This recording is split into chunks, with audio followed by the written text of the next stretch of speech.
Kagasari, ay visa, sorry, ang nadana, performance, pipiramle, aduga,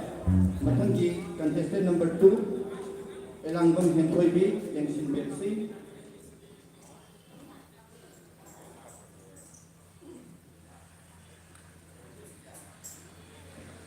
Hentoybi di magi party mo group song way kita bani. Adalah hentoy biar mami aman kaya ba. Lang mena ka ama di hentoy biar mag mention bersi apa ini di performance pilih apa mungkin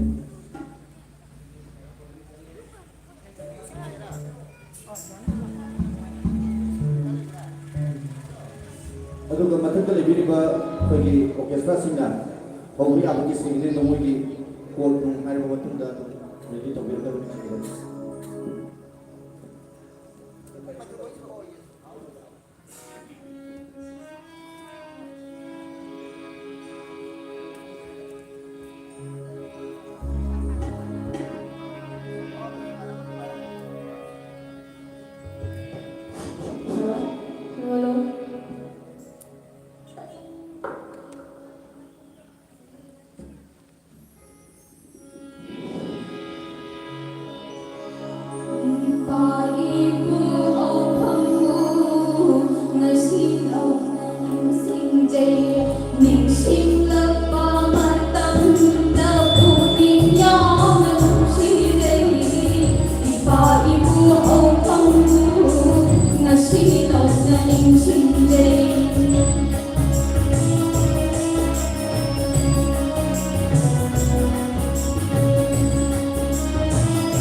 ꯄꯤꯔꯝꯃꯤ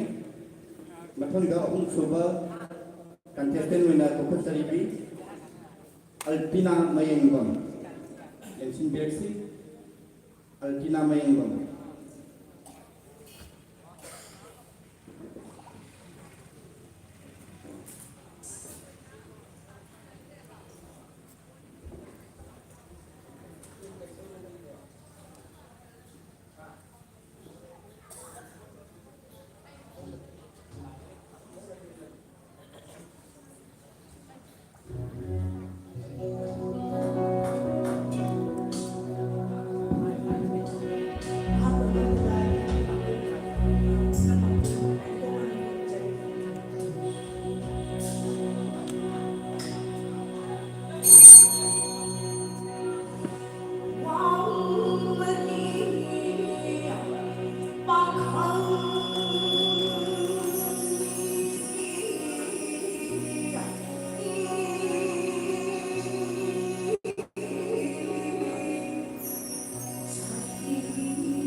Serial number 4 like the bus inside goes we out the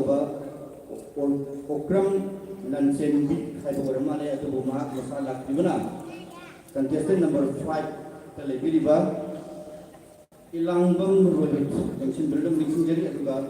Lansen Big Lapiragadi. Lapiragadi Mukang for the Mixing Building Jerry. Lansin bisa terkenal memang kita korban ya, akan dirana. Ilangbang Rohit,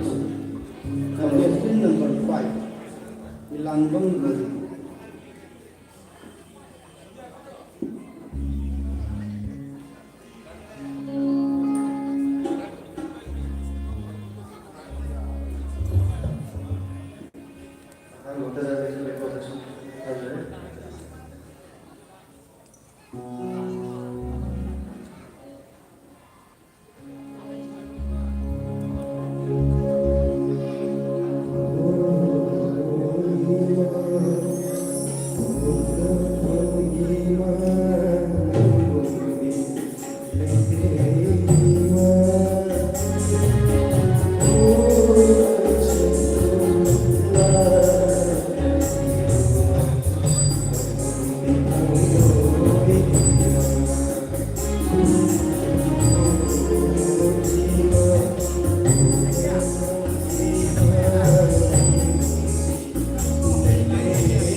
Contestant number 6, Tokshindari, Athoy B. Lifestyle. Lensin Birsi. Contestant number 6, Athoy B. Lifestyle.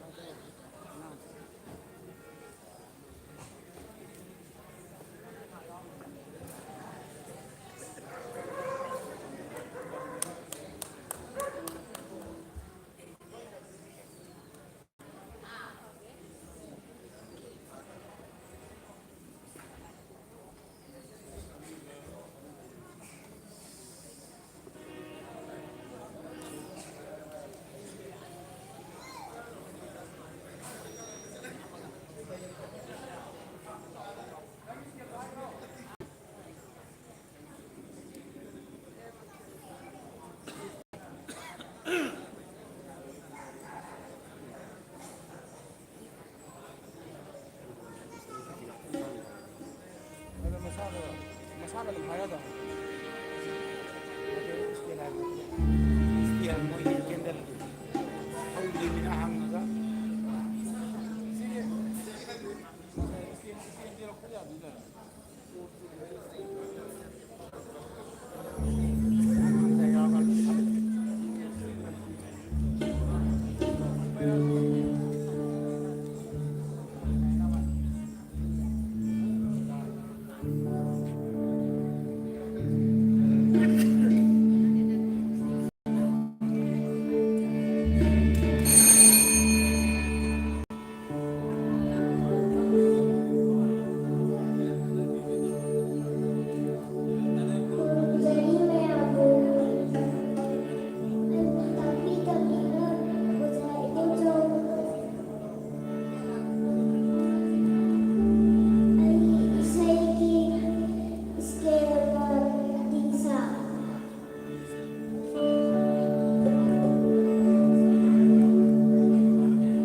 ꯌꯥꯝꯅ ꯅꯧꯖꯔꯤꯕ ꯏꯆꯥꯁꯤꯅ ꯆꯍꯤ ꯂꯥꯟꯊꯣꯛꯄꯤꯈ꯭ꯔꯦ ꯃꯥꯒꯨꯝꯅ ꯄꯤꯛꯂꯤꯉꯩꯗꯒꯤ ꯄꯨꯁꯄꯥꯔꯥꯅꯤꯁꯨ ꯃꯐꯝ ꯑꯁꯤꯗꯒꯤ ꯍꯧꯗꯣꯛꯈ꯭ꯔꯒ ꯑꯁꯤ ꯃꯅꯤꯄꯨꯔꯒꯤ ꯁꯛꯅꯥꯏꯔꯕꯤ artist अमा ओइखिबनी महाक पुष्पारानी खक्त नते ममिंग लेरबा कलाकार मयाम अमा मफम असदगी हौदोखिबा लई कंटेस्टेंट नंबर 6 द कोक्सिनजरी कंटेस्टेंट नंबर 7 सॉरी 6 तो नते कंटेस्टेंट नंबर 7 द कोक्सिनजरी इलांगम लोयांगानबी लेंसिन बिरक्सी कंटेस्टेंट नंबर 7 इलांगम लोयांगानबी इलांगम लोयांगानबी मतलब लेंसिन बिरंगबा कोक्सिनजरी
मथंगी contestant number 8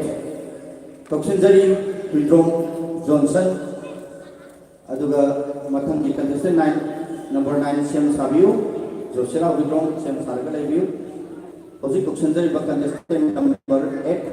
Huidrom Johnson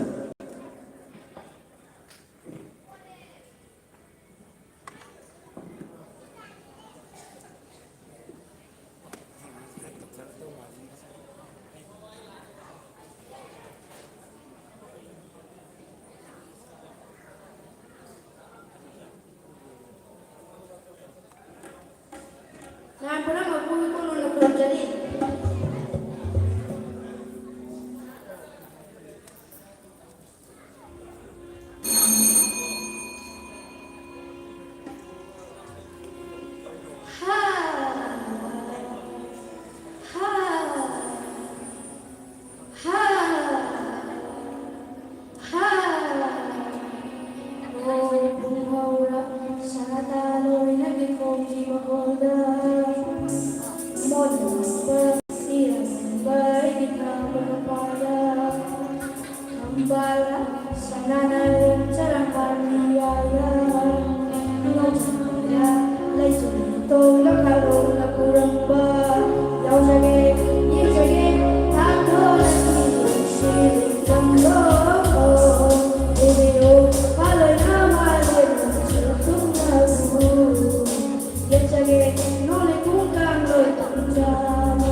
Mathanda Kopachari, contestant number 9, Josila Withdraw.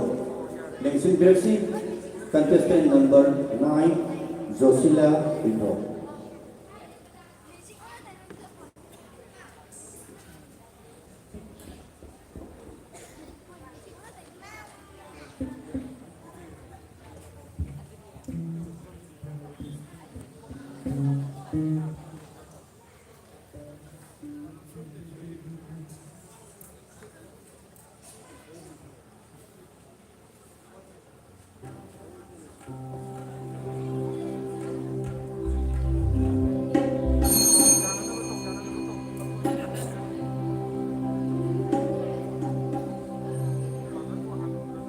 Hello.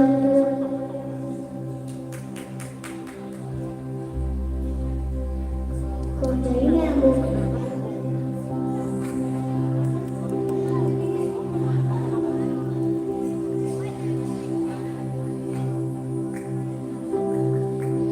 thật lòng begini begini bila masih kira katana masih kiri sana kau kali macam jadi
मथंगी कंटेस्टेंट नंबर 10 कौशन जरी K S Santosh contestant number 10 K S Santosh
Kaukasari mathangi contestant number 11 Huidrong Abid Huibi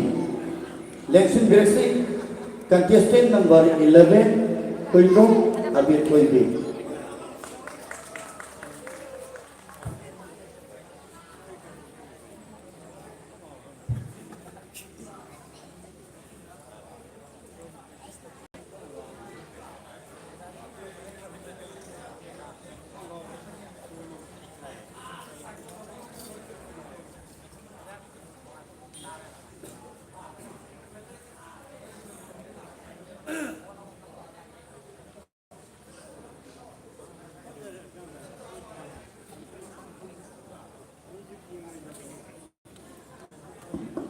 Halo, halo.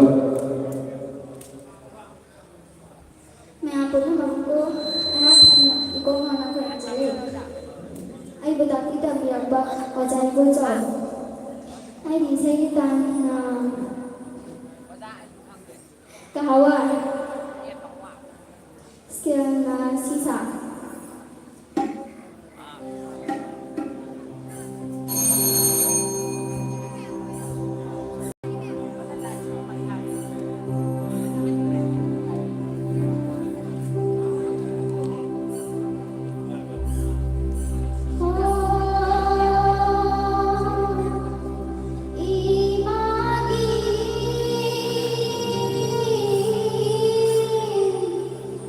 Mapa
मथंगी contestant number 12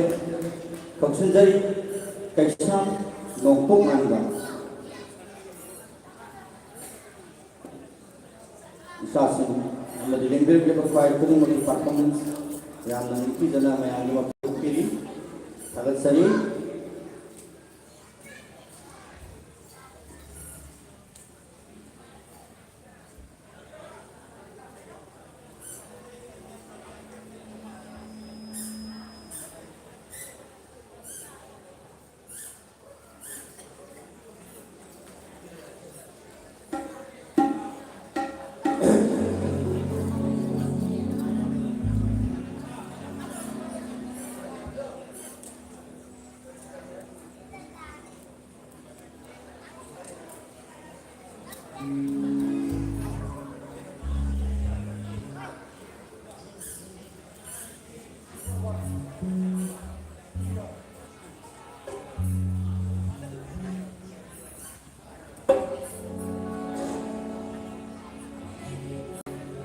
Đừng mơ gì càng lấy má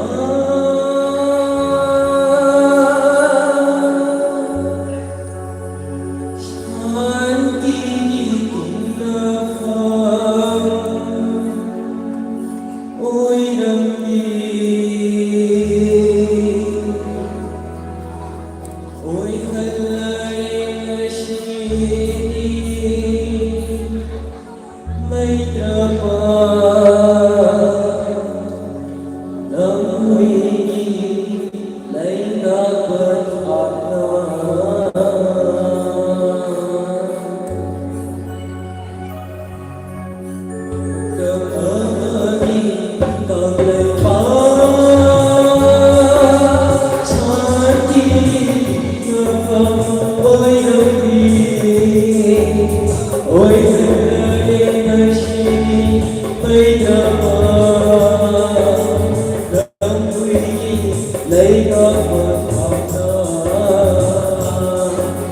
ôi thân ơi xin mấy năm đông vui mấy năm cơn mơ gì còn lời còn lấy còn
lời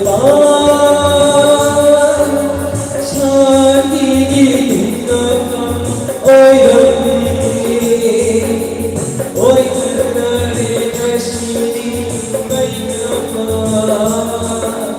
lòng lấy một hợp ôi đời xin mấy năm lòng lấy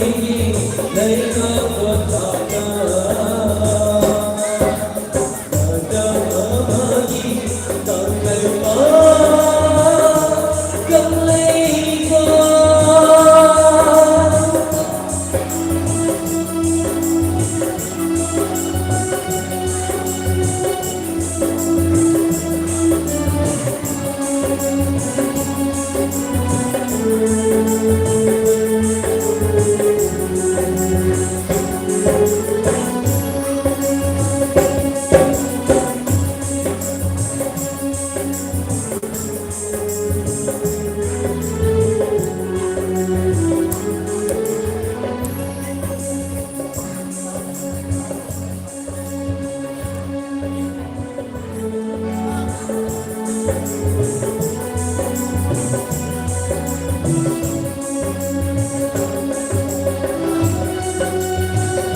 ꯊꯝꯖꯔꯤ ꯃꯗꯨꯗꯤ ꯉꯁꯥꯏ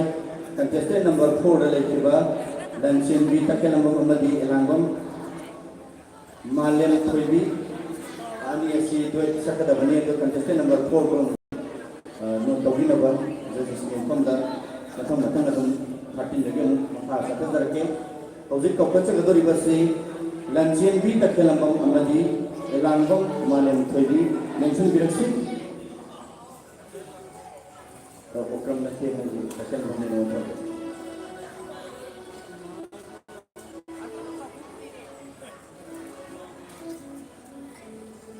isa ni san ke bedaw sa microphone sa papai ko Orang kumuk pada umur.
Matanda,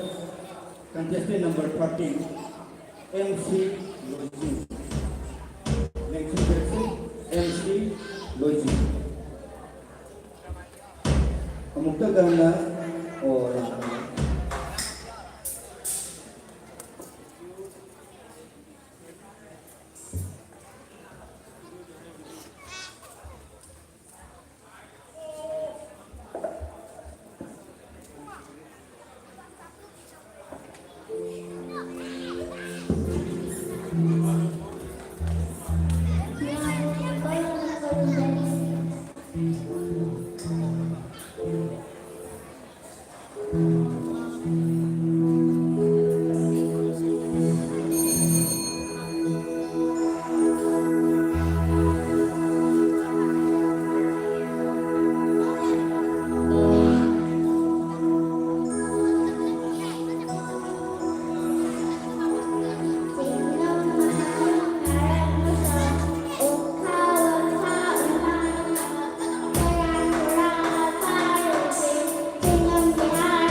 Mathangi contestant number 14, Laishan Restafe.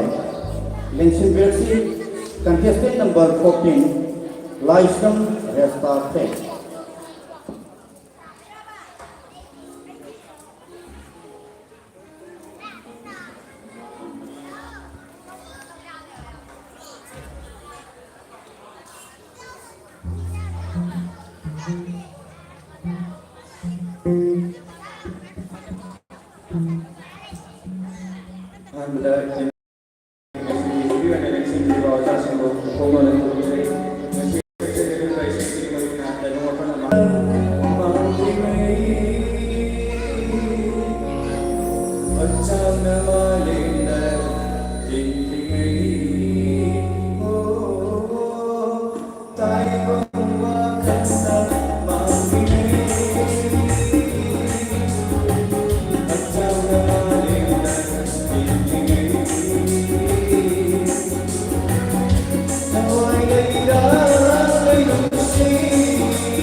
Mathanggi contestant number 15 Kakshanjari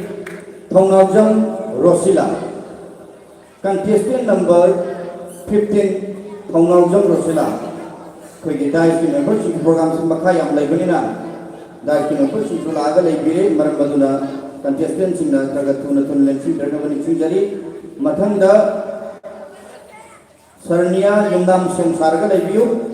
option baka sangat naba ready da laibiu.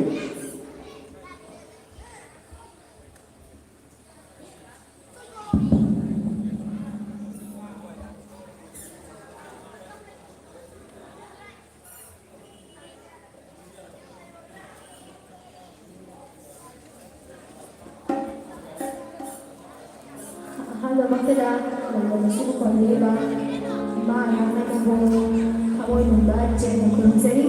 abadi banggalan sendiri bang, azabro, lagu pun dapat pun nikong konseri, abadi lagi konseri.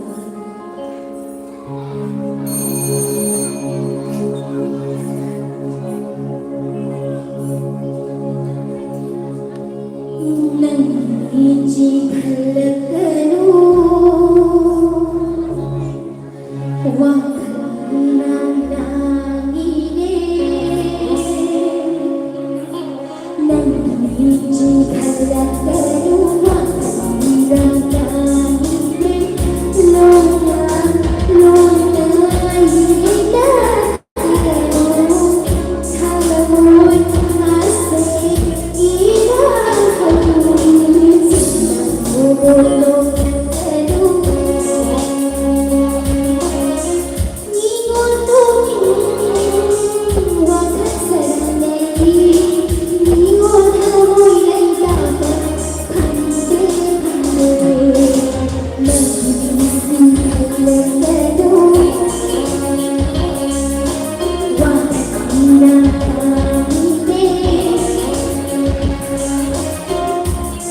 Mathang di contestant number 16 Kausanjari Sarnia Yungnam Lengsin Direksi Kergatuna Lengsin Diraga contestant singna Koi program si mathang laiba koi na sukara ngasi si mayam ngai thung asin tawda program kra theng na hoki baga dais di members sing loi na leng direktuna lairabani marmaduna contestant sing na kerji konglei tu na lengsin diranga bani sing jari mathang da sem sabiga da ba kheljit human them sarga laibiu. Hello,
Mathangi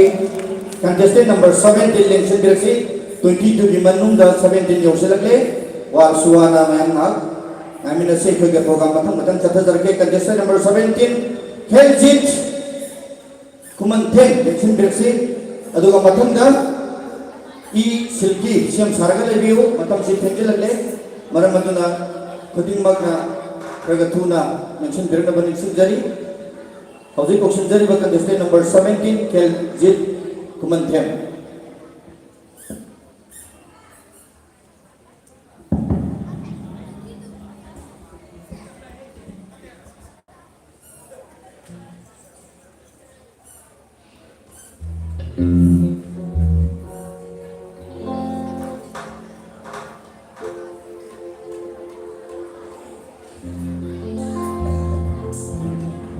Bangladesh Biba Majasi Bujo Kolom dan Kurjari Wajani saya makan Kedua Tamzali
Thank you.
Mathanda contestant number 18 Ilangom Silky Lengsim Birksi aduga ngasigi masag nairaba akoy numidangi forum kidamakta tamo asema marjit waripang kumar kumansa ayayari pandi singer sisu matang yaurutuna lebire koy matamasi kaipang sudalabina kunitoy katanya dana ang sadakre mahak mayam wamin narasi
मथंगी contestant number 19 गौसिन जरी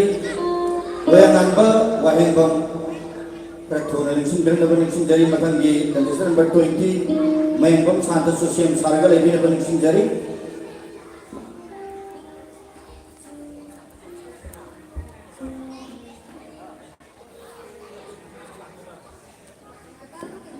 लोयांग नानबा Wahengbam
Election direction contestant number 20 Mayangbam Santa. Hauzik contestant ani khadang aisilale under the 20 si sat kamatunga. Toxin jari contestant number 20 Mayangbam Santa. Kartun election jari.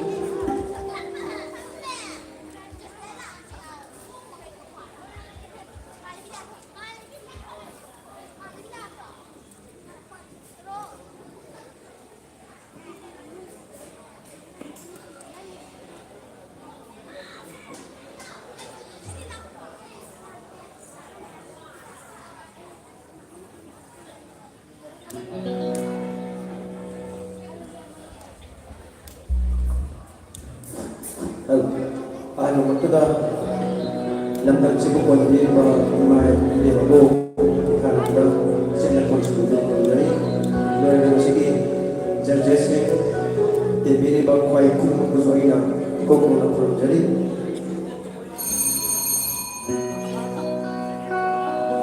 nusi baheman kibana soi ki bayawra laba ngapiu koi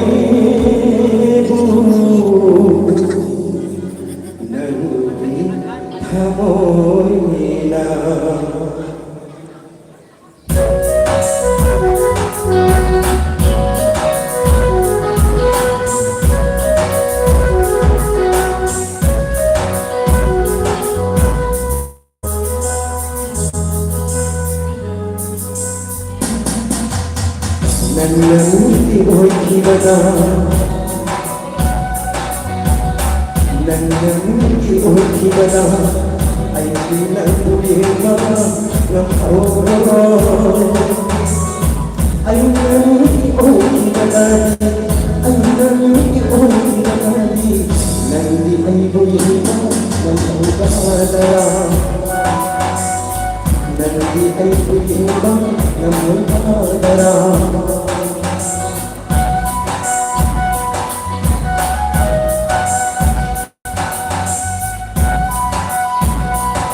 Nang di ay puyin ko,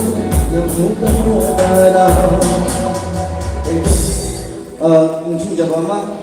ꯑꯩꯈꯣꯏꯅ ꯉꯁꯤꯒꯤ ꯀꯟꯇꯦꯁꯇꯦꯟꯁꯤꯡꯁꯤ 25 की मखा हाइबने अदुबु अकोई आधार से तौदबन मरम वरगा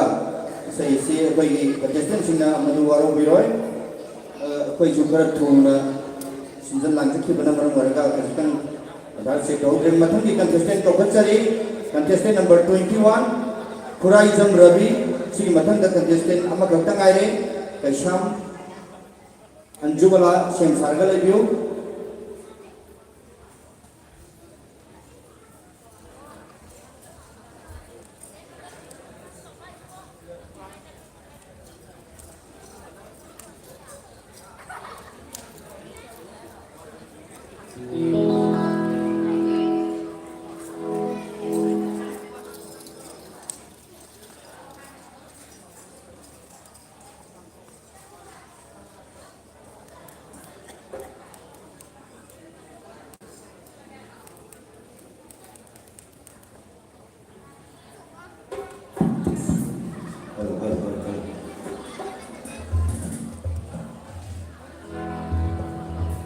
Oh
Nasigi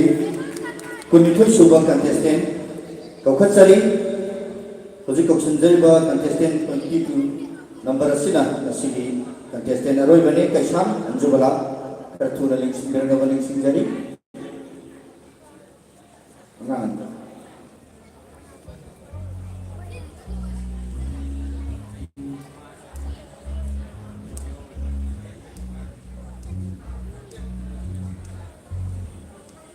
Marakana elambam henthoi bi lakhoi ani nang namana bidu ka lakhoi ni lere ka disong Dr. Samdir Naru Niksing Jari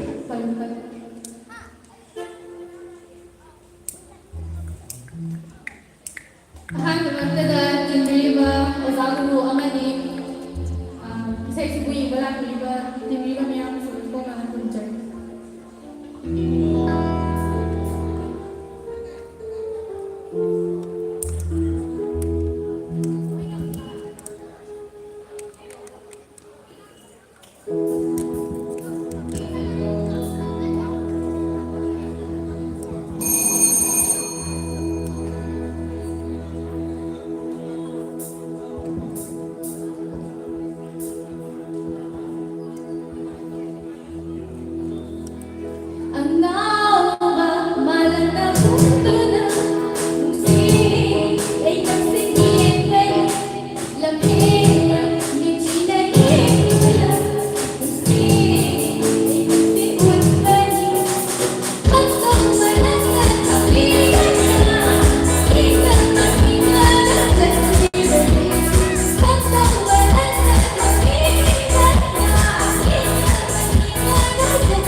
ꯑꯩꯈꯣꯏ ꯍꯧꯖꯤꯛꯀꯤ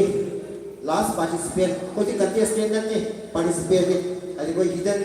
agent ꯑꯩꯈꯣꯏꯒꯤ ꯇꯦꯂꯦꯟꯇꯣ ꯐꯟ ꯇꯧꯕꯅꯦꯕ ꯑꯗꯨꯅ ꯀꯟꯇꯦꯁꯇꯦꯟ ꯅꯠꯇꯦ ꯑꯗꯨꯅ ꯄꯥꯔꯇꯤꯁꯤꯄꯦꯟꯗꯨꯅ ꯂꯣꯏꯔꯦ ꯑꯗꯨꯅ ꯑꯩꯈꯣꯏ ꯐꯣꯔꯃꯦꯜ ꯐꯪꯁꯟꯁꯤ ꯍꯧꯅꯕꯒꯤꯗꯃꯛꯇ ꯇꯌꯥꯔꯤ ꯂꯩꯖꯔꯦ ꯑꯗꯨꯅ ꯑꯩꯈꯣꯏ ꯉꯥꯛꯇꯪ ꯑꯩꯈꯣꯏ ꯚꯤ ꯑꯥꯏ ꯄꯤꯁꯤꯡꯁꯤ ꯂꯣꯏ ꯂꯦꯡꯊꯣꯛꯄꯤꯔ ꯂꯩꯔꯦ ꯍꯧꯅꯕ ꯊꯧꯔꯥꯡ ꯇꯧꯖꯔꯒꯦ ꯑꯗꯨꯒ ꯖꯨꯔꯤꯁꯤꯡꯗꯒꯤ ꯑꯩꯈꯣꯏꯅ ꯇꯣꯞ 10ꯕꯨ ꯈꯜꯂꯁꯨ 15ꯕꯨ ꯈꯜꯂꯁꯨ ꯃꯗꯨꯒꯤ ꯂꯩꯔꯤꯕ ꯀꯩꯅꯣꯁꯤꯡꯗꯣ ꯃꯥꯔꯀꯤꯡ ꯍꯥꯏꯒꯗ꯭ꯔꯥ ꯒ꯭ꯔꯦꯗꯤꯡ ꯍꯥꯏꯒꯗ꯭ꯔꯥ ꯑꯗꯨ ꯑꯩꯈꯣꯏ ꯂꯧꯁꯤꯟꯖꯅꯕ ꯇꯧꯖꯒꯦ ꯇꯧꯕꯤꯔꯣ ꯑꯗꯨꯒ ꯍꯧꯖꯤꯛ ꯀꯩꯅꯣꯁꯦ ꯐꯪꯁꯟꯁꯤ ꯃꯈꯥꯒꯤ ꯐꯣꯔꯃꯦꯜ ꯐꯪꯁꯟꯁꯤ ꯍꯧꯅꯕ ꯇꯧꯖꯒꯦ ꯃꯔꯛꯁꯤꯗ ꯑꯩꯈꯣꯏꯒꯤ ꯑꯣꯄꯅꯤꯡ ꯁꯣꯡ ꯁꯛꯀꯗꯕꯅꯤꯅ ꯀꯃꯥꯏꯅ ꯇꯧꯒꯗꯒꯦꯗ ꯑꯃꯨꯛꯇꯪ ꯈꯟꯊꯕꯤꯌꯨ ꯕꯤꯖꯣꯖꯦꯟꯀꯣ 오프닝 속이 시작이거든요. 아주 많이 움직이는 거 아마 너 감독들수.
Hello. Pakai bola sebut, jadi doktor baju macam ni tu.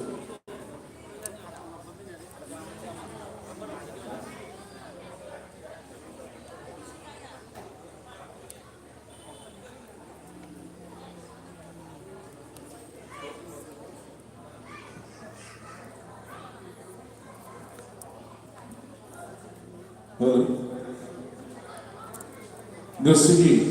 Senguru na Minasigi. Kasi Senguru na Mit, Meragi Tani, Meragi Purnima, Lana Medina. Yeho Medigi. Inmin Naranaba, Suni Yanigi, Padok Hidokba, Luxi Marie Nixi Namit, Melhom Sobanamit. Thoramasida. Kasi iramdam sa isalok kamali po ni taragan ito ay nagsuba yay para ba mapagpumon namin na sige. Thus, initial of district level music talent and 2025 housing Myanmar kudong tamzakri ako'y nadagpagtok sa ito 12 Foundation Day iramdam sa isalok kamali po ni ako'y natamzari batimdi living together in peace and harmony. Gasigi, sing lem labat harong gasigi. At huwag iti ko ibigin ako kay Kunazari mo. Dana Manzuri University kay Kunazari mo, respected Vice Chancellor Professor W. Sanbabu Singana Gasigi. Parliament Function Sip Case Webigani Matanda Ikai Nazari Dr. Elam Amit Kumar Asni Dili Nama Kitapatama Sakti Bana Barbarga Maki Papapum Elam Prem Kumar Simena Guest of Honor Sigi Papam Lamda By Selection Digani Anisuba Guest of Honor Ikai Nazari Tongam Kunin Rosi Sip Finance Officer Directorate of Handloom and Textiles, Government of Manipur, Aum Sudha Gaigumazariba, Waikom Design Singh, Chief Finance Officer, Directorate of Health Services Manipur, Matandika Gumazariba, Elam City Kumar Singh,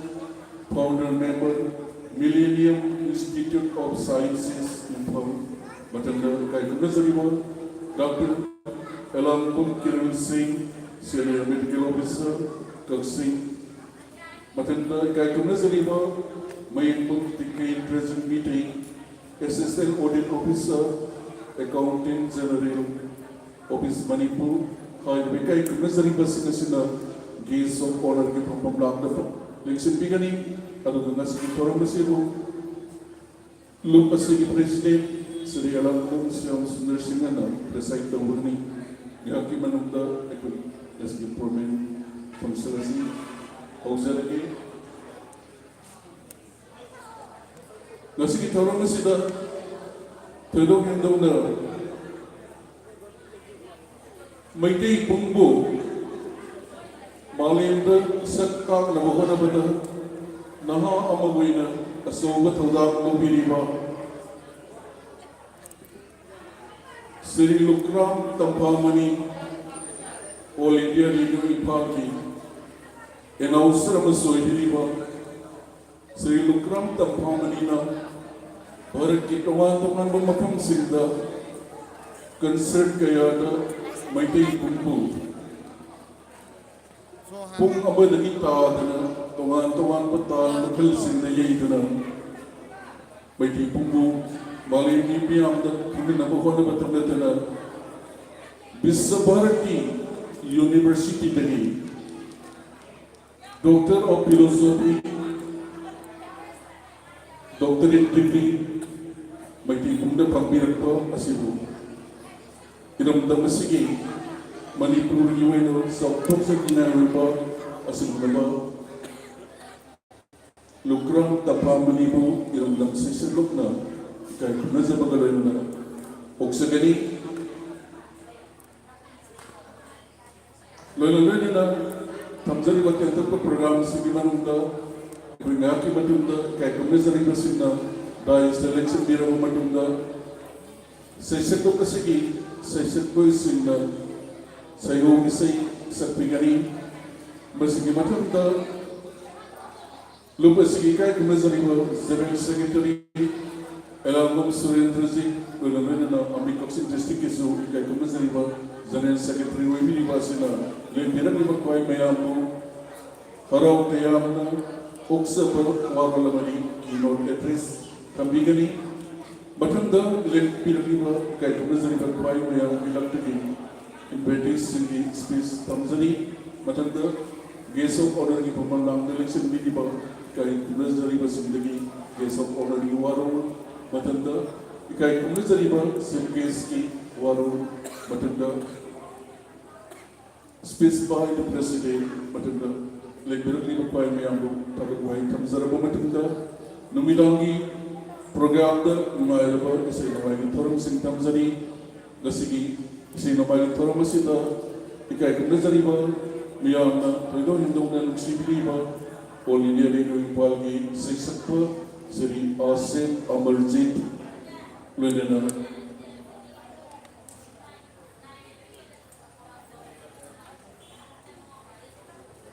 Warepal Kumar Kumansa,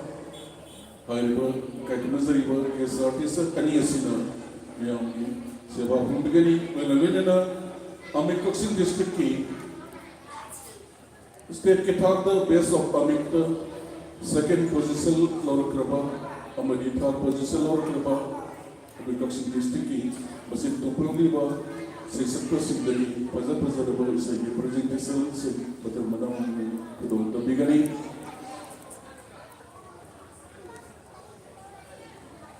stand microphone itu bawa aku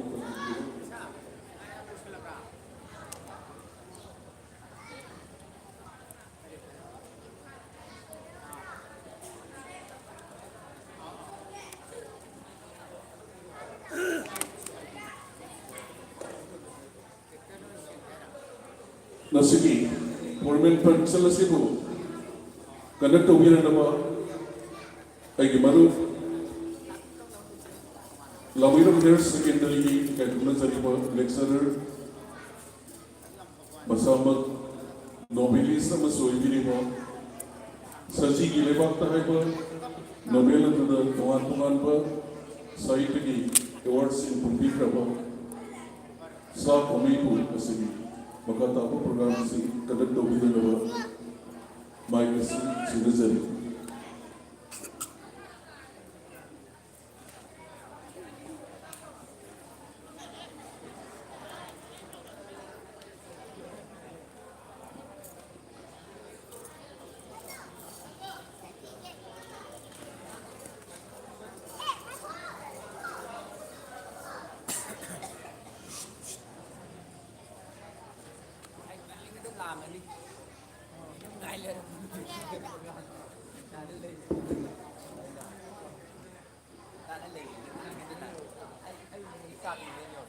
लेंगी रही इकाई पुना रो मथिक्सा रा तेदो ने लोग न मणिपुर की सपना रा अलमन रो पान बाई पुना रो Oi, bukan.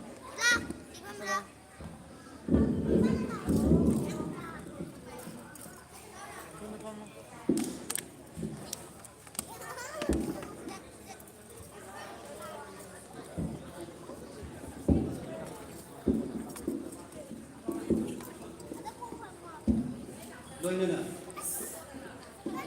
mangda election diriba ngasigi gandam sisablu ka manipur ki tara ni thur siba mapo namit thorom siga mani dena athoi adin sangdam na da thawayaw na sakya dikiba ya dikibi kumnaman mangda election diriba lekai gandam ngasigi imai bin sing ahlan sing ngasi yang lam wagai tera ima yang lain lagi asal wala sida pangkuk sariba asigum dapat orang asigu mapum han biga di hati lagi puri kan ketara man ukseri kai kun ukseri hauji ai koi gi orang masih ahan ba telehan ki sarukta kusikan matam law ki bana mal moy gana tara thekta tre musidam da pun mun nakki gani ngasigi meragi thanin oktober ni tai tare asi koi pun mun khangara ba amani manipur yang suri koi ba nami amasuni inong no ba amma oina ai nasin nasu manipur sari nimit thaidana Manipur sumapan Manipur sehingga pak sauna formasi pak tukli loinana moirang maite unda lokak presiden ada yang pak sauna silangli di sana kom dasu nasi isi merah uncong begitu orang pak tukli masih lagi loinana nasi orang masih ki formen sen asigi dais dengan sung kita dapat pemnamaku koksin jage hausin makidi akoi masa lendi rakragasu iku khargi matungga susoi soi dana yogi kadaba sing suyawna shukna kapsin jage ahan baba kadai kai kumna jariba Sri W Chan Babu Singh Vice Chancellor Dhanmanjari University Manipur masih baru masih ki kam langling sin bagani lengsin digani loinana iramdam sasakluk kha Manipur president suri diriba elangam siam suro singona masih baru masih ki preside to digani loinana tanggal elangam Amit Kumar masih masajid sembah moy dana masih mahati awam station ere aduna mahati kai kunna jariba Ipai Bungo Elangam Prem Kumar na Sanupal Bukut Sindi Dana Nasigi Guest of Honor Sindi Manunda Amma Koiriba Hariba Pampam Silaw Digani Mathanda Pangam Kunin Rosing MFS Chief Finance Officer Director of Pendulum and Textile Government of Manipur Mathanda E. Jiten Kumar Singh Founder member Millennium Institute of Sciences Manipur W. Vijendra Singh MFS Chief Finance Officer Director of Health and Health Services Government of Manipur Dr. E. Kiran Singh Senior Medical Officer Loinana M. Tikendra Singh Assistant Audit Officer AG Government of Manipur Hai Kai Majari Basing Koi President and Basing Viduna Masigi Guys Election of Nava since the Lamsari my baby government should my baby of Sinjan Adu Koi Candlelight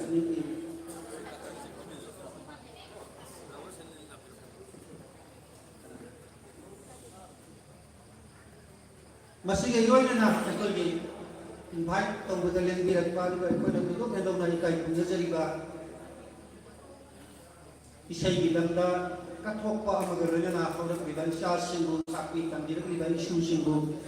ताकपी टिकपीबगी अचौबा थोक्तांग अमलगिरिबा अखोई भाइना इकाई खुंजजरिबा इकाई खुंजजरिबा ओजार Komi Osho Bashing, Nasikita Isha, Kanaba Kunsingi, Marta, Lensin, Lina, Zabi, Professori. Lona Koi, Nasigi, Toyopa, Mitung Sing, Toyo Mitung Sing, the President, Ekoi, Legian, Pudol Vinava, Duga, Pays, the Yonga, Legian, Pudol Vinava, Koi, Person, Osinjay.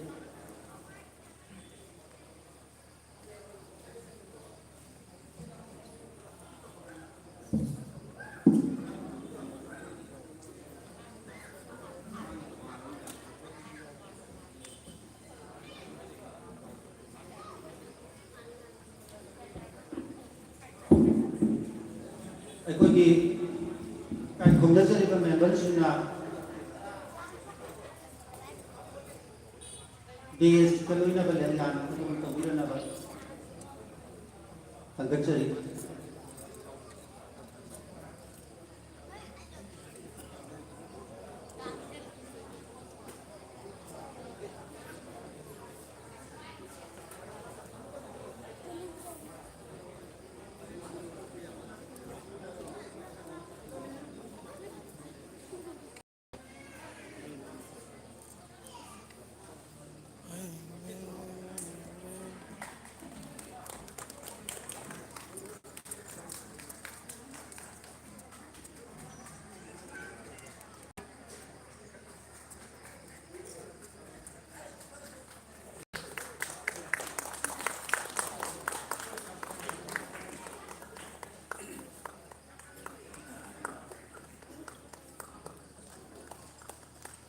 Thidok hendokna numaijaba amana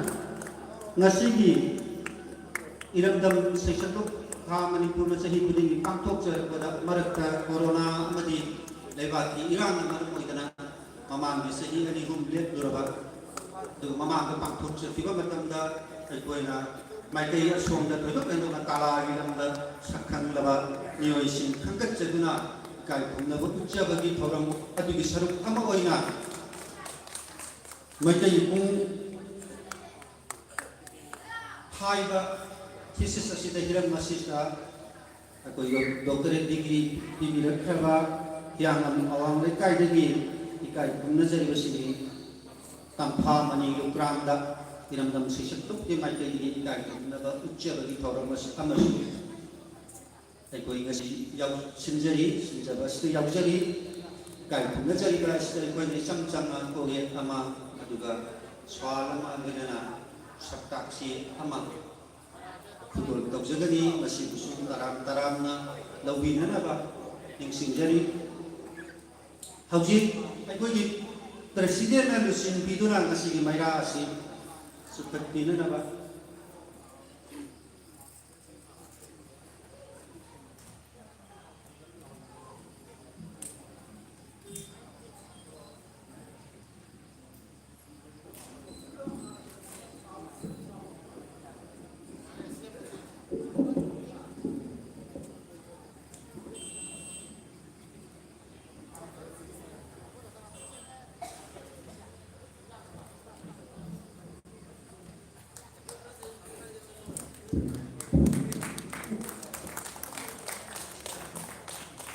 Kai komijariba iramdam sesabuk kha Manipur ge presiden na lusing iduna kasih ko masih sudah ngamdaba ayat pa apan ba lehan bida na nabagita magta tayong siya mamapuda kurumjaba thongijaba apaba nungaiba saukat pa iramdam sesabuk kha Manipur ge bu pinabiu haibagi wakhalon na loinana masih ki mayra sukat bagi thoram masih pangkukjari Loinana, aikoi niko kharigi matungda ngasigi nungairaba makhan mathian di isai nomai di thorok sing langthok nanana ba on india ri do gi tongan tongan ba saksak pasing aduga iram tam saksak lukki akan naba saksak loising di oiba yamna nikti jarba isai ngai thorong atam thang pangthok jana naba thorang tokjari maram aduna nungsi jarba iram tam irai kai asigi ahalaman sinang si sirmo pang singna ikut kerdam len sing birakuna masigi thorong masih mapung pahan bio haiduna norukna pati kecil.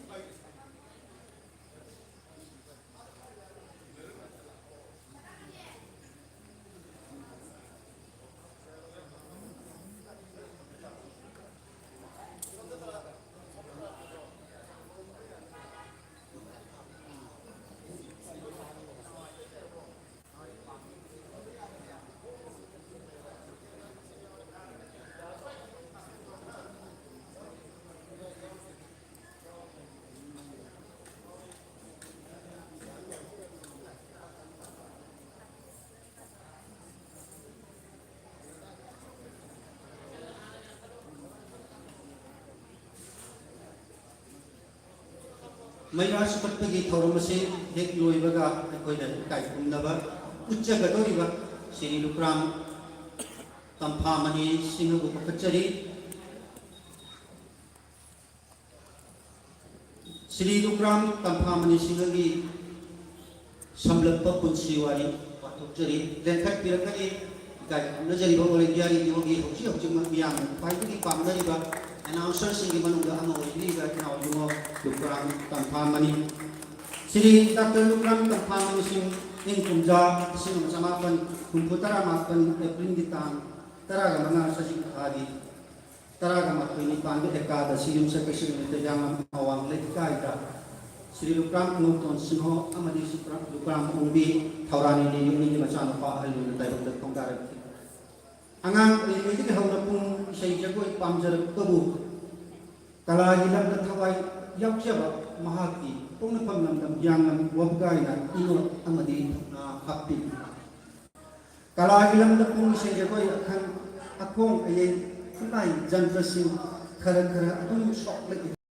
jawalan yang menentukan akademi infan dari sanitanda diploma amadi punda post diploma Ka Manipur Hindustani Mahavidyalaya Kakshing Amadi Sri Pan Kundare Government Music College di Tablada Bisra Krishna. Indian Council for Cultural Relations ICCR Gimakha Iskon Ranganiketan Jaramil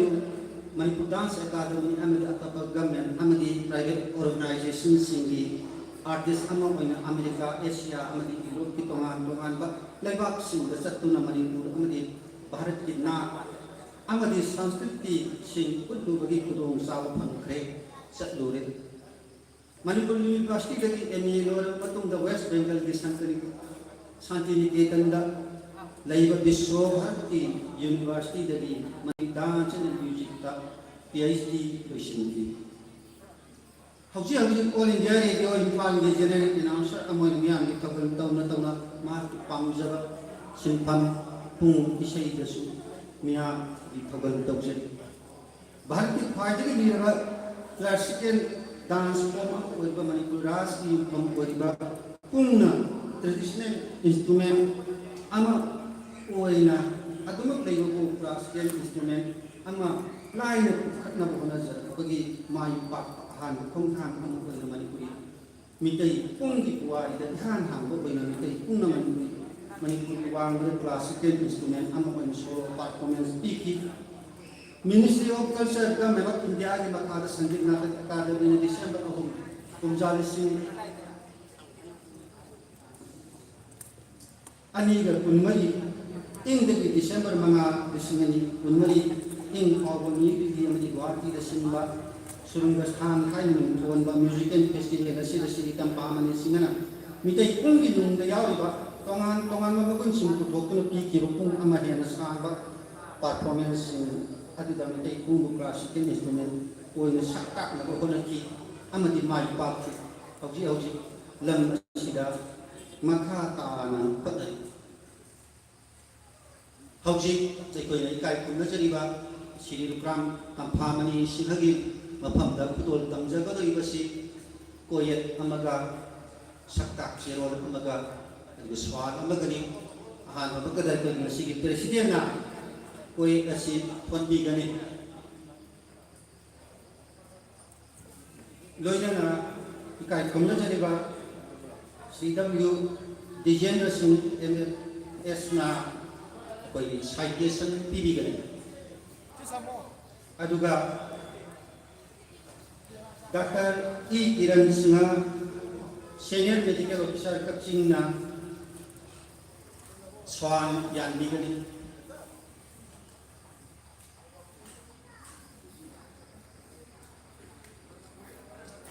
ꯑꯍꯥꯟꯕꯗ ꯀꯣꯌꯦꯠ ꯍꯥꯟꯅ ꯊꯣꯟꯕꯤꯒꯗꯕꯅꯤ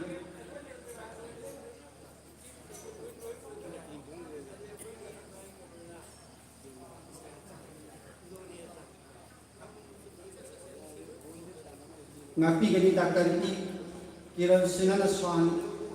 asi hana ki mat koyet ki mathanda Swan si yanbiu ki mathanda W Jendra Singh na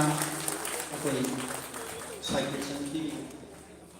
thagajari akoi damdam si satuki resident mathanda koi Swan antang yanbina na thagajari Dr. Elangan Kiran Singh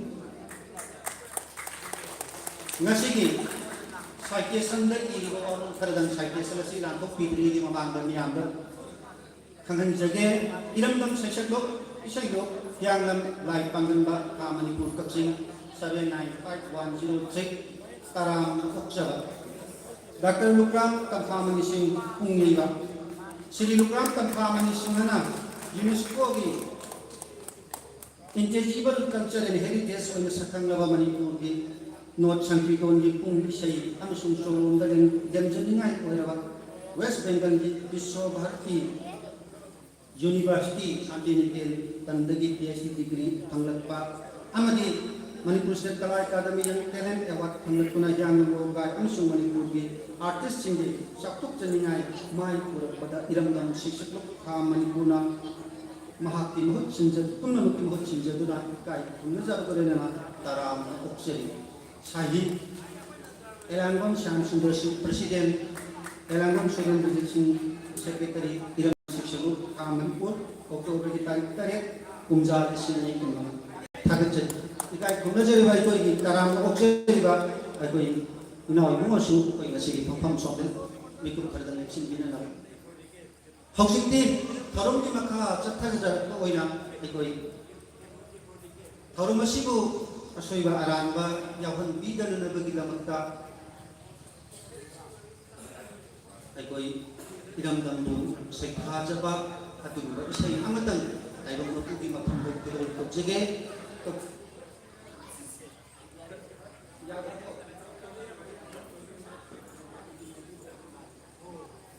Ngapigan ay hojik formal function sida ay music ki karigi kem sabado tang kudu sada badai bana man ko jana ay hojik formasi makha tarik ko oina ay guys tagat sindi ba sindi marak tagi ay wai tagat ambina na ba kokok jage masigi Mangoy na masih formasi kali kita makasumuja riba, kali kita makalamza riba.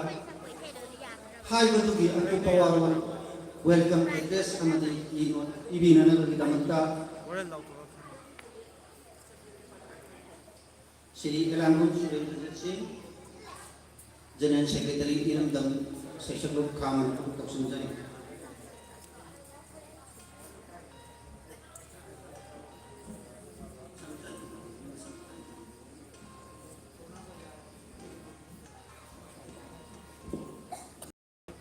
Bayang bunuh ko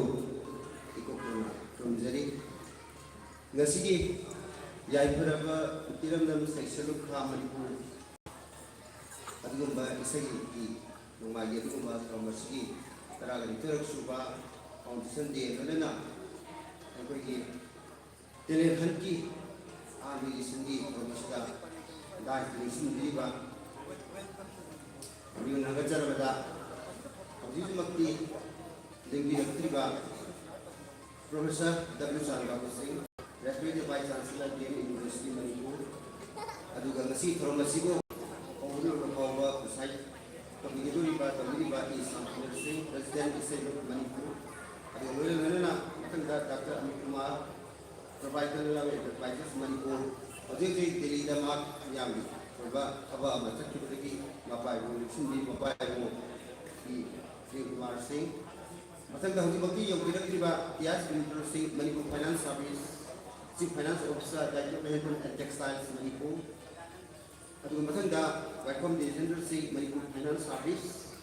chief finance officer director hotel services Manipur ꯑꯗꯨꯒ ꯃꯊꯪꯗ E.G.K. Kumar Singh founder member millennium institute of sciences Imphal ꯑꯗꯨꯒ ꯃꯊꯪꯗ ꯑꯃꯨꯛ doctor E. Kiran ꯁꯤꯡ senior medical officer ꯀꯛꯆꯤꯡ ꯑꯗꯨꯒ ꯍꯧꯖꯤꯛꯃꯛꯀꯤ ꯅꯤꯡꯁꯤꯡ ꯂꯥꯛꯄꯤꯔꯤꯕ A. Secretary ꯁꯤꯡ senior ꯑꯦꯀꯥꯎꯟꯠꯁ officer A.G. Manipur ꯑꯗꯨꯒ ꯂꯣꯏꯅꯅ ꯑꯩꯈꯣꯏ ꯃꯌꯥꯝꯁꯤꯕꯨ ꯇꯥꯛꯄꯤ ꯇꯝꯕꯤꯔꯤꯕ ꯏꯁꯩ ꯑꯣꯖꯥ ꯑꯩꯈꯣꯏ ꯂꯩꯐꯝ ꯑꯣꯖꯥ ꯏꯕꯣꯆꯧ ꯑꯗꯨꯒ శ్రీ ꯃꯥꯃꯅꯤ ꯂꯨꯀ꯭ꯔꯥꯝ ꯃꯥꯒꯤ PhD ꯗꯣꯛꯇꯔꯦꯠꯀꯤ ꯐꯪꯕꯒꯤ ꯑꯩꯈꯣꯏ ꯄꯣꯛꯆꯕ ꯊꯧꯔꯝ ꯑꯃꯁꯨ ꯍꯥꯞꯆꯔꯤ ꯃꯥꯕꯨꯁꯨ ꯑꯩꯈꯣꯏ ꯍꯣꯔꯦꯟ ꯑꯩꯈꯣꯏꯅ ꯍꯥꯏꯖꯔꯛꯄꯁꯤꯗ ꯑꯗꯨꯝ ꯂꯣꯏꯅꯁꯨ ꯍꯥꯟꯅꯁꯨ ꯍꯥꯏꯕꯤꯈ꯭ꯔꯦ ꯃꯥꯕꯨꯁꯨ ꯇꯔꯥꯝ ꯏꯀꯥꯏꯈꯨꯝꯖꯔꯤ ꯉꯁꯤꯒꯤ ꯊꯧꯔꯝ ꯑꯁꯤꯗꯤ ꯑꯩꯈꯣꯏ ꯉꯁꯥꯏ ꯄ꯭ꯔꯣꯒ꯭ꯔꯥꯝ ꯀꯟꯗꯛ ꯇꯧꯔꯤꯕ ꯑꯩꯈꯣꯏ ꯑꯣꯖꯥ ꯑꯃꯁꯨ ꯍꯥꯏꯕꯤꯈ꯭ꯔꯦ ꯉꯁꯤꯒꯤ ꯀꯩꯅꯣꯁꯦ ꯑꯣꯛꯇꯣꯕꯔ ꯇꯥꯡ 13 ꯑꯁꯤ ꯐꯪꯁꯟ ꯃꯌꯥꯝꯅ ꯄꯨꯜꯂꯒ ꯁꯦꯝꯕ ꯍꯥꯏꯕ ꯇꯥꯔꯦ ꯏꯍꯥꯟ ꯍꯥꯟꯅ ꯑꯩꯈꯣꯏꯒꯤ ꯀꯩꯅꯣꯗ ꯃꯦꯔꯥ ꯍꯧ ꯆꯣꯡꯕ ꯍꯥꯏꯗꯅ ꯑꯩꯈꯣꯏꯒꯤ ꯀꯩꯅꯣꯒ ꯆꯤꯡꯒꯤ ꯏꯆꯤꯜ ꯏꯅꯥꯎꯁꯤꯡꯒ ꯇꯝꯒꯤ ꯏꯆꯤꯜ ꯏꯅꯥꯎꯁꯤꯡꯒ ꯑꯅꯤꯒꯤ ꯅꯨꯡꯁꯤ ꯃꯔꯤ ꯑꯗꯨꯒꯤ ꯋꯥꯔꯤꯗ ꯌꯥꯎꯕ ꯃꯆꯤꯟ ꯃꯅꯥꯎꯒꯤ ꯋꯥꯔꯤ ꯑꯗꯨ ꯅꯤꯡꯁꯤꯡꯅꯗꯨꯅ ꯄꯣꯠ ꯂꯥꯟꯅꯗꯨꯅ ꯇꯧꯕꯒꯤ ꯊꯧꯔꯝ ꯃꯦꯔꯥ ꯍꯧ ꯆꯣꯡꯕꯒꯤ ꯊꯧꯔꯝꯁꯨ ꯄꯥꯡꯊꯣꯛꯏ ꯀꯣꯟꯅꯨꯡꯗ ꯉꯁꯥꯏ ꯄꯥꯡꯊꯣꯛꯑꯦꯅ ꯂꯩꯁꯦꯝꯕ ꯅꯤꯡꯊꯧ ꯁꯅꯥꯖꯥꯎꯕꯒꯤ ꯊꯥꯗ ꯄꯥꯡꯊꯣꯛꯏ ꯃꯁꯤꯕꯨꯁꯨ ꯂꯩꯔꯦ ꯑꯗꯨꯒ ꯑꯇꯣꯞꯄ ꯑꯃꯅ ꯑꯋꯥꯡ ꯅꯣꯡꯄꯣꯛ ꯚꯥꯔꯠꯇ ꯑꯃꯠꯇ ꯉꯥꯏꯕ ꯐꯦꯁꯂꯦꯛ ꯑꯣꯏꯔꯤꯕ ꯂꯣꯛꯇꯥꯛꯀꯤ ꯅꯨꯃꯤꯠ ꯂꯣꯛꯇꯥꯛꯀꯤ ꯉꯁꯤꯁꯤ ꯄꯥꯡꯊꯣꯛꯂꯤ ꯉꯁꯥꯏ ꯑꯣꯖꯥ ꯍꯥꯏꯕꯤꯈꯤꯕꯅꯤ ꯃꯅꯤꯄꯨꯔ ꯃꯇꯝ ꯃꯅꯤꯄꯨꯔꯤ ꯁꯩꯔꯦꯡꯒꯤ ꯅꯨꯃꯤꯠꯁꯨ ꯑꯩꯈꯣꯏ ꯄꯥꯡꯊꯣꯛꯂꯤ ꯂꯣꯏꯅꯅ ꯃꯁꯤ ꯃꯔꯛꯁꯤꯗ ꯑꯩꯈꯣꯏ ꯏꯔꯝꯗꯝ ꯁꯤꯟꯆꯔꯨ ꯊꯥ ꯃꯅꯤꯄꯨꯔꯒꯤ ꯉꯁꯤ 12 ꯁꯨꯕ ꯑꯗꯨꯒꯨꯝꯕ ꯐꯪꯁꯟꯁꯨ ꯄꯥꯡꯊꯣꯛꯆꯔꯤꯕꯅꯤ ꯀꯔꯤꯒꯤꯗꯃꯛ ꯑꯩꯈꯣꯏꯅ ꯉꯁꯤ ꯂꯧꯈꯤꯕꯅꯣ ꯍꯥꯏꯕ ꯃꯇꯥꯡꯗ ꯁꯤꯒꯦꯜ ꯑꯃꯇꯪ ꯂꯧꯖꯒꯦ ꯑꯩꯈꯣꯏ ꯄ꯭ꯔꯣꯒ꯭ꯔꯥꯝꯁꯤ ꯈꯪꯕ ꯍꯧꯈ꯭ꯔꯦ ꯑꯗꯨ ꯑꯣꯏꯔꯒꯁꯨ ꯑꯩꯈꯣꯏꯒꯤ ꯅꯤꯡꯊꯤꯖꯔꯤ ꯃꯇꯝꯗ 2012ꯇ ꯍꯥꯏꯖꯕ ꯇꯥꯔꯦ ꯅꯣꯡꯃ ꯑꯁꯨꯝꯕ ꯅꯨꯃꯤꯠꯀꯤ ꯃꯦꯔꯥꯒꯤ ꯌꯥꯝꯅ ꯊꯥꯕꯜ ꯅꯨꯃꯤꯠ ꯑꯩꯈꯣꯏ ꯃꯌꯥꯝꯁꯤ ꯃꯁꯥ ꯃꯁꯥꯒꯤ ꯄ꯭ꯔꯦꯖꯦꯟꯇꯦꯁꯟ ꯍꯥꯏꯕ ꯊꯥꯕꯜꯕꯁꯤꯗ ꯐꯝꯗꯨꯅ ꯏꯁꯩ ꯁꯛꯅꯕ ꯍꯥꯏꯕ ꯇꯥꯔꯦ 2012ꯀꯤꯅꯤꯀꯣ ꯍꯥꯏꯖꯔꯤꯁꯦ ꯑꯗꯨ 13ꯒꯤꯗꯁꯨ ꯑꯃꯨꯛ ꯑꯩꯈꯣꯏ ꯁꯨꯃꯥꯏꯅ ꯇꯧꯔꯦ 14ꯗꯗꯤ ꯑꯣꯐꯤꯁꯤꯌꯦꯜ ꯑꯣꯏꯅ ꯑꯩꯈꯣꯏ ꯏꯔꯦꯗꯣꯟ ꯁꯤꯜꯆꯔꯨ ꯊꯥ ꯃꯅꯤꯄꯨꯔ ꯍꯥꯏꯗꯅ ꯀꯧꯔꯒ ꯍꯧꯁꯤ ꯍꯥꯏꯗꯅ ꯑꯗꯨꯒꯤ ꯍꯧꯈꯤ ꯑꯗꯨ ꯀꯔꯤꯒꯤꯗꯃꯛꯇ ꯍꯧꯔꯛꯄꯅꯣ ꯍꯥꯏꯕꯒꯤ ꯃꯇꯥꯡꯗ ꯑꯩꯈꯣꯏꯒꯤ ꯀꯌꯥꯝ ꯋꯥꯒꯥꯏ ꯍꯥꯏꯕ ꯇꯥꯔꯦ ꯏꯁꯩ ꯅꯣꯡꯃꯥꯏꯒꯤ ꯑꯩꯈꯣꯏꯒꯤ ꯁꯪꯁꯥꯔꯁꯦ ꯑꯃꯨꯛꯇꯪ ꯌꯥꯝ ꯂꯩꯅ ꯍꯥꯏꯕ ꯇꯥꯔꯦ ꯑꯩꯈꯣꯏꯅ ꯈꯪꯖꯔꯛꯄꯗ ꯄ꯭ꯔꯦꯝ ꯁꯪꯒꯤꯠ ꯍꯥꯏꯕ ꯑꯃ ꯑꯩꯈꯣꯏ ꯑꯍꯜꯁꯤꯡꯅ ꯇꯧꯕꯤꯔꯝꯃꯤ ꯁꯤꯒꯤ ꯃꯇꯨꯡꯗ ꯑꯃꯨꯛ ꯈꯣꯡꯊꯥꯡ ꯃ꯭ꯌꯨꯖꯤꯀꯦꯜ ꯁꯦꯟꯇꯔ ꯍꯥꯏꯗꯅ ꯑꯃꯨꯛ ꯇꯧꯔꯦ ꯃꯁꯤꯒ ꯁꯥꯏꯃꯜꯇꯦꯅꯤꯌꯁꯂꯤ ꯑꯩꯈꯣꯏ ꯋꯥꯒꯥꯏꯒꯤ ꯂꯩꯉꯥꯛꯁꯤ ꯑꯩꯈꯣꯏ ꯑꯣꯖꯥ ꯆꯟꯗ꯭ꯔ ꯃꯣꯍꯣꯟꯅ ꯆꯟꯗ꯭ꯔꯀꯂꯥ ꯃꯟꯗꯤꯔ ꯍꯥꯏꯗꯅ ꯑꯗꯨꯒꯨꯝꯕ ꯁꯪꯁꯊꯥ ꯑꯃꯁꯨ ꯂꯤꯡꯈꯠꯂꯤ ꯍꯥꯏꯔꯤꯕ ꯁꯪꯁꯊꯥ ꯑꯅꯤꯃꯛꯁꯤ ꯑꯣꯏꯔꯤꯕ ꯒ꯭ꯔꯨꯞ ꯑꯥꯔꯇꯤꯁꯁꯤꯡꯒꯤ ꯑꯗꯨꯒꯨꯝꯕ ꯉꯥꯛꯇꯅꯤ ꯁꯤꯒꯤ ꯃꯔꯛꯁꯤꯗ ꯑꯩꯈꯣꯏ ꯉꯁꯤ ꯅꯤꯡꯁꯤꯡꯕꯤꯕ ꯑꯣꯖꯥ ꯏꯕꯣꯡꯅ ꯆꯤꯜꯗ꯭ꯔꯦꯟ ꯑꯥꯔꯇꯤꯁ ꯁꯦꯟꯇꯔ ꯍꯥꯏꯗꯅ ꯑꯉꯥꯡ ꯃꯌꯥꯝꯅ ꯁꯦꯝꯒꯠꯄꯒꯤ ꯊꯧꯔꯝ ꯑꯃꯁꯨ ꯂꯧꯈꯤ ꯅꯤꯡꯁꯤꯡꯕꯤꯕ ꯌꯥꯏ ꯃꯅꯤꯄꯨꯔ ꯀꯣꯟꯅ ꯐꯥꯎꯔꯤꯕ ꯃꯗꯨ ꯏꯁ꯭ꯋꯥꯔꯥꯅꯤ ꯑꯣꯏꯅꯥꯝ ꯆꯟꯆꯜ ꯑꯗꯨꯒ ꯑꯩꯈꯣꯏꯒꯤ ꯃꯊꯪ ꯅꯣꯔꯠꯀꯤꯗ ꯒꯟꯙꯃꯅꯤ ꯂꯩꯔꯦ ꯑꯗꯨꯒ ꯑꯣꯏꯅꯥꯝ ꯆꯟꯆꯜ ꯂꯩꯔꯦ ꯑꯩꯈꯣꯏ ꯄꯨꯔꯅꯤꯃꯥ ꯂꯩꯔꯦ ꯄ꯭ꯔꯥꯅꯦꯁ꯭ꯋꯔꯤ ꯂꯩꯔꯦ ꯃꯌꯥꯝꯁꯤꯡ ꯑꯁꯤ ꯑꯣꯖꯥꯒꯤ ꯃꯊꯪ ꯁꯩꯗꯤ ꯈꯔ ꯄꯟꯖꯕꯒꯤ ꯋꯥꯅꯤ ꯃꯁꯤ ꯆꯤꯜꯗ꯭ꯔꯦꯟ ꯑꯥꯔꯇꯤꯁ ꯁꯦꯟꯇꯔꯁꯦ ꯑꯁꯤꯒꯤ ꯃꯈꯥꯗ ꯑꯩꯈꯣꯏ ꯑꯣꯖꯥ ꯏꯕꯣꯆꯧ ꯑꯁꯤ ꯂꯨꯆꯤꯡꯕꯤꯕꯅ ꯁꯤꯒ ꯁꯔꯇꯤꯐꯤꯀꯦꯠ ꯉꯥꯛꯇꯅꯤ ꯁꯨꯃꯥꯏꯅ ꯇꯧꯗꯅ ꯃꯊꯪ ꯁꯨꯝ ꯇꯧꯔꯛꯄꯁꯤꯅ ꯑꯩꯈꯣꯏꯒꯤ ꯂꯩꯔꯤꯕ ꯈꯣꯡꯊꯥꯡ ꯑꯣꯏꯔꯣ ꯆꯟꯗ꯭ꯔꯀꯂꯥ ꯃꯅꯤꯄꯨꯔ ꯑꯣꯏꯔꯣ ꯃꯥ ꯑꯗꯨꯃꯥꯏꯅ ꯃꯊꯧ ꯇꯧꯕꯤꯗꯅ ꯃꯁꯤꯗ ꯂꯥꯏꯑꯣ ꯁꯤꯌꯥꯔ ꯂꯧꯕꯤꯔꯝꯕ ꯍꯥꯏꯕ ꯇꯥꯔꯦ ꯑꯩꯈꯣꯏꯒꯤ ꯃꯥꯃ ꯀꯥꯃꯟꯕꯤꯁꯤ ꯃꯇꯝꯗꯨꯗ ꯑꯩꯈꯣꯏꯒꯤ ꯃꯅꯤꯄꯨꯔꯁꯤ ꯑꯇꯣꯞꯄꯗ ꯑꯣꯖꯥ ꯂꯩꯈꯤꯕ ꯑꯗꯒꯤ ꯑꯃꯨꯛ ꯍꯧꯖꯤꯛꯇꯤ ꯂꯥꯏꯈ꯭ꯔꯦ ꯁꯨꯃꯥꯏꯅ ꯑꯩꯈꯣꯏ ꯀꯔꯤ ꯍꯥꯏꯒꯅꯤ ꯍꯥꯏꯔꯤꯕ ꯁꯪꯁꯊꯥꯟ ꯑꯁꯤ कोई करीबन बखरा सीधर फार्मिंग में तंजाम लाके करता है मधु की दवाई में जल्दी है ये ये खर्चा बड़ी गाड़ी को ऐसी इधर नम सिस्टम फार्मिंग को नहा के अन्य सिस्टम को जर को जाओ तंजा सुमाइना कच्ची है जना तो ना फंक्शन तो नसी तरह उतर सोनी जरी नसी जरी नसी अदुना कोई ना वाला में तो हम ने ना ai na hajin mudi ekoi ki hai ba si akoi pandam ji karino har ga si ba koi tele khat to na angang si da moi da hidden no me ang si da do tele me ama do khat to na bagi ki da ta mani akoi da angang akoi hai ba si da no man ko kham ni ko li ma ko na tele angang si moi ki plate mo pi da da try no moi ki da si no mang ni ta mani ko na man ki da kan da ta bagi udam ni ko na hajin si how did they go kita kan banjaran matanda ko masai su program su haji ki duni ko di sangsara si ko ami kham ru sigi apun mani ko matam se kam ka fi ji sigi ai samut su se jene se ka de jabani si makhada ini mapam mama de ki sigi si apun mapam mama de ki ko ai bangam tel ni si khadal kan dai ko ami ki only Manipur with the Patuk say my from the young at all Popo can get young nobody Hokiba Sahi Ali O Masida Kaching district now first second third see National Laureate Haji district Mangatok Simuka Lowini kun Putuma Tango Yam Kano Habataria you must die with the Lydicis Habataria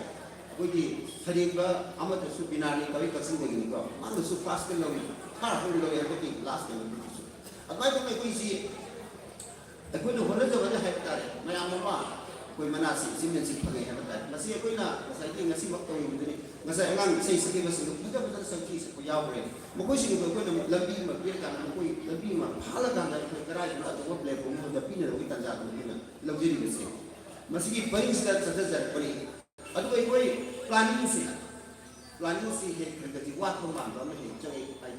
मतलब थोड़ा याद नहीं खंगी अकोई कितने मसी किसी थोड़ा ऐसे लगा दिए अकोई किसी आई और बड़ी ले हुए ना खंजे मतंग से कोई प्लानिंग मतंग जाए ना मुझे को अमल ले रहे हैं कि साइंस की पावर ऑफ फिलोसोफर कन्फ्यूशियस ना हाई अमल ले ना सही बगी थोड़ा तो क्या है कि फौ थारो सही जरा थोड़ा तो क्या है कि ना थारो सही सामने थोड़ा तो क्या है कि मिशन मांग से इजुकेट तो पाए educate means educate has to earn culture everyone ya wodo ni hariba like we say anang sing say moi ni lambi de ko na moi ni pri ba encouragement pri ga selo ga di moi ni sawa pre ko phang ga ni na madu pandam de ko iram na se lu kham ni se le jeri ko ta aduna ko na ako ki pari ni sida ta ko ki pari ni sida ko khagal ka hiru bitu mukta jawna ba se hola ni ko you know that lack of the 2030 da sustainable development goal track ke khada to munga agriculture se yaw ni sustainable development goal track ke khada munga masi koi sau ya ko aduga bharat ni kha tamba pang 1947 sahi sa ma so centenary 1947 da viksit bharat develop india ma olam hona da atho thodang law ni machines da agriculture you know the kayam su yaw ni masi pai de su ko la tapi punya lebih dari kau jauh, mana sih? Aduna, masih orang aku yang jadi masih dah lalu jadi siapa financial si sound so orang apa tadi pasal apa tadi nanti, aduh, aku ini iram dah masih lagi jadi aduh kalau ni sanskrit tinggi, aduh dua lagi sangsa lagi masih tapi ada yang na, yang ni bila kena tahu sih yang mengaji, aduh macam dah si aku sangsa lagi mengaji apa mana? Hariba iram dalam section of Hamai Purasi Akaswani Palgi group artist su oire kui bidana aduga atopa mana kui bidana air Palgi anasu bidaba artist anim suare no di masa anasu group artist ahum musul leire legacy samasul leire group magda semai to kuna mayami stream streamline to na ba kui kan hona jari na lusula pada yang bengaje roi asumba agriculture ni kaliba togderiba sanskar sida mayam stato review cooperation du sik togderi manasina marag wadana ekoi gi agriculture ga lamda masung i khama ni makai sina acho thodang lobada mayam gi encouragement cooperation review ha ko project kan to lo ꯊꯝꯖꯩ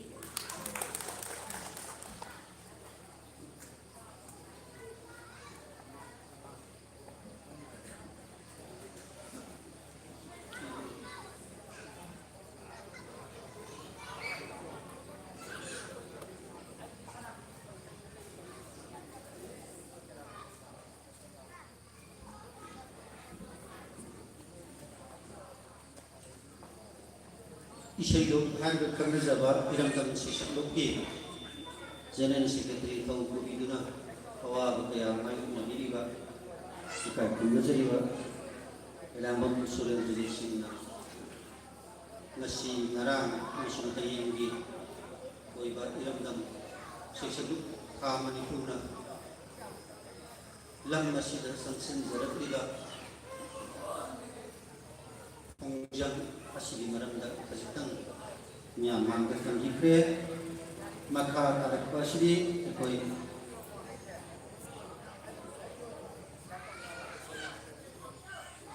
ngasigi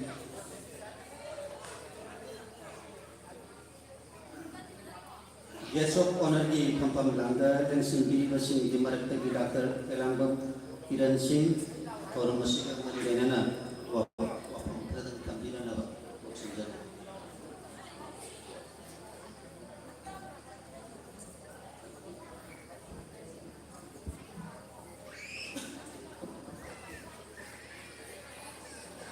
Nasibi asigum laba jam sing liam laba iram sesakluk khamani bugi taragani thak suba foundation day gi sugumba program asida dai selection biliba akoi mayam gi lamdam asigi su jam thokthani wa jaliba lamdam asigi thwani sapunna thanjaliba khogi waja professor W Shan Babu EC AM University Manipur makhum asida lengi rakra su hana makta ikai khimla usari loina na nasibi asigum laba function nasibi president soibiriba aduga special kha manipur su president oibiriba akhoi waja ai angang oi ne de ai takki tambir pa ai waja langbam sham sundar singh su ikai khimla usari loina na insijaraba ai di maro angang ngi so humindara papa lamdam masigi su yangam bi de su asa sa lai ai Mr. Maru Dr. Elamo Amikumar Singh proprietor Anand Enterprises masai asimba magi leader lagi kasu mahakosu kai khunda usari luna na Manipur Finance Service ta chief finance officer na lagi ba ai yamba matam leba kibikta awan mai wali share to ba ai yamba TIS Gunin Rosna program asida lagi kasu mahakosu kai khunda usari Luna na Manipur Finance Service ki Chief Finance Officer Director Finance Service ta legiba ai yamba W Dijendo Singapore su kai kinda usari luna na akhoi waja ai bu tapi tambilapa khot pailan tapi tambilapa waja Millennium Institute of Science in Far East Founder legiba waja Elangam Jiten Kumar Singapore su kai kinda usari luna na sigumba function asida अखोगी मयंगबम केंद्र Meitei function असिदा लाउगिरगसु महाकुसु इकाय खुंनगुसरे जामना नुमाय कशुन जद्रबा कशु खुंजद्रबा हाकु सिगुम्बा जामना चिंगलेमलबा जामना function जामना फजना सिंबिबा function Namda बातोन तोबिरबा सिंबिबा इरमदम सेसबुकु हाइनगाय लेतन थागसरी कशुन जद्रबा याकु Sumana सुम सरुक हानबेबे दमक्ता थामोय नुंदगी 한전운전 다각자가 공곡자리 ngasi jaman nungairaba meraki khanen oktober ki tang taret ima ayang le community hongi haiba mafam masida silliba seino akhodi aha first edition district level music talent han 2025 ki sumba program asida su ngasai lembira kiba participant na sau ya kiba khai kitma kusu ai nei kai kinda usari yamna numai lamdam masida pokchaba lamdam masida saujaba misak ama oina sugumba ꯁꯩꯁꯛꯂꯨꯞ ꯑꯃ ꯁꯦꯝꯃꯒ ꯂꯝꯗꯝ ꯑꯁꯤꯕꯨ ꯆꯥꯎꯈꯠꯇꯕ ꯌꯥꯗꯦ, ꯂꯝꯗꯝ ꯑꯁꯤꯒꯤ ꯍꯧꯒꯠꯂꯛꯏꯕ ꯏꯆꯥ ꯏꯅꯥꯎ ꯃꯌꯥꯝ ꯑꯉꯥꯡꯁꯤꯡꯕꯨ ꯁꯦꯝꯒꯠꯇꯕ ꯌꯥꯗꯦ ꯍꯥꯏꯕ ꯋꯥꯈꯜꯂꯣꯟꯗ ꯍꯣꯠꯅꯕꯤꯔꯤꯕ ꯁꯩꯁꯛꯂꯨꯞꯀꯤ ꯑꯍꯜ ꯂꯃꯟꯁꯤꯡ ꯌꯥꯝꯅ ꯄꯨꯛꯅꯤꯡ ꯊꯧꯒꯠꯅꯤꯡꯉꯥꯏꯅꯤ, ꯌꯥꯝꯅ ꯑꯩꯈꯣꯏꯒꯤ ꯃꯇꯧ ꯇꯝꯖꯅꯤꯡꯉꯥꯏꯅꯤ꯫ ꯑꯩꯅ ꯑꯃꯨꯛ ꯍꯦꯟꯅ ꯅꯨꯡꯉꯥꯏꯖꯔꯤꯕꯅ ꯍꯥꯏꯔꯤꯕ ꯃꯁꯤꯒꯤ ꯄ꯭ꯔꯣꯒ꯭ꯔꯥꯝ ꯐꯪꯁꯟ ꯑꯁꯤꯒꯤ ꯊꯤꯝ ꯑꯣꯏꯅ ꯊꯝꯕꯤꯔꯤꯕ ꯂꯤꯚꯤꯡ ꯇꯨꯒꯦꯗꯔ ꯏꯟ ꯄꯤꯁ ꯑꯦꯟड ꯍꯥꯔꯃꯣꯅꯤ, ꯑꯩꯅ ꯍꯦꯛ ꯄꯥꯝꯖꯕ ꯋꯥꯍꯩꯗꯨꯅꯤ ꯃꯁꯤꯒꯤ ꯋꯥꯍꯩꯁꯤꯅ꯫ ꯀꯔꯤ ꯃꯔꯝꯒꯤꯅꯣ ꯃꯁꯤꯒꯤ ꯋꯥꯍꯩꯁꯤꯗ ꯑꯩꯅ ꯑꯁꯨꯛꯀꯤ ꯃꯇꯤꯛ ꯉꯥꯎꯖꯔꯤꯕꯁꯤ ꯀꯔꯤ ꯃꯔꯝꯒꯤꯅꯣ? ꯑꯩꯅ ꯍꯦꯛ ꯍꯧꯕꯗꯒꯤ ꯍꯧꯅ, ꯑꯩꯅ ꯄꯤꯁꯛ ꯄꯤꯛꯏꯉꯩꯗꯒꯤ ꯍꯧꯅ ꯑꯩꯅ ꯃꯌꯥꯝꯗ ꯑꯩꯅ ꯍꯦꯛ ꯍꯦꯛ ꯍꯥꯏꯔꯒ ꯂꯥꯛꯄ, ꯑꯩꯈꯣꯏ ꯈꯨꯗꯤꯡꯃꯛꯁꯦ ꯅꯨꯡꯁꯤ ꯆꯥꯟꯅꯅ ꯍꯤꯡꯕ ꯃꯊꯧ ꯇꯥꯏ꯫ ꯅꯨꯡꯁꯤ ꯆꯥꯟꯅꯅ ꯍꯤꯡꯃꯤꯟꯅꯕ ꯃꯇꯝꯗ ꯈꯛꯇꯗ ꯑꯩꯈꯣꯏꯒꯤ ꯏꯪꯅ ꯆꯤꯡꯅ ꯂꯩꯕ, ꯃꯥꯡꯂꯣꯝꯗ ꯆꯥꯎꯈꯠꯄ ꯉꯝꯕ ꯑꯗꯨꯒꯨꯝꯕ ꯈꯨꯟꯅꯥꯏ ꯑꯃꯗꯣ ꯑꯩꯈꯣꯏ ꯑꯣꯏꯕ ꯉꯝꯒꯗꯧꯔꯤꯕꯅꯤ꯫ ꯍꯥꯏꯔꯤꯕ ꯑꯗꯨꯒꯨꯝꯕ ꯌꯥꯝꯅ ꯃꯆꯪ ꯑꯣꯏꯕ ꯐꯖꯔꯕ ꯋꯥꯈꯜꯂꯣꯟꯗꯨꯗ ꯊꯤꯝ ꯑꯣꯏꯕꯤꯔꯀꯥꯟꯗ ꯉꯁꯤ ꯏꯔꯝꯗꯝ ꯁꯩꯁꯛꯂꯨꯞꯀꯤ ꯁꯨꯃꯥꯏꯅ ꯍꯣꯠꯅꯕꯤꯔꯛꯄꯁꯤꯗ ꯇꯥꯛꯄꯗꯤ ꯃꯈꯣꯏꯒꯤ ꯋꯥꯈꯜꯂꯣꯟꯗꯁꯨ ꯁꯤꯒꯨꯝꯕ ꯑꯩꯈꯣꯏ ꯈꯨꯗꯤꯡꯃꯛꯁꯤꯕꯨ ꯅꯨꯡꯁꯤ ꯆꯥꯟꯅꯅ ꯍꯤꯡꯃꯤꯟꯅꯔꯀꯥꯟꯗ ꯑꯃꯅ ꯑꯃꯗ ꯃꯇꯦꯡ ꯄꯥꯡꯅꯔꯒ ꯆꯥꯎꯈꯠꯄ ꯈꯨꯟꯅꯥꯏ ꯑꯃꯒꯤ ꯑꯗꯨꯒꯨꯝꯕ ꯃꯉꯥꯗꯨꯗ ꯑꯩꯈꯣꯏꯒꯤ ꯂꯩꯔꯤꯕ ꯀꯩꯅꯣ ꯑꯃꯅꯤ ꯍꯥꯏꯕꯁꯤ ꯑꯩꯅ ꯐꯥꯎꯖꯩ꯫ ꯑꯩꯈꯣꯏ ꯈꯨꯡꯒꯪꯒꯤ ꯄꯨꯟꯁꯤ ꯌꯥꯝꯅ ꯆꯝꯅ ꯍꯤꯡꯕ ꯑꯩꯈꯣꯏꯒꯤ ꯄꯨꯟꯁꯤꯅꯤ꯫ ꯑꯩꯈꯣꯏ ꯀꯅꯥꯒꯨꯝꯕ ꯑꯃꯒꯤ ꯃꯔꯟ ꯃꯊꯨꯝꯗ ꯑꯩꯈꯣꯏ ꯀꯜꯂꯛꯄ ꯂꯩꯇꯦ, ꯀꯅꯥꯒꯨꯝꯕ ꯑꯃꯒꯤ ꯆꯥꯎꯈꯠꯄ ꯅꯨꯡꯉꯥꯏꯕꯗ ꯑꯩꯈꯣꯏ ꯀꯜꯂꯛꯄ ꯃꯤꯍꯧꯕꯁꯨ ꯌꯦꯡꯊꯤꯕ ꯀꯔꯤꯝꯇ ꯂꯩꯔꯨꯗꯦ꯫ ꯑꯩꯈꯣꯏꯒꯤ ꯍꯥꯏꯕꯕꯨ ꯑꯩꯅ ꯄꯥꯏꯔꯤꯕ ꯁꯤꯟꯐꯝ ꯑꯗꯨꯗ ꯑꯩꯒꯤ ꯏꯃꯨꯡꯒꯤ ꯋꯥꯠꯇꯅꯕ ꯍꯣꯠꯅꯕ, ꯏꯃꯨꯡ ꯃꯅꯨꯡꯒꯤ ꯆꯥꯎꯈꯠꯅꯕ ꯍꯣꯠꯅꯕ, ꯑꯗꯨꯒꯨꯝꯕ ꯄꯨꯟꯁꯤꯗ ꯍꯤꯡꯕ ꯑꯩꯈꯣꯏꯒꯤ ꯈꯨꯡꯒꯪꯒꯤ ꯄꯨꯟꯁꯤꯅꯤ꯫ ꯑꯗꯨꯒꯨꯝꯕ ꯈꯨꯡꯒꯪꯒꯤ ꯄꯨꯟꯁꯤꯗꯨꯗ ꯅꯨꯡꯁꯤ ꯆꯥꯟꯅꯅ ꯍꯤꯡꯃꯤꯟꯅꯔꯀꯥꯟꯗ ꯀꯅꯥ ꯑꯔꯩ ꯂꯩꯇ ꯑꯩꯈꯣꯏꯒꯤ ꯌꯦꯟꯅ ꯆꯥꯃꯤꯟꯅꯔꯀꯥꯟꯗ ꯑꯩꯈꯣꯏꯒꯤ ꯌꯥꯝꯅ ꯅꯨꯡꯁꯤ ꯆꯥꯟꯅꯅ ꯍꯤꯡꯕ ꯑꯗꯨꯒꯨꯝꯕ ꯄꯨꯟꯁꯤꯅꯤ꯫ ꯑꯩ ꯑꯁꯨꯛꯀꯤ ꯃꯇꯤꯛ ꯀꯜꯂꯛꯆꯩ, ꯑꯩꯅ ꯈꯨꯡꯒꯪꯒꯤ ꯄꯨꯟꯁꯤꯗ ꯀꯌꯥꯃꯨꯛ ꯌꯥꯝꯅ ꯀꯜꯂꯛꯀꯦ ꯍꯥꯏꯕꯕꯨ ꯁꯨꯛ ꯐꯖꯅ ꯅꯨꯡꯁꯤ ꯆꯥꯟꯅꯅ ꯍꯤꯡꯉꯤꯕ ꯁꯤꯒꯤ ꯄꯨꯟꯁꯤꯁꯦ ꯊꯥꯗꯣꯛꯑꯀꯥꯟꯗ ꯑꯇꯣꯞꯄ ꯄꯨꯟꯁꯤ ꯑꯃꯗ ꯍꯤꯡꯕꯒꯤ ꯑꯁꯥ ꯑꯩ ꯃꯪꯂꯥꯟ ꯑꯩꯉꯣꯟꯗ ꯂꯩꯇꯦ꯫ ꯂꯝꯗꯝ ꯑꯁꯤꯗ ꯂꯩꯔꯤꯕ ꯃꯤꯄꯨꯝ ꯈꯨꯗꯤꯡꯃꯛꯅꯁꯨ, ꯏꯔꯩꯀꯥꯏ ꯏꯔꯝꯗꯝꯁꯤꯗ ꯂꯩꯔꯤꯕ ꯃꯤꯄꯨꯝ ꯈꯨꯗꯤꯡꯃꯛꯅꯁꯨ ꯂꯝꯗꯝꯁꯤꯗ ꯄꯣꯛꯆꯕ, ꯂꯝꯗꯝꯁꯤꯗ ꯆꯥꯎꯖꯕ ꯃꯆꯥ ꯑꯃ ꯑꯣꯏꯅ ꯑꯩꯈꯣꯏ ꯈꯨꯗꯤꯡꯃꯛ ꯌꯥꯝꯅ ꯆꯥꯎꯊꯣꯛꯅ ꯍꯤꯡꯒꯗꯕꯅꯤ꯫ ꯑꯩꯈꯣꯏ ꯄꯨꯛꯅꯤꯡ ꯁꯣꯟꯊꯕ ꯌꯥꯗꯦ꯫ ꯑꯩꯅ ꯑꯉꯥꯡ ꯑꯣꯏꯔꯤꯉꯩ ꯃꯇꯝꯗ ꯑꯩꯈꯣꯏꯗꯤ ꯌꯥꯝꯅ ꯂꯩꯇ ꯂꯥꯏꯔꯅ ꯉꯟꯅ ꯍꯧꯔꯛꯄ ꯏꯃꯨꯡꯗ ꯍꯧꯔꯛꯄꯅꯤ꯫ ꯑꯗꯨꯅ ꯑꯩꯅ ꯑꯉꯥꯡ ꯑꯣꯏꯔꯤꯉꯩ ꯃꯇꯝꯗ ꯑꯩꯅ ꯑꯉꯥꯡ ꯇꯨꯏꯁꯟ ꯄꯤꯛꯏꯉꯩꯗ ꯑꯩꯒꯤ ꯂꯥꯏꯑꯣꯏꯈ꯭ꯔꯒꯕ ꯑꯩꯒꯤ ꯏꯕꯨꯕꯣꯛ ꯍꯨꯏꯗꯣꯡꯒꯤ ꯑꯩꯈꯣꯏꯒꯤ ꯏꯕꯨꯕꯣꯛ ꯔꯥꯕꯩꯒ ꯑꯩꯒ ꯀꯩꯅꯣꯁꯦ ꯍꯦꯛ ꯇꯨꯃꯤꯟꯅꯩ ꯅꯨꯡꯗꯥꯡꯁꯦ꯫ ꯃꯥꯅ ꯅꯨꯡꯗꯥꯡ ꯑꯩꯒ ꯇꯨꯃꯤꯟꯅꯕ ꯃꯇꯝꯗ ꯃꯥꯅ ꯑꯉꯥꯡ ꯑꯣꯏꯔꯤꯉꯩꯗ ꯋꯥꯔꯤ ꯅꯨꯡꯁꯤꯕ ꯃꯌꯥꯝ ꯑꯃ ꯂꯤꯔꯒ ꯇꯨꯃꯤꯟꯅꯩ꯫ ꯑꯩꯈꯣꯏꯒꯤ ꯑꯩꯅ ꯂꯩꯔꯤꯕ ꯑꯩꯒꯤ ꯌꯨꯝꯁꯤ ꯑꯩꯈꯣꯏꯒꯤ ꯄꯥꯠꯀꯤ ꯃꯇꯣꯟꯅꯤ, ꯑꯩꯈꯣꯏ ꯈꯨꯟꯒꯤ ꯃꯇꯣꯟ ꯑꯣꯏꯕ ꯄꯥꯠꯇ ꯑꯗꯨꯝꯕ ꯂꯩꯕ ꯃꯐꯝ ꯖꯒꯥ ꯑꯃ ꯂꯩꯕꯅꯤ꯫ ꯅꯣꯡꯉꯥꯜꯂꯝꯗꯥꯏꯒꯤ ꯃꯇꯝꯗ ꯄꯥꯠꯇ ꯀꯨꯝꯃꯛꯄ ꯑꯩꯈꯣꯏꯒꯤ ꯑꯍꯜ ꯂꯃꯟꯁꯤꯡꯁꯤꯅ ꯑꯩꯈꯣꯏꯒꯤ ꯅꯨꯡꯁꯤꯔꯕ ꯏꯁꯩꯁꯦ ꯁꯛꯑꯀꯥꯟꯗ ꯄꯥꯠꯇ ꯀꯨꯝꯃꯛꯄ ꯃꯇꯝꯁꯤꯗ ꯑꯩꯈꯣꯏꯒꯤ ꯏꯕꯣꯛꯁꯤꯅ ꯑꯩꯉꯣꯟꯗ ꯅꯨꯡꯁꯤ ꯋꯥꯔꯤ ꯀꯌꯥ ꯑꯃ ꯂꯤꯔꯝꯃꯤ꯫ ꯑꯩꯈꯣꯏꯒꯤ ꯂꯝꯗꯝ ꯑꯁꯦ, ꯂꯩꯀꯥꯏ ꯏꯔꯝꯗꯝ ꯑꯁꯦ ꯀꯂꯥ ꯕꯤꯗ꯭ꯌꯥꯗ, ꯁꯪꯁꯀ꯭ꯔꯤꯇꯤꯗ ꯋꯥꯠꯇꯕ ꯑꯗꯨꯒꯨꯝꯕ ꯂꯝꯗꯝ ꯑꯃꯅꯤ꯫ ꯁꯤꯒꯤ ꯂꯝꯗꯝꯁꯤꯗ ꯑꯁꯤꯗ ꯁꯛꯑꯒ ꯂꯥꯛꯏꯕ ꯏꯁꯩꯁꯦ ꯌꯥꯝꯅ ꯐꯖꯗ꯭ꯔꯥ ꯍꯥꯏꯗꯅ ꯌꯥꯝꯅ ꯑꯩꯉꯣꯟꯗ ꯄꯨꯛꯅꯤꯡ ꯊꯧꯒꯠꯄ ꯑꯗꯨꯒꯨꯝꯕ ꯋꯥꯔꯤ ꯂꯤꯕꯤꯔꯝꯃꯤ꯫ ꯑꯗꯨꯒꯤ ꯋꯥꯔꯤꯗꯣ ꯇꯥꯔꯀꯥꯟꯗ ꯉꯁꯤ ꯑꯁꯤꯒꯨꯝꯕ ꯐꯪꯁꯟꯁꯤ ꯌꯥꯎꯔꯀꯥꯟꯗ ꯅꯍꯧꯗꯅ ꯄꯨꯛꯅꯤꯡꯁꯤꯗ ꯑꯗꯨꯒꯨꯝꯕ ꯋꯥꯈꯜꯒꯤ ꯀꯩꯅꯣꯗꯣ ꯑꯃꯨꯛ ꯐꯥꯎꯔꯛꯑꯦ꯫ ꯌꯥꯝꯅ ꯅꯨꯡꯁꯤꯕ ꯑꯗꯨꯒꯨꯝꯕ ꯀꯩꯅꯣꯅꯤ꯫ ꯑꯗꯨꯗꯨꯅ ꯁꯩꯁꯛꯂꯨꯞꯅ ꯁꯤꯒꯨꯝꯕ ꯑꯩꯈꯣꯏꯒꯤ ꯂꯝꯗꯝ ꯑꯁꯤꯗ ꯂꯩꯔꯤꯕ ꯁꯤꯒꯨꯝꯕ ꯃꯆꯪ ꯇꯦꯂꯦꯟ ꯂꯩꯕ, ꯃꯆꯪ ꯊꯣꯛꯄ ꯍꯧꯒꯠꯂꯛꯏꯕ ꯑꯉꯥꯡ ꯃꯌꯥꯝ ꯑꯃ ꯑꯩꯈꯣꯏꯅ ꯁꯦꯝꯒꯠꯄꯤꯔꯕ ꯀꯥꯟꯗ ꯑꯩꯈꯣꯏ ꯂꯝꯗꯝ ꯑꯁꯤꯒꯤ ꯆꯥꯎꯈꯠꯄ, ꯃꯥꯡꯂꯣꯝꯗ ꯈꯨꯃꯥꯡ ꯆꯥꯎꯁꯤꯟꯕ ꯂꯝꯗꯝ ꯑꯃ ꯑꯣꯏꯍꯟꯕꯗ ꯑꯃꯨꯛ ꯍꯦꯟꯅ ꯃꯇꯦꯡ ꯑꯣꯏꯒꯗꯧꯔꯤꯕꯅꯤ꯫ ꯑꯩꯈꯣꯏ ꯈꯨꯗꯤꯡꯃꯛ ꯊꯧꯅꯥ ꯂꯩꯁꯤ, ꯄꯨꯛꯅꯤꯡ ꯁꯣꯊꯕ ꯌꯥꯗꯦ, ꯑꯩꯈꯣই ꯆꯥꯎꯈꯠꯇꯕ ꯌꯥꯗꯦ, ꯌꯥꯝꯅ ꯑꯩꯈꯣই ꯃꯥꯡꯖꯤꯟ ꯊꯥꯕ ꯈꯨꯟꯅꯥꯏ ꯑꯃ ꯑꯩꯈꯣꯏ ꯑꯣꯏꯗꯕ ꯌꯥꯗꯦ꯫ ꯑꯩꯈꯣই ꯄꯨꯛꯅꯤꯡ ꯁꯣꯟꯊꯅ ꯑꯩꯈꯣꯏ ꯂꯩꯔꯒꯗꯤ ꯍꯤꯔꯝ ꯈꯨꯗꯤꯡꯃꯛꯇ ꯑꯩꯈꯣꯏꯁꯦ ꯁꯣꯊꯕ ꯂꯝꯗꯝ ꯑꯃ ꯑꯣꯏꯍꯧꯔꯒꯗꯧꯕꯅꯤ꯫ ꯉꯁꯥꯏ ꯑꯩꯅ ꯍꯥꯏꯖꯈꯤꯕꯗꯨꯅꯤ, ꯉꯁꯤꯒꯤ ꯐꯪꯁꯟ ꯄ꯭ꯔꯣꯒ꯭ꯔꯥꯝ ꯑꯁꯤꯒꯤ ꯊꯤꯝꯗ ꯂꯚꯤꯡ ꯇꯨꯒꯦꯗꯔ ꯏꯟ ꯄꯤꯁ ꯑꯦꯟड ꯍꯥꯔꯃꯣꯅꯤ, ꯁꯤꯒꯤ ꯑꯥꯔꯊꯁꯤ ꯑꯩꯈꯣꯏ ꯊꯃꯣꯏꯅꯨꯡꯗ ꯑꯩꯈꯣꯏ ꯆꯦꯠꯅ ꯊꯥꯒꯣꯟꯅꯔꯒ ꯑꯩꯈꯣꯏ ꯆꯠꯁꯤ꯫ ꯆꯝꯅ ꯍꯤꯡꯖꯕ ꯑꯩꯈꯣꯏꯒꯤ ꯄꯨꯟꯁꯤ ꯈꯨꯡꯒꯪꯒꯤ ꯄꯨꯟꯁꯤꯗ ꯍꯤꯡꯕꯒꯤ ꯃꯍꯥꯎ ꯑꯁꯤ ꯑꯩꯈꯣꯏ ꯐꯪꯗ꯭ꯔꯕꯅꯤ꯫ ꯑꯩꯈꯣꯏꯒꯤ ꯍꯤꯡꯕꯒꯤ ꯃꯍꯥꯎꯁꯦ ꯀꯅꯥꯅ ꯀꯔꯝꯕ ꯃꯐꯝ ꯖꯒꯥꯗꯒꯤ ꯑꯩꯈꯣꯏ ꯃꯠꯊꯒꯦ ꯍꯥꯏꯕꯗꯣ ꯑꯩꯈꯣꯏ ꯃꯌꯥꯝꯅ ꯈꯪꯃꯤꯟꯅꯒꯗꯕꯅꯤ꯫ ꯑꯩꯈꯣꯏꯒꯤ ꯈꯨꯡꯒꯪꯒꯤ ꯄꯨꯟꯁꯤꯗ ꯍꯤꯡꯉꯤꯕ ꯑꯩꯈꯣꯏꯒꯤ ꯊꯥꯛꯁꯦ ꯉꯁꯤ ꯀꯔꯝꯕ ꯐꯤꯕꯝꯗ ꯂꯩꯔꯤꯒꯦ ꯑꯩꯈꯣꯏꯁꯦ ꯑꯩꯈꯣꯏ ꯃꯨꯟꯅ ꯈꯪꯐꯝ ꯊꯣꯛꯏ꯫ ꯌꯥꯝꯅ ꯅꯨꯡꯁꯤ ꯆꯥꯟꯅꯅ ꯍꯤꯡꯕ, ꯑꯃꯅ ꯑꯃꯗ ꯊꯕꯛ ꯊꯧꯔꯝ ꯑꯃ ꯊꯣꯛꯄ ꯃꯇꯝꯗ ꯇꯥꯗ ꯃꯥꯃ ꯅꯪꯒꯤꯅ ꯀꯔꯤ ꯂꯩ ꯍꯥꯏꯗꯅ ꯑꯩꯈꯣꯏ ꯃꯁꯦꯟ ꯄꯨꯟꯁꯤꯟꯅꯒ ꯊꯕꯛ ꯇꯧꯃꯤꯟꯅꯕ ꯑꯩꯈꯣꯏꯒꯤ ꯂꯝꯗꯝ ꯑꯁꯤꯗ, ꯑꯩꯈꯣꯏ ꯏꯔꯩꯀꯥꯏ ꯏꯔꯝꯗꯝꯁꯤꯗ ꯀꯔꯤ ꯃꯔꯝꯒꯤ ꯑꯋꯥꯠꯄ ꯂꯩꯐꯝ ꯊꯣꯛꯀꯦ? ꯍꯤꯔꯝ ꯈꯨꯗꯤꯡꯃꯛꯇ ꯑꯩꯈꯣꯏ ꯅꯨꯡꯉꯥꯏ-ꯌꯥꯏꯐꯕ ꯂꯝꯗꯝ ꯑꯣꯏꯐꯝ ꯊꯣꯛꯇ꯭ꯔꯣ? ꯑꯗꯨ ꯑꯣꯏꯕ ꯉꯝꯗꯦ꯫ ꯑꯩꯈꯣই ꯉꯁꯤ ꯈ꯭ꯋꯥꯏꯗꯒꯤ ꯍꯦꯟꯅ ꯆꯥꯎꯈꯠꯇꯕ, ꯈ꯭ꯋꯥꯏꯗꯒꯤ ꯍꯦꯟꯅ ꯃꯅꯤꯡ ꯍꯟꯊꯔꯕ ꯑꯗꯨꯒꯨꯝꯕ ꯏꯔꯝꯗꯝ ꯑꯃ ꯍꯥꯏꯔ ꯇꯥꯔꯒꯗꯤ ꯉꯁꯤ ꯑꯩꯈꯣꯏꯅ ꯂꯩꯔꯤꯕ ꯏꯔꯝꯗꯝꯁꯤꯅꯤ꯫ ꯑꯩꯅ ꯑꯩꯒꯤ ꯏꯔꯝꯗꯝꯗ ꯄꯣꯛꯆꯔꯒꯁꯨ ꯑꯩꯅ ꯑꯩꯒꯤ ꯍꯤꯌꯥꯡꯂꯝ ꯈꯨꯟꯗ ꯑꯩꯅ ꯄꯣꯛꯆꯕꯅꯤ ꯍꯤꯌꯥꯡꯂꯝ ꯈꯨꯟꯗ ꯆꯥꯎꯖꯕꯅꯤ ꯍꯥꯏꯕꯒꯤ ꯅꯥꯄꯟꯗꯣ ꯑꯩꯉꯣꯟꯗ ꯂꯩꯔꯒꯁꯨ ꯑꯁꯦꯡꯕ ꯆꯥꯎꯈꯠꯄꯒꯤ ꯑꯣꯏꯕ ꯃꯉꯥꯜ ꯑꯗꯨ ꯐꯪꯉꯕ꯭ꯔꯥ ꯍꯥꯏꯔꯒꯗꯤ ꯑꯩꯈꯣꯏ ꯐꯪꯕ ꯉꯝꯗꯦ ꯑꯩꯈꯣꯏ ꯉꯁꯤ ꯑꯩꯈꯣꯏꯒꯤ ꯉꯁꯤ ꯂꯝꯗꯝꯁꯤꯗ ꯁꯤꯒꯨꯝꯕ ꯈꯨꯟꯅꯥꯏꯁꯤꯗ ꯑꯗꯨꯒꯨꯝꯕ ꯃꯉꯥꯜ ꯐꯪꯕ ꯉꯝꯗꯅ ꯃꯐꯝ ꯃꯐꯝ ꯖꯒꯥ ꯈꯨꯗꯤꯡꯃꯛꯇ ꯑꯩꯈꯣꯏ ꯆꯍꯤ ꯂꯤꯁꯥꯡꯁꯤꯅ ꯁꯨꯝ ꯂꯥꯛꯄꯗꯅ ꯀꯩꯗꯧꯔꯒꯦ ꯍꯥꯏꯕ ꯃꯇꯝꯗ ꯏꯔꯩꯄꯥꯛ ꯏꯔꯝꯗꯝ ꯃꯅꯤꯄꯨꯔꯁꯦ ꯀꯥꯡꯈꯣꯡ ꯁꯥꯏꯕ ꯈꯨꯟꯅꯥꯏ ꯑꯃ ꯑꯩꯈꯣꯏ ꯉꯁꯤ ꯑꯣꯏꯔꯕꯅꯤ ꯑꯩꯈꯣꯏ ꯉꯁꯤ ꯈꯨꯟꯅꯥꯏꯁꯦ ꯑꯩꯈꯣꯏꯅ ꯍꯥꯏꯅꯩ ꯃꯩꯇꯩꯗꯤ ꯅꯧꯁꯥꯅꯤ ꯏꯗ ꯃꯩꯇꯩꯒꯤ ꯅꯧꯁꯥꯗꯤ ꯏ ꯆꯦꯟꯕꯅꯤ ꯌꯥꯝꯅ ꯊꯧꯅꯥ ꯂꯩꯕ ꯑꯗꯨꯒꯨꯝꯕ ꯑꯩꯈꯣꯏꯒꯤ ꯐꯨꯔꯨꯞꯅꯤ ꯍꯥꯏꯗꯅ ꯑꯩꯈꯣꯏ ꯍꯥꯏꯅꯩ ꯑꯗꯨꯕꯨ ꯑꯩꯈꯣꯏꯕꯨ ꯉꯁꯤ ꯇꯁꯦꯡꯅꯃꯛꯀꯤ ꯃꯩꯇꯩ ꯅꯧꯁꯥꯒꯤ ꯏꯗꯨꯕꯨ ꯑꯩꯈꯣꯏꯅ ꯆꯦꯜꯂꯤꯕꯅꯤ ꯑꯩꯈꯣꯏ ꯃꯁꯤ ꯌꯥꯝꯅ ꯈꯟꯊꯅꯤꯡꯉꯥꯏ ꯑꯣꯏꯔꯕꯅꯤ ꯂꯝꯗꯝ ꯑꯁꯤ ꯄꯤꯁ ꯑꯦꯟ ꯍꯥꯔꯃꯣꯅꯤ ꯄꯥꯝꯖꯕ ꯅꯨꯡꯁꯤ ꯆꯥꯟꯅꯅ ꯍꯤꯡꯕ ꯄꯥꯝꯖꯕ ꯑꯗꯨꯒꯨꯝꯕ ꯁꯣꯁꯥꯏꯇꯤꯁꯦ ꯃꯁꯤ ꯑꯩꯈꯣꯏ ꯍꯤꯡꯕ ꯉꯝꯃꯤꯕ꯭ꯔꯥ ꯖꯒꯥ ꯈꯨꯗꯤꯡꯃꯛ ꯃꯐꯝ ꯈꯨꯗꯤꯡꯃꯛ ꯀꯥꯡꯈꯣꯡ ꯁꯥꯏꯕ ꯑꯋꯥ ꯑꯅꯥꯒꯤ ꯋꯥꯔꯤꯗ ꯑꯩꯈꯣꯏ ꯄꯤꯛ ꯊꯟꯈ꯭ꯔꯦ ꯑꯩꯈꯣꯏ ꯂꯝꯗꯝ ꯑꯁꯦ ꯄꯤꯛꯈ꯭ꯔꯕ ꯂꯝꯗꯝ ꯖꯒꯥ ꯑꯁꯦ ꯃꯃꯥꯡꯉꯩ ꯅꯤꯡꯊꯧ ꯄꯥꯜꯂꯤꯉꯩ ꯃꯇꯝꯗꯗꯤ ꯃꯦꯔꯥ ꯍꯧꯆꯣꯛꯄꯒꯤ ꯄ꯭ꯔꯣꯒ꯭ꯔꯥꯝ ꯊꯨꯡꯁꯟ ꯄ꯭ꯔꯣꯒ꯭ꯔꯥꯝ ꯄꯥꯡꯊꯣꯛꯇꯅ ꯅꯨꯡꯁꯤ ꯆꯥꯟꯅꯅ ꯍꯤꯡꯃꯤꯟꯅꯗꯅ ꯑꯩꯈꯣꯏꯒꯤ ꯌꯥꯝꯅ ꯅꯨꯡꯉꯥꯏꯕ ꯑꯗꯨ ꯂꯝꯗꯝ ꯑꯃ ꯑꯣꯏꯔꯝꯃꯤ ꯍꯥꯏ ꯑꯗꯨꯕꯨ ꯉꯁꯤꯗꯤ ꯑꯩꯈꯣꯏꯒꯤ ꯃꯤꯠꯇ ꯎꯕ ꯐꯪꯂꯤꯕ꯭ꯔꯥ ꯌꯥꯝꯅ ꯄꯤꯛꯄ ꯇꯝꯄꯥꯛꯀꯤ ꯂꯝꯗꯝ ꯈꯨꯆꯣꯛ ꯈꯔꯁꯤꯗ ꯑꯩꯈꯣꯏ ꯃꯁꯤꯗ ꯑꯩꯈꯣꯏꯒꯤ ꯊꯩꯅꯕ ꯆꯟꯗꯅ ꯑꯩꯈꯣꯏ ꯍꯤꯡꯕ ꯅꯠꯇꯅ ꯎꯄꯥꯏ ꯂꯩꯇ꯭ꯔꯦ ꯃꯐꯝ ꯖꯒꯥ ꯈꯨꯗꯤꯡꯗ ꯑꯩꯈꯣꯏ ꯆꯠꯄꯒꯤ ꯂꯝꯕꯤ ꯂꯩꯇ꯭ꯔꯕꯅꯤ ꯑꯩꯈꯣꯏ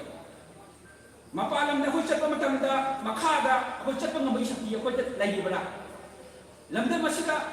ꯑꯩꯈꯣꯏꯅ ꯍꯥꯏꯕ ꯃꯇꯝꯗ ꯋꯥ ꯉꯥꯡꯕ ꯃꯇꯝꯗ ꯑꯩꯈꯣꯏ ꯊꯤꯡꯕꯤꯅꯕ ꯕ꯭ꯔꯦꯛ ꯐꯥꯅꯕ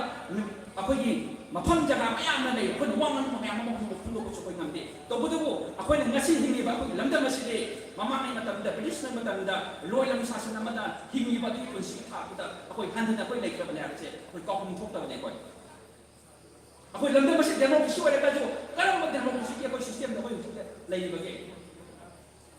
ꯗꯦꯃꯣꯀ꯭ꯔꯦꯁꯤꯒꯤ ꯂꯝꯗꯝꯗ ꯗꯦꯃꯣꯀ꯭ꯔꯦꯁꯤꯒꯤ ꯃꯍꯥꯎ ꯑꯃꯇ ꯐꯪꯗ꯭ꯔꯕꯅꯤ ꯑꯩꯈꯣꯏꯗ ꯄꯟꯆꯥꯌꯦꯇꯤ ꯁꯤꯁꯇꯦꯝ ꯏꯂꯦꯛꯁꯟ ꯇꯧꯕ ꯉꯝꯗꯦ ꯑꯩꯈꯣꯏ ꯍꯧꯖꯤꯛ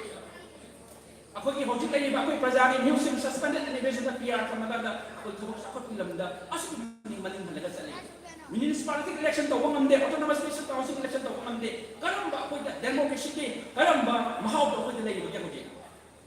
ꯁꯨꯞꯅꯝ ꯁꯥꯁꯟ ꯕ꯭ꯔꯤꯇꯤꯁꯅ ꯃꯇꯝꯗ ꯊꯝꯃꯝꯕ ꯑꯩꯈꯣꯏꯅ ꯊꯝꯃꯝꯕ ꯁꯨꯞꯅꯝ ꯁꯥꯁꯟꯗꯨꯗꯒꯤ ꯈꯦꯠꯅꯕꯕꯨ ꯀꯔꯤ ꯂꯩꯔꯤꯒꯦ ꯍꯧꯖꯤꯛꯀꯤ ꯃꯇꯝꯁꯤꯗ ꯑꯩꯈꯣꯏꯅ ꯉꯁꯤ ꯅꯨꯡꯉꯥꯏꯔꯦ ꯍꯥꯏꯗꯅ ꯑꯩꯈꯣꯏꯅ ꯑꯍꯥꯎꯕ ꯈꯔ ꯆꯥꯔꯦ ꯍꯥꯏꯗꯅ ꯐꯖꯕ ꯗ꯭ꯔꯦꯁ ꯈꯔ ꯁꯦꯠꯂꯦ ꯍꯥꯏꯗꯅ ꯑꯩꯈꯣꯏ ꯆꯥꯎꯈꯠꯄꯒꯤ ꯃꯉꯥꯜ ꯐꯪꯉꯦꯅ ꯑꯩꯈꯣꯏ ꯂꯧꯐꯝ ꯊꯣꯛꯇꯦ ꯑꯩꯈꯣꯏ ꯉꯁꯤ ꯁꯦꯠꯂꯤꯕ ꯆꯥꯔꯤꯕ ꯈꯔꯁꯤꯗꯤ ꯍꯌꯦꯡ ꯇꯨꯡꯒꯤ ꯐꯤꯕꯝꯗ ꯀꯔꯤ ꯑꯣꯏꯔꯛꯀꯗꯒꯦ ꯇꯝꯕ ꯉꯝꯗꯕ ꯑꯩꯈꯣꯏ ꯐꯤꯕꯝꯗ ꯑꯩꯈꯣই ꯂꯩꯈ꯭ꯔꯕꯅꯤ ꯑꯗꯨꯗꯨꯅ ꯇꯨꯡꯗ ꯍꯧꯔꯛꯏꯕ ꯑꯩꯈꯣꯏꯒꯤ ꯃꯤꯔꯣꯟꯁꯤꯡ ꯑꯩꯈꯣꯏꯒꯤ ꯖꯦꯅꯦꯔꯦꯁꯟꯁꯤꯡ ꯑꯩꯈꯣꯏ ꯌꯥꯝꯅ ꯋꯥꯈꯜ ꯃꯨꯟꯅ ꯈꯪꯕ ꯆꯪꯉꯤ ꯃꯩꯇꯩꯒꯤ ꯏꯗ ꯅꯨꯡꯁꯥꯒꯤ ꯏ ꯆꯦꯟꯕꯅꯤ ꯅꯨꯡꯁꯥꯒꯤ ꯊꯧꯅꯥ ꯆꯦꯟꯕꯅꯤ ꯍꯥꯏꯕꯗꯣ ꯑꯩꯈꯣꯏ ꯐꯨꯗꯣꯛꯄ ꯆꯪꯉꯤ ꯑꯗꯨꯗꯨꯅ ꯑꯩꯈꯣꯏꯗ ꯃꯤ ꯑꯃ ꯑꯣꯏꯅ ꯄꯣꯛꯑꯒꯗꯤ ꯃꯥꯒꯤ ꯃꯔꯩꯕꯥꯛ ꯃꯔꯝꯗ ꯅꯨꯡꯁꯤꯖꯕ ꯃꯥꯒꯤ ꯄꯣꯛꯅꯐꯝ ꯂꯝꯗ ꯅꯨꯡꯁꯤꯖꯕ ꯑꯗꯨꯒꯨꯝꯕ ꯃꯤ ꯑꯃ ꯑꯩꯈꯣꯏ ꯑꯣꯏꯒꯗꯕꯅꯤ ꯑꯗꯨꯒꯨꯝꯕ ꯑꯣꯏꯕ ꯉꯝꯗ꯭ꯔꯒꯗꯤ ꯑꯩꯈꯣꯏ ꯄꯣꯛꯄꯒꯤ ꯌꯥꯝꯗ꯭ꯔꯕꯅꯤ ꯑꯗꯨꯗꯨꯅ ꯑꯩꯈꯣꯏꯗ ꯐꯥꯎꯔꯤꯕ ꯏꯔꯝꯗꯝ ꯆꯥꯎꯈꯠ ꯑꯩꯈꯣꯏꯒꯤ ꯁꯤꯒꯤ ꯏꯁꯦ ꯑꯩꯈꯣꯏ ꯃꯈꯥ ꯇꯥꯅ ꯑꯩꯈꯣꯏ ꯂꯩꯈꯣꯝ ꯆꯨꯝꯕ ꯑꯩꯈꯣꯏ ꯆꯪꯉꯤ ꯑꯩꯈꯣꯏ ꯃꯁꯤ ꯍꯥꯏꯔꯀꯥꯟꯗ ꯑꯩꯅ ꯍꯦꯛ ꯃꯌꯥꯝꯗ ꯍꯥꯏꯖꯕꯗꯣ ꯑꯩ ꯏꯔꯩꯕꯥꯛ ꯅꯤꯡꯕꯅꯤ ꯏꯔꯩꯕꯥꯛ ꯅꯨꯡꯁꯤꯕꯅꯤ ꯂꯝꯗꯝꯁꯨ ꯅꯨꯡꯁꯤꯕꯅꯤ ꯍꯥꯏꯔꯀꯥꯟꯗ ꯕꯟ ꯕ꯭ꯂꯣꯀꯦꯠ ꯇꯧꯔꯒ ꯊꯧꯅꯥ ꯄꯨꯕꯤꯌꯨ ꯍꯥꯏꯕ ꯅꯠꯇꯦ इरेबाग लमदम नुसिजबनि हायरगा अखोगी मयाम डोनेशन तौबदा थोना पबियु हायबे नते इरेबाग लमदम नुसिबा लाइका लमदम नुसिजबा मिलिम ओइदागदि आइना पाइबा आइगि सिंबमदो हेने खुमा सुबो होनबियु लौबो बिसिना हेने लौबो होनबियु अनांग लाइक ताको ओजासिना अनांग सिंबो हेने मकों फनबा लाइक तापियु माइ मागी सिंबम लेइबा मफम कदो सिंचे माइ मागी जगह हुदा अखोई थमोइसिंगा थबक तौदबा अखोई फदबा मचंगी नत्रगदि अखोई लमदम असे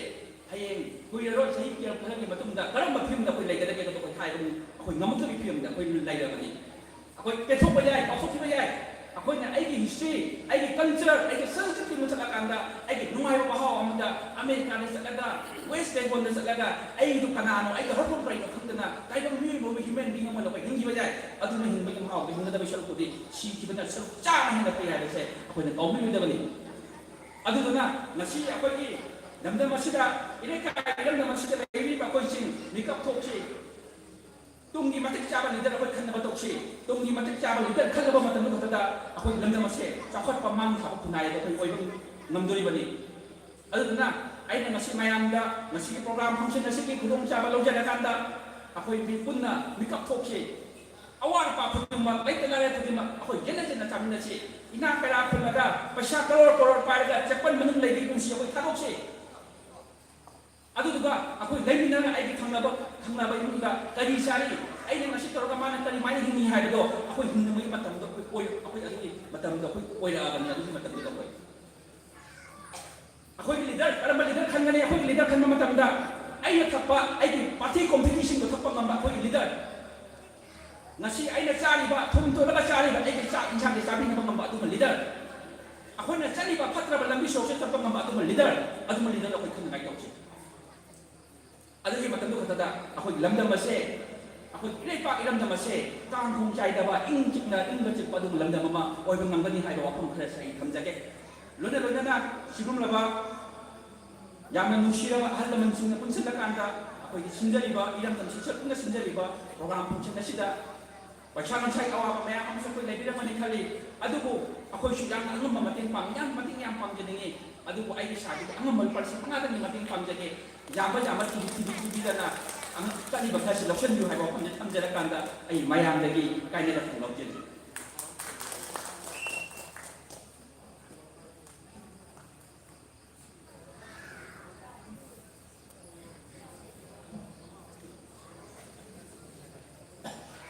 Thakachari Dr. Kiran Singh, Senior Medical Officer Kaching. Makha Taripasidi, Kodi Nikupari Mamanda, Kodi Kai Kumnazaduna, Tarangno, Oksa Kiba, Dr. Tamphamani Lupra, Aikoina, Yamamati Chagana, Tarang Oksaba, Sigambari and Anapun, the Paudi Bavaro, and the Keltat Natamina in our Coxuzer.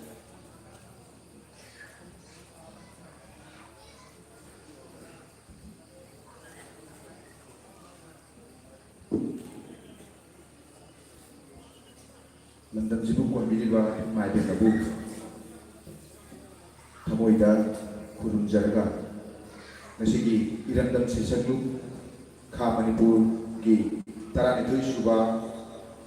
Foundation Day, Gamali and Asijaba of district level music talent hunt, listening to Manga, Nasigi Torum Shida, Maya Tampan, the Lixin Biliba, Kaikunabada Matik Saraba, Punampu, Amamda. When the Katsagasu, Punopusu, Jaragai, Kunabo, Chari, Kurjari, Venena,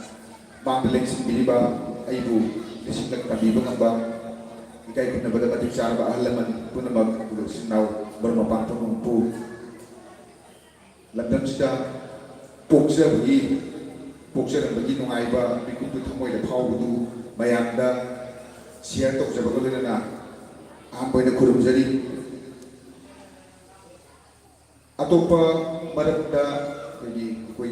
Dr. Kiranazu, Mayam Happy Gray, Manuela, Yang Mogai City, Lam Sadu putting the Habatare, Kala Gilanda, Hapung Isay Gilanda, Quaidigi, Mayam Quidi, Topa line, Titin line, Maya Yami, Smina, Kaitoga, Manipuman, like Kaitoga in Canada, Maya Yami. Nayeng Canada, Yang Wabagai, Maruiba, Isapway, Hazaban, Sade, Maruiba, Roladum, Manipur, Mamma, Puali, Diki, Laura Lay, Amatan Pazarabada music, May Tapan, Biliba, Mingwena, Katsarabada, Yakun Pusu,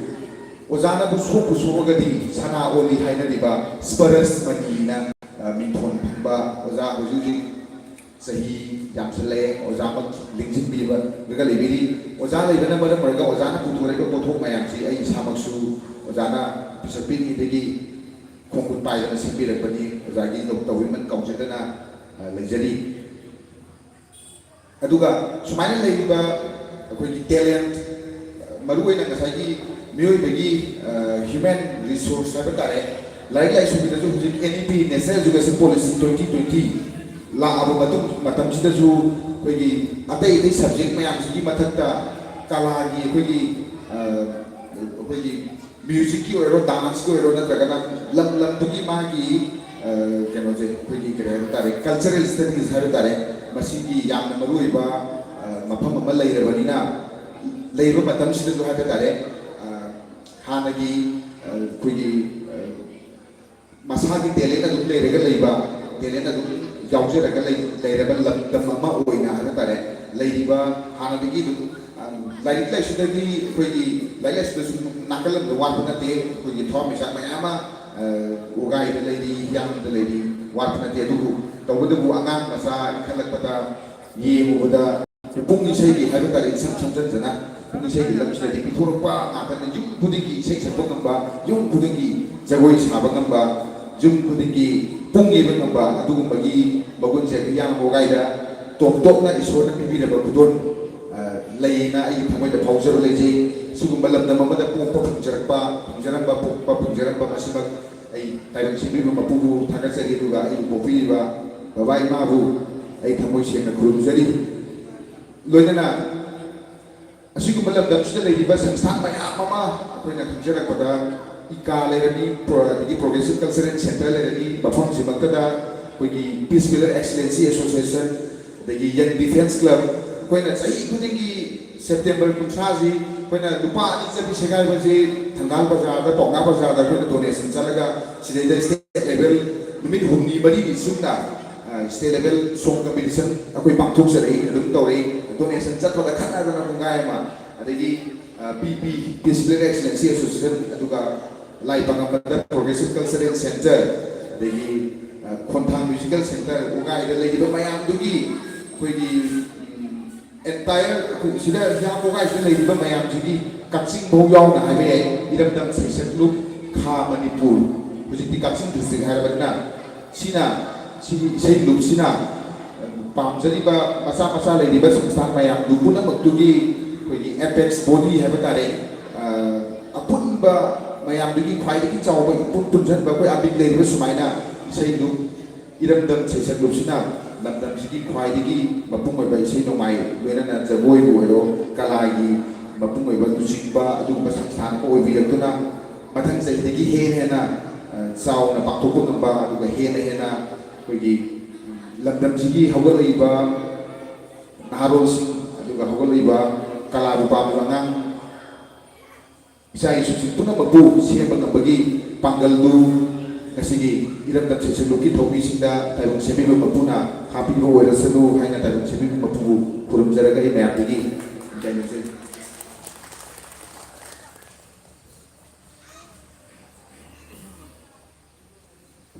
ꯌꯥꯝꯅ ꯃꯃꯜ ꯂꯩꯕ ꯑꯇꯦꯟꯕ speech ꯑꯃ ꯄꯤꯕꯤꯕꯗꯒꯤ ꯅꯣꯏꯕ ꯇꯝꯐꯥꯃꯅꯤ ꯊꯥꯒꯠꯆꯔꯤ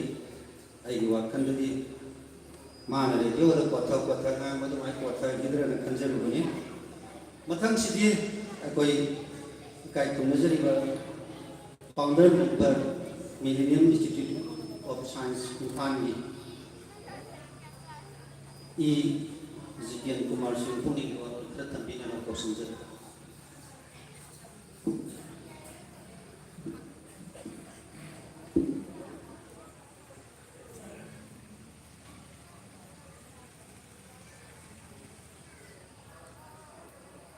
ꯉꯁꯤꯒꯤ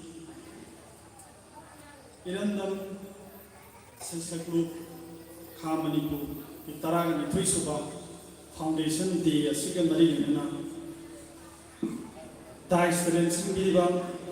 ꯑꯃꯃꯝꯇ ꯑꯣꯏꯅ ꯃꯤꯡ ꯄꯟꯗ꯭ꯔꯒꯁꯨ ꯃꯇꯝ ꯊꯦꯡꯖꯤꯜꯂꯛꯄꯅꯤꯅ ꯑꯩ ꯁꯝꯖꯤꯟꯖꯒꯦ ꯗꯥꯏꯁꯇ ꯂꯦꯡꯁꯤꯟꯕꯤꯔꯤꯕ ꯄꯨꯝꯅꯃꯛꯄꯨ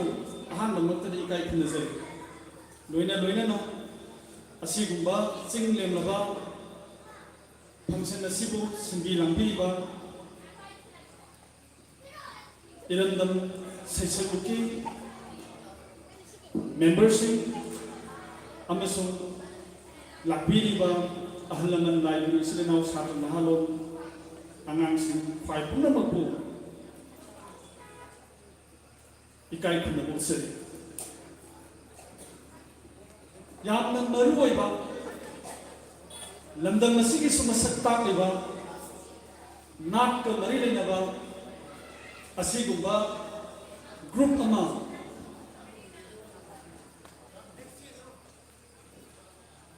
ꯂꯩꯕ ꯍꯥꯏꯕꯁꯤ ꯌꯥꯝꯅ ꯇꯉꯥꯏꯐꯗꯦ ꯍꯥꯏꯖꯅꯤꯡꯉꯤ ꯄꯨꯟꯁꯤ ꯍꯥꯏꯕꯁꯦ ꯏꯁꯩꯒꯤ ꯁꯨꯔꯅꯤ ꯏꯁꯩꯒꯤ ꯁꯨꯔ ꯌꯥꯎꯗꯅ ꯄꯨꯟꯁꯤ ꯑꯁꯤ ꯍꯤꯡꯕ ꯉꯝꯗꯦ ꯑꯩꯈꯣꯏꯅ ꯍꯤꯡꯂꯤꯕ ꯄꯨꯟꯁꯤ ꯇꯣꯉꯥꯟ ꯇꯣꯉꯥꯟꯕ ꯏꯁꯩꯒꯤ ꯁꯨꯔꯒꯨꯝꯕꯅꯤ ꯅꯨꯡꯉꯥꯏꯕ ꯃꯇꯝꯗ ꯑꯩꯈꯣꯏ ꯏꯁꯩ ꯁꯛꯏ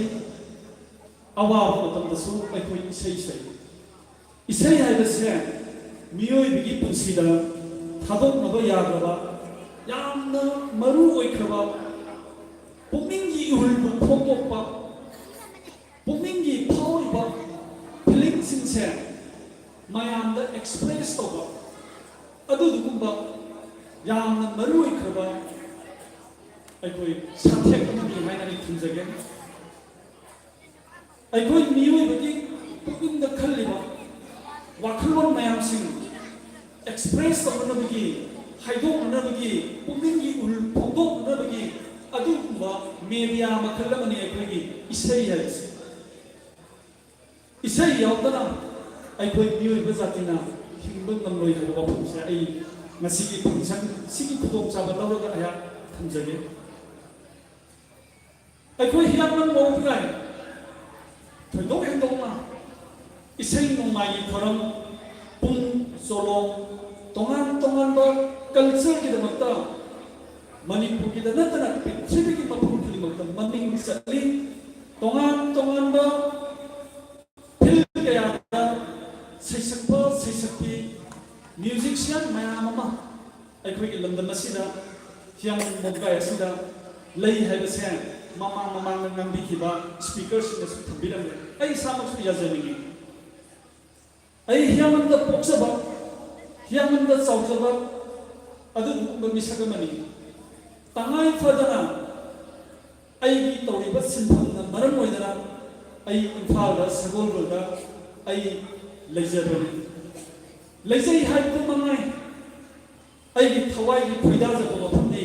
ꯍꯤꯌꯥꯡꯂꯝ ꯃꯧꯄꯨꯉꯥꯏ ꯑꯁꯦ ꯃꯁꯤ ꯀꯥꯎꯕ ꯉꯝꯗꯅ ꯑꯗꯨꯃꯛ ꯍꯧꯖꯤꯛꯁꯨ ꯂꯩꯖꯔꯤ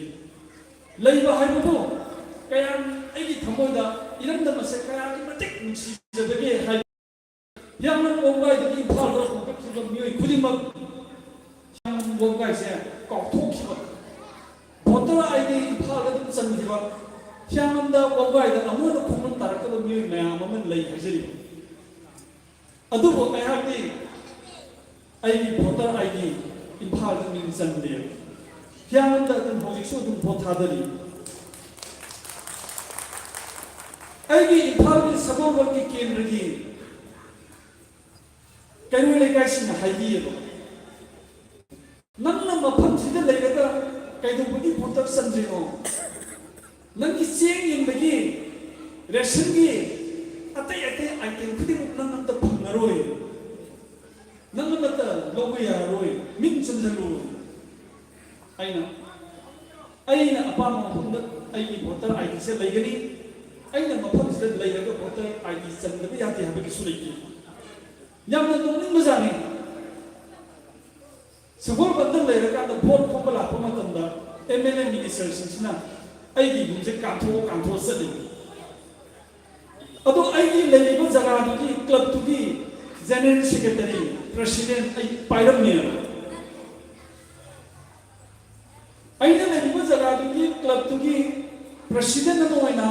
ꯖꯦꯅꯔꯦꯜ ꯁꯦꯀ꯭ꯔꯦꯇꯔꯤ ꯑꯃ ꯑꯣꯏꯅ ꯑꯩꯈꯣꯏꯒꯤ ꯂꯣꯀꯦꯜ MLA ꯂꯝꯗꯝꯗꯨꯒꯤ ꯁꯒꯣꯜꯕꯜꯒꯤ ꯂꯣꯀꯦꯜ MLA ꯑꯩꯈꯣꯏ RK ꯏꯃꯣꯗ ꯆꯠꯂꯀꯥꯟꯗ ꯑꯩꯍꯥꯛꯅ ꯀ꯭ꯂꯕꯀꯤ ꯗꯦꯕꯂꯞꯃꯦꯟꯒꯤ ꯄ꯭ꯔꯣꯒ꯭ꯔꯥꯝꯒꯤꯗꯃꯛꯇ ꯑꯩꯅ उन्नयेब अदो याम नोंनिंगी क्लब अमकी रिप्रेजेंट तौरगा लागिबा मिसक अमकु अदोगुंबा मियोइदुना ऐसे रिकॉग्नाइज तौदे ऐसे रिकॉग्नाइज तौदे करिगी एमएलए की मरुंदा वाकर मयाम लगी वाकर सिंगुना केगेद ए असिनी पास दे कोई भोटर संदर्भ तारु मांगना आई मांग हारिनी को अरे आई चैलेंज तौरे यामन नुमाइतबा अदुगुंबा चैलेंज मा निंगोंदा आई थमोइसदा फावे अखोई एमएलए ओइजरबसु अखोई नहाना एमएलए ओइजरबसु नंगना अखोइदगी हेब नते नंगुंबा नंगना पाइबा पोसदो अखोइसु पाइबा नमनी हाइबसे आई पुनिंगदा याम चेनाइ थाजजगी असुना अइना हरकलिबा इरमदा यामना मोगायसे कावबंगदे यामना थमोयदे यामना नुसिजै पुनसिगी सुकावोय हौजिक आई करी खलके आई फैमिली दा हायरे हौजिक अखोय अहल लोइसले सही यांखै मिडल एज लोइसलकदोरमी सही यांखै क्रॉस तौरे आई पुनसि से इम्फाल लेरगा नुंगाइबो मोनदि मसायको डॉक्टर किरण नजो हाइबिरमी आइना लगी मतम खरगी टेम्पररी ने इम्फाल दा मिनुंसि लेते अमगा अमगा रेस्पेक्ट लेने दे खुंगंगी लंदर लेंदरी बा दुसी सानबगी नरी से इम्फाल की जगह दा सिटी की जगह दा फंगो मसिन नरम ओइरेगा आई आफ्टर 2-3 years की मतुंदा आई पोंगना फम आई होरो फम इरम दंदा आई अथु मतम आई युम म सारगा से आई फिरे लबुल लोरे पुनसिगे थांखां खुदिमक्ता आई Gogi ngasi pangtholiba thoromasi ka mari leina isai su ki matungina pumlon ki matungina jagoi sabgo ai koi su tongang be isai ki sathekta ai koi su punsi se minasi ai koi ki hiaman mo ba ai na ngang mo ngi matam dagi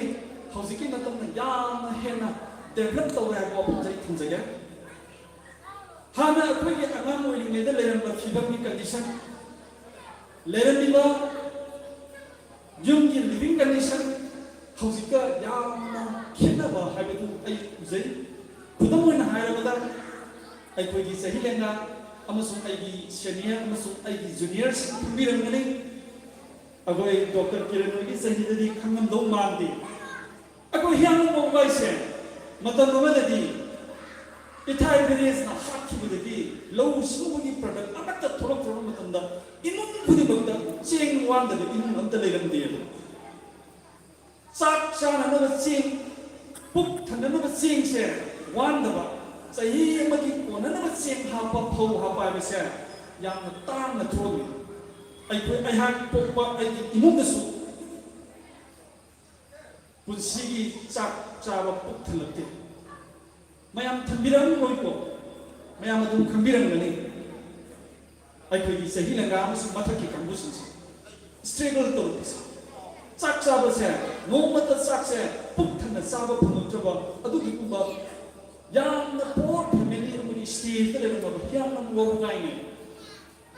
अदु नसिदे केदरुगे मतंदा इमु खुदिमा चाब फंगदबगी अवाब हाबसे लेतबदौना यामना living condition से हानगी फिल्मगी हेंगन लेरे हागो वफुन से आई थंजगे London बस सफल हनबगी दमता तंगाई फदना आई कोई करी संगे हाइम तमदा आई कोई फंक्शन की खुदों चाबे लौका हाय करे आई वफुन मखतन थंजरंगे थमोय दिगी थोलो वफुन मखतन लंदन बस सफल सी वात पावन हिमिनसी नुंगाइबा खुंगम नमो हेंसी हाइबा तारगदी इलेक्शन की मतम से इको याना सेक्शन बा अमा मथो ताई हाइबा फंसे थंजनी इलेक्शन की मतम दा वबगाई केंद्र निसी इलेक्शन मतम से इलेक्शन लेपिबा वोट लेपिबा ब्रदर सिस्टर कैंडिडेट्स करप्शन तौदब थमोय सेंगा इलेक्शन पैसा चंगना इलेक्शन पैसा येंदब नंब थमोय सेंगा इलेक्शन फेस तौब नंब मिसक इलेक्शन पैसा थादरीब मखै इलेक्शन पैसा मंगलीब मखै लेपाकी सेवा तौरीब मखै प्रजा मियाम सिंना कैंडिडेट की पैसा लौरीब मखै कैंडिडेट ने पैसा थादरीब मखै प्रजा सिंना हरौबा हंधद्रीब मखै लंदन से चौखटप नमोय ꯂꯝꯗꯝ ꯑꯁꯤ ꯆꯥꯎꯈꯠꯍꯟꯅꯕꯒꯤꯗꯃꯛꯇ ꯑꯃꯠꯇ ꯉꯥꯏꯔꯕ ꯄꯥꯝꯕꯩ ꯍꯥꯏꯔꯒꯗꯤ ꯏꯂꯦꯛꯁꯟꯒꯤ ꯃꯃꯥꯡꯗ ꯃꯌꯥꯁꯤꯡ ꯁꯥꯔꯤꯕ इलेक्शन की नमादा कम्युनिटी हॉल सारिबा इलेक्शन की नमादा प्रजा मियाम सिंह अपन बसिबा प्रजा मियाम सिंह लेते लाइर मतें पांबा साजनरिबा असिब मयाम सिंह से ताकनी ओइदबनी तोक्सदबनी हादसे प्रजा मियाम सिंह खंग पब्लिक कुतुदा एकोई चाकटपगी मंगा लाख हौरबगी है ओपन से एक थमजगी निसिबियो मसी एकोनो वारिबसे कैंडिडेट खनबा लांबगी नते कारिबा कैंडिडेट खुदिमक अफबा मातनी थमोई सेना प्रजा की सेवा तौजरी है थोप मातनी लालिबदी एकोई प्रजा मियाम सिंह करीबी एकोने लालिबा इलेक्शन लेपा कैंडिडेट की नंदन पैसा लौटोपा युम सानबगी पैसा लौटोपा कैंडिडेट की यामना अमाउंट का एक्सपेंडिचर तौहनबसिना मसी एकोई खुनाय से लेखा ताकपनी इलेक्शन की मतमदा अदुमदुमना लुपा लिसिंग अमा फंगबा याय अनि फंगबा याय मंगा फंगबा याय मिकुप्त लोइखिबा पैसानी अदुबो काखरबो कैंडिडेट ना पैसा मयाम अमा संगिबनिना लेपा की थादरबो पैसा स्कीम मयाम सिंह मागी फ्रीखब संहले मरमदुना आई हैव दी इलेक्शन की मतमदा पुक्सेन सेक्बा इलेक्शन की मतमदा पैसा याम सादिन तौदबा प्रजा मयाम सिंह अपन बसीदबा प्रजा मयाम सिंह नुंसी लोइनदिबा थमोय सेंबा अदुगुंबा कैंडिडेट पैसा याम थाददबा अदुगुंबदो आई वोट पीगनी मयामसु अइना हाइबो पसक्से इनपीबा मतमदा ngasi election की निमित्त अतोम पैसा फंगिदबा याय अदुगु सही मंगा की मतुंदा अतोम की नुंगायबा अदुगुंबा चाखलबा ह्यांग मोबाइल हैबदो सुचोई सोइना ओइगिनि हाइबो वापसे थमजबदो लोइना आई ngasi दी मतंग सिदा काइने बिया तुमिजरी थैंक यू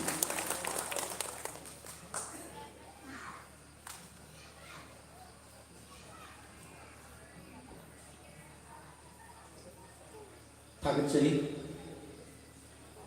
एलांबम जितेन कुमार मखा ताबा पनांगोय लखतचरीया इरमदम शिक्षक खामनि कुलगुरुसिगिदुना अंगंबा मतें पांगिरक्का मियोय खरदंगी निंगलाखचगे अहानबदा डॉक्टर हुसम जयवेल सिंह एमएलए वबुगाय पलसिमंगा मथंदा Vice Chancellor yang therapist Palisi nama Mathanda O Khamba yang Wajpandekai Palisi nama Mathanda M Bharot Babai Derawal Palisi nama Elangbam Bormani yang Mayelikai Social Worker Palisi nama Elangbam Gandarupa Presiden Sego Laifam Yanglam Samnga M Jayanta ex जिला परिषद member वबगाई नेपाली सिंहमा वाइहन सान ex pradhan वबगाई नेपाली सिंहमा E Shanti लैमा एक्स प्रधान कैरक नेपाली सिंहमा एस धनवीर चेयरपर्सन जिला परिषद नेपाली सिंहमा के एस एस सोय Kumar lecture Kakching higher secondary Kakching Khamnipur college Kakching नेपाली सिंहमा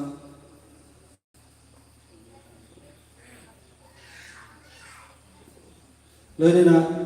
एलांगम संजीत सिंह यांगलम नेपाली सिंहमा हाइलिबा पुक्सिन चावरबसिंग असिना मते पांगिरकबगिदमक्ता मखोइदि तुमि पुन्सिदा अफबा नुंगाइबा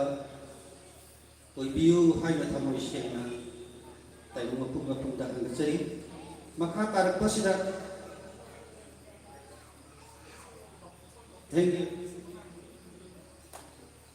अगोई डॉक्टर किरण ना अगोई केसियाम दला डॉक्टर किरण नसुर पालिसी मंगा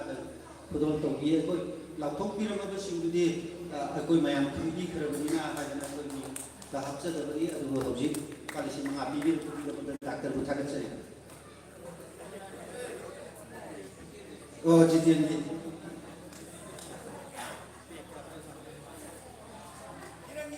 थौरम से सही अजो पांकोक तदना लाउ थोक बसे खर लेप पसिन तक तक ले साजे मयाम नापी गनी मखा तार पसिदि W Dijendra Singh Chief Finance Officer Directorate of Health Services Government Manipur ngasigi thong masigi wari mari lena batel takpa waron karadan thambina